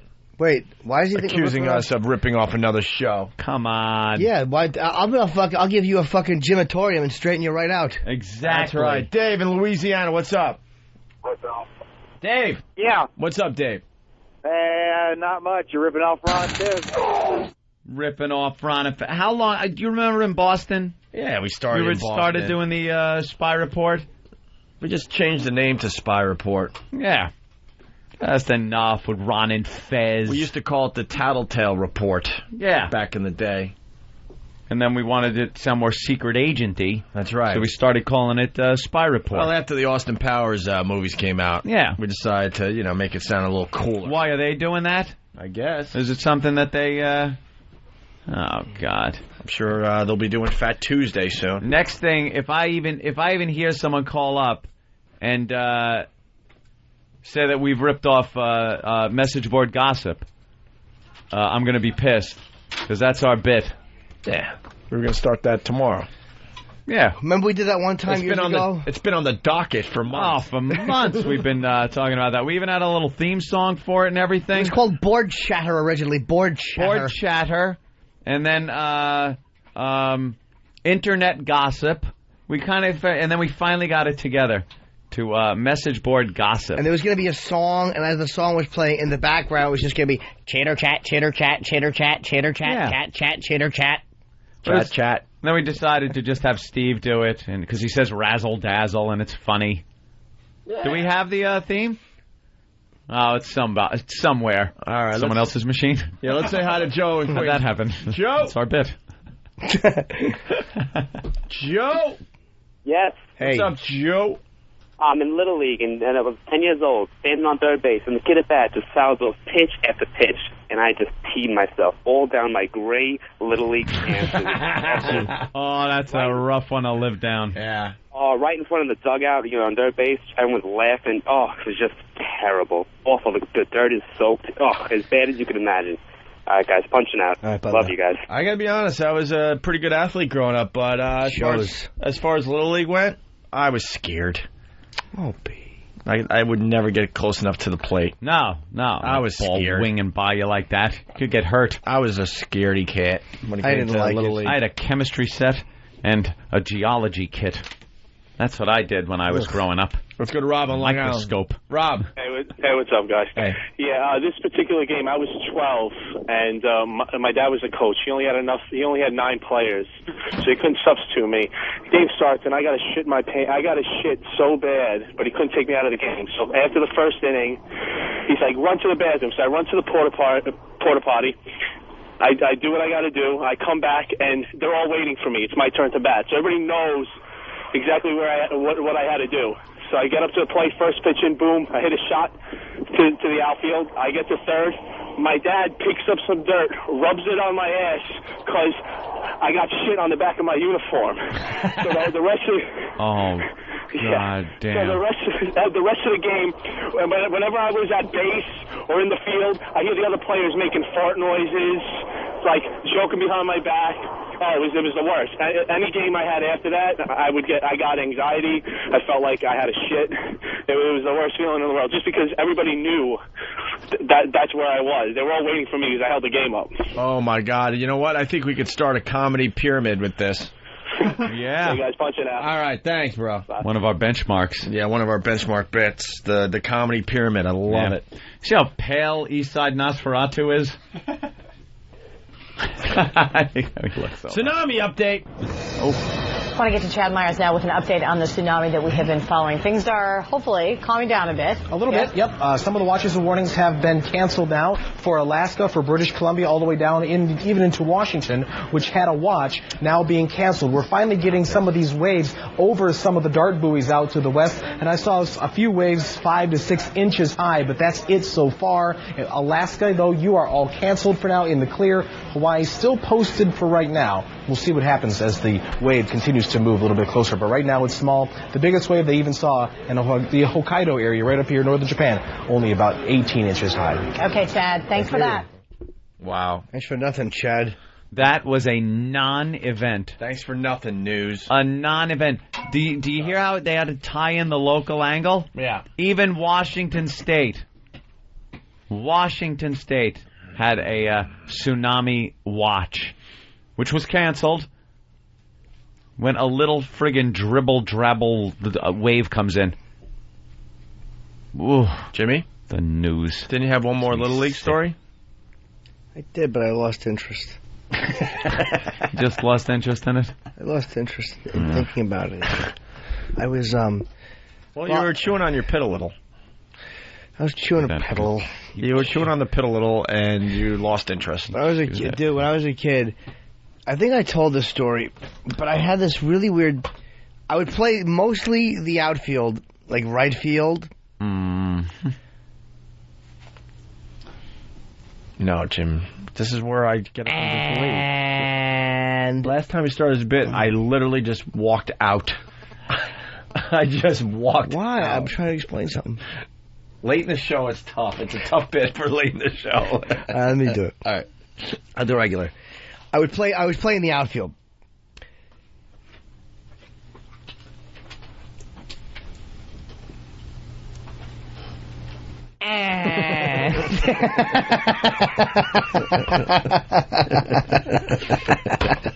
I hate you. Why don't we we should do a little board gossip, I think. Yeah? Yeah. All right. Cool. Yeah, go ahead.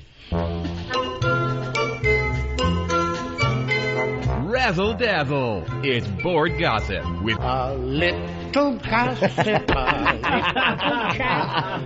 little high. That's odd how the sounded like a clipping in there or something. We might have to fix that. I actually have some board gossip. What do you got? Board gossip. Yeah. Dugout Doug. Wears panties. Yeah, had a fight with Bam over Angel Fuck Devil Cock Happy Typing Girl. Well, actually, Mike Rowe fucked Happy Typing Girl. Yeah? Yesterday. Yeah. Yeah. That's just the scuttlebutt. Just going to call it Board Scuttlebutt. Maybe we'll change the name so people don't get confused with other people's shows ripping our bits off. Scuttlebutt. All right. Are we ready for the line of the day? Of course we ready for the line of the D? Oh, we promised this over here, uncensored. Oh, the astronaut thing. Play that uncensored, Opie. Let them up. Oh, right. Cursing astronaut guy. From Apollo 17. Okay, and I sure think it's paying off. You guys did an outstanding job. I got the porch again. I've got them again, Charlie. I haven't eaten this much citrus fruit in 20 years. So I'll tell you one thing. In another 12 fucking days, I ain't never eaten any more. I put them up over the... right up in there. They ain't there? Oh, shit. Orion, Houston. Yes, sir. Okay, John, you where you have my hot mic. How long we had that? How long have we had that? How long we had that? He's like, oh, when I said fuck or shit, which one? Wow. That's pretty cool, Fuck right? from space. Yeah, that's fuck great. From space. Who knew? Fuck from the moon. I'm tired. I haven't been tired in a while. Me. The word fuck spoken on the moon. And we can't even say it here. Yeah. Well, we can say it here, but not on. Why is Jimmy just staring out the window? I'm thinking about things. What are you thinking about? Certain bits that we should do over on the other side that we used to do. Yep. Oh, Thankham's busting in. Yeah. And God, it's the worst. when we should do them? What do you got there? Oh boy, this can't be good if E-Rock. Yeah. What improperly recorded bit is that? This is for our spy report. Oh, that's for our new bit. Yeah, it's already done. Thank you, Steve. Go to plays once and then self-destructs. Spy report. Oh. All right. That was worth it, E-Rock. Thanks. Suzanne Summers answering her critics. What?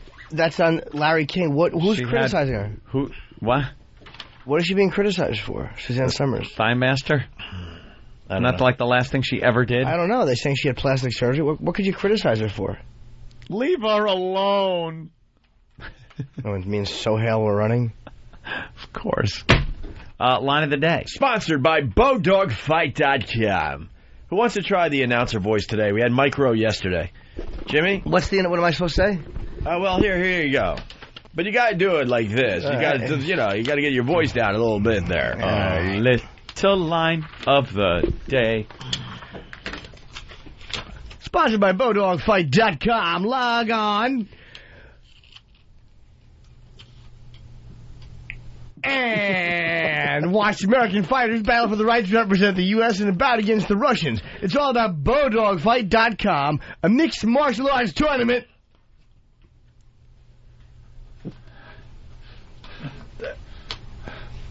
And Dr. Reality, unlike any seen before. Here is the runner-up line of the day. Leaves bite marks on your arm like something out of a horror movie.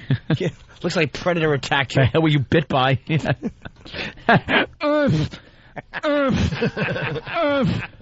Come here, puppy.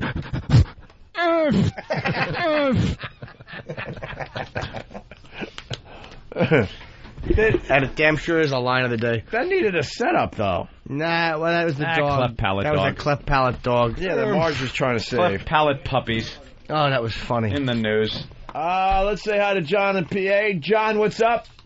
Hey, Big Virus caller number 202. Just wondering if I get into the Big Virus prize closet. Yes, you can. Yeah, what do we got in the prize closet? We got Jimmy's Olives. Nice. See ya. Thanks, buddy. All right. Are we ready for the line of the day? Yes. Here is today's. Oh. Okay. A lot of whispering going on. What's the hubbub? Here is today's.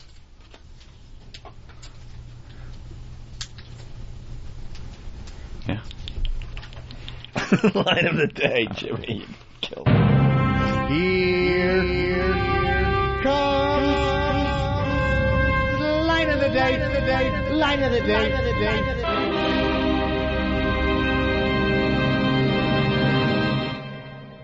Yeah? Forget it. No, I want to hear. I was 22. Oh, no. It was embarrassing. Of course it was. Because we had only fooled around. It was the first time we were fucking. It was 4 months into the relationship, and this stupid father walked in. Oh.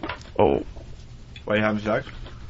Oh, no. How are you so careless? I don't know. I could. You should have heard him. Okay. She's 3!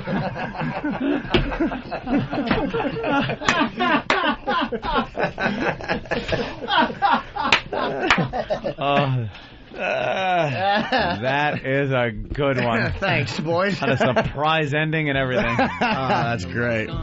Yes. Anyway, that concludes another Opie and Anthony show. Playing the song we play at the end of every Opie and Anthony show. That's our music and our cue to get out of here. I watched it. I like to watch TV.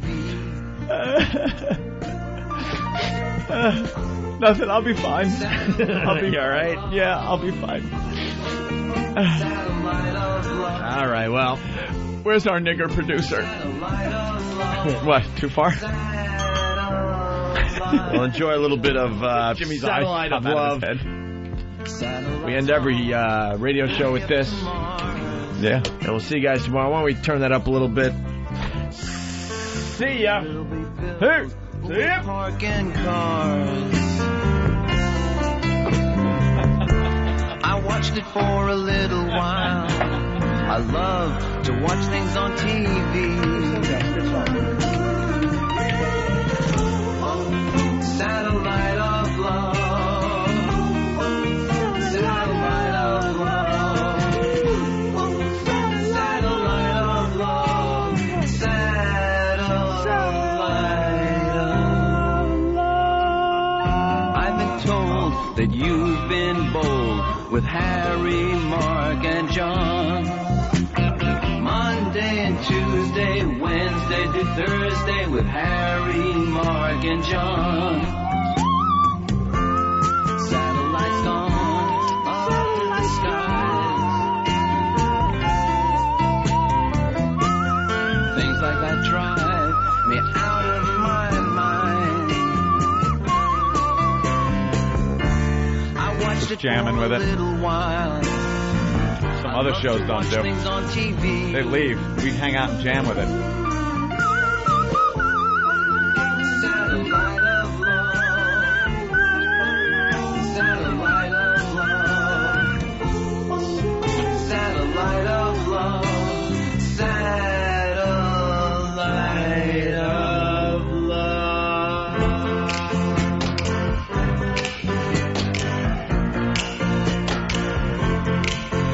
Satellite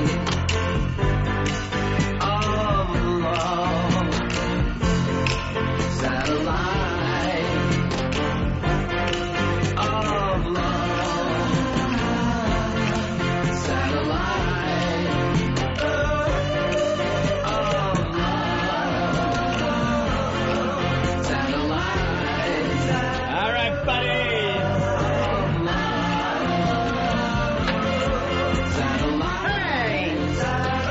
See you tomorrow.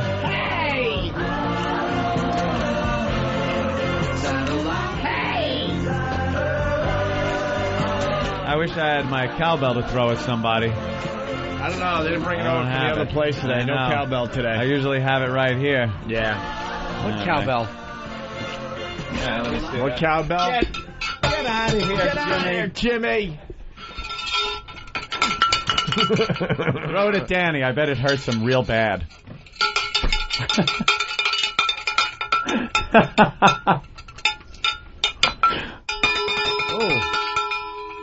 Oh, needs more cowbell.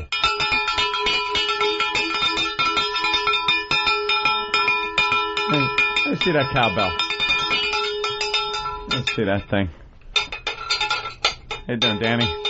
Gang!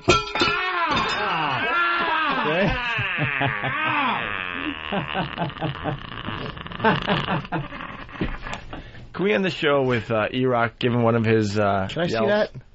E-Rock. Oh, I would like to. This is how we end the show today.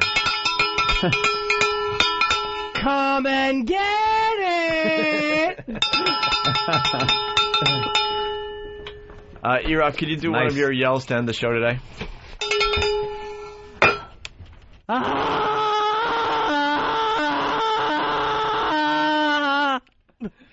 It's gotta be longer.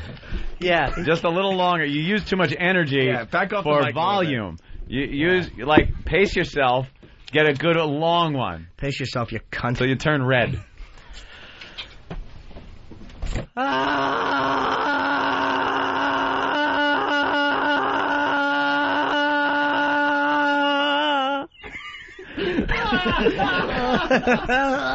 Isn't that great? There's no good ending to a scream. No, it's just Now that I think about it. Peters out. Love it. You're in violation. We'll see you tomorrow. It's Whip 'em Out Wednesday. It's not nude, it's just girls flashing guys that have WOW on their vehicle somewhere. That's the WOW campaign. Wow. For details on how to get your very own WOW sticker, go to opieandanthony.com. Look at that wow, it's still happening. Oh, it's the WOW. It's Whip 'em Out Wednesday. Line of the Day is brought to you by Bodog. If you'd like to vote on any of the weekly show polls, go to iliketolisten.com.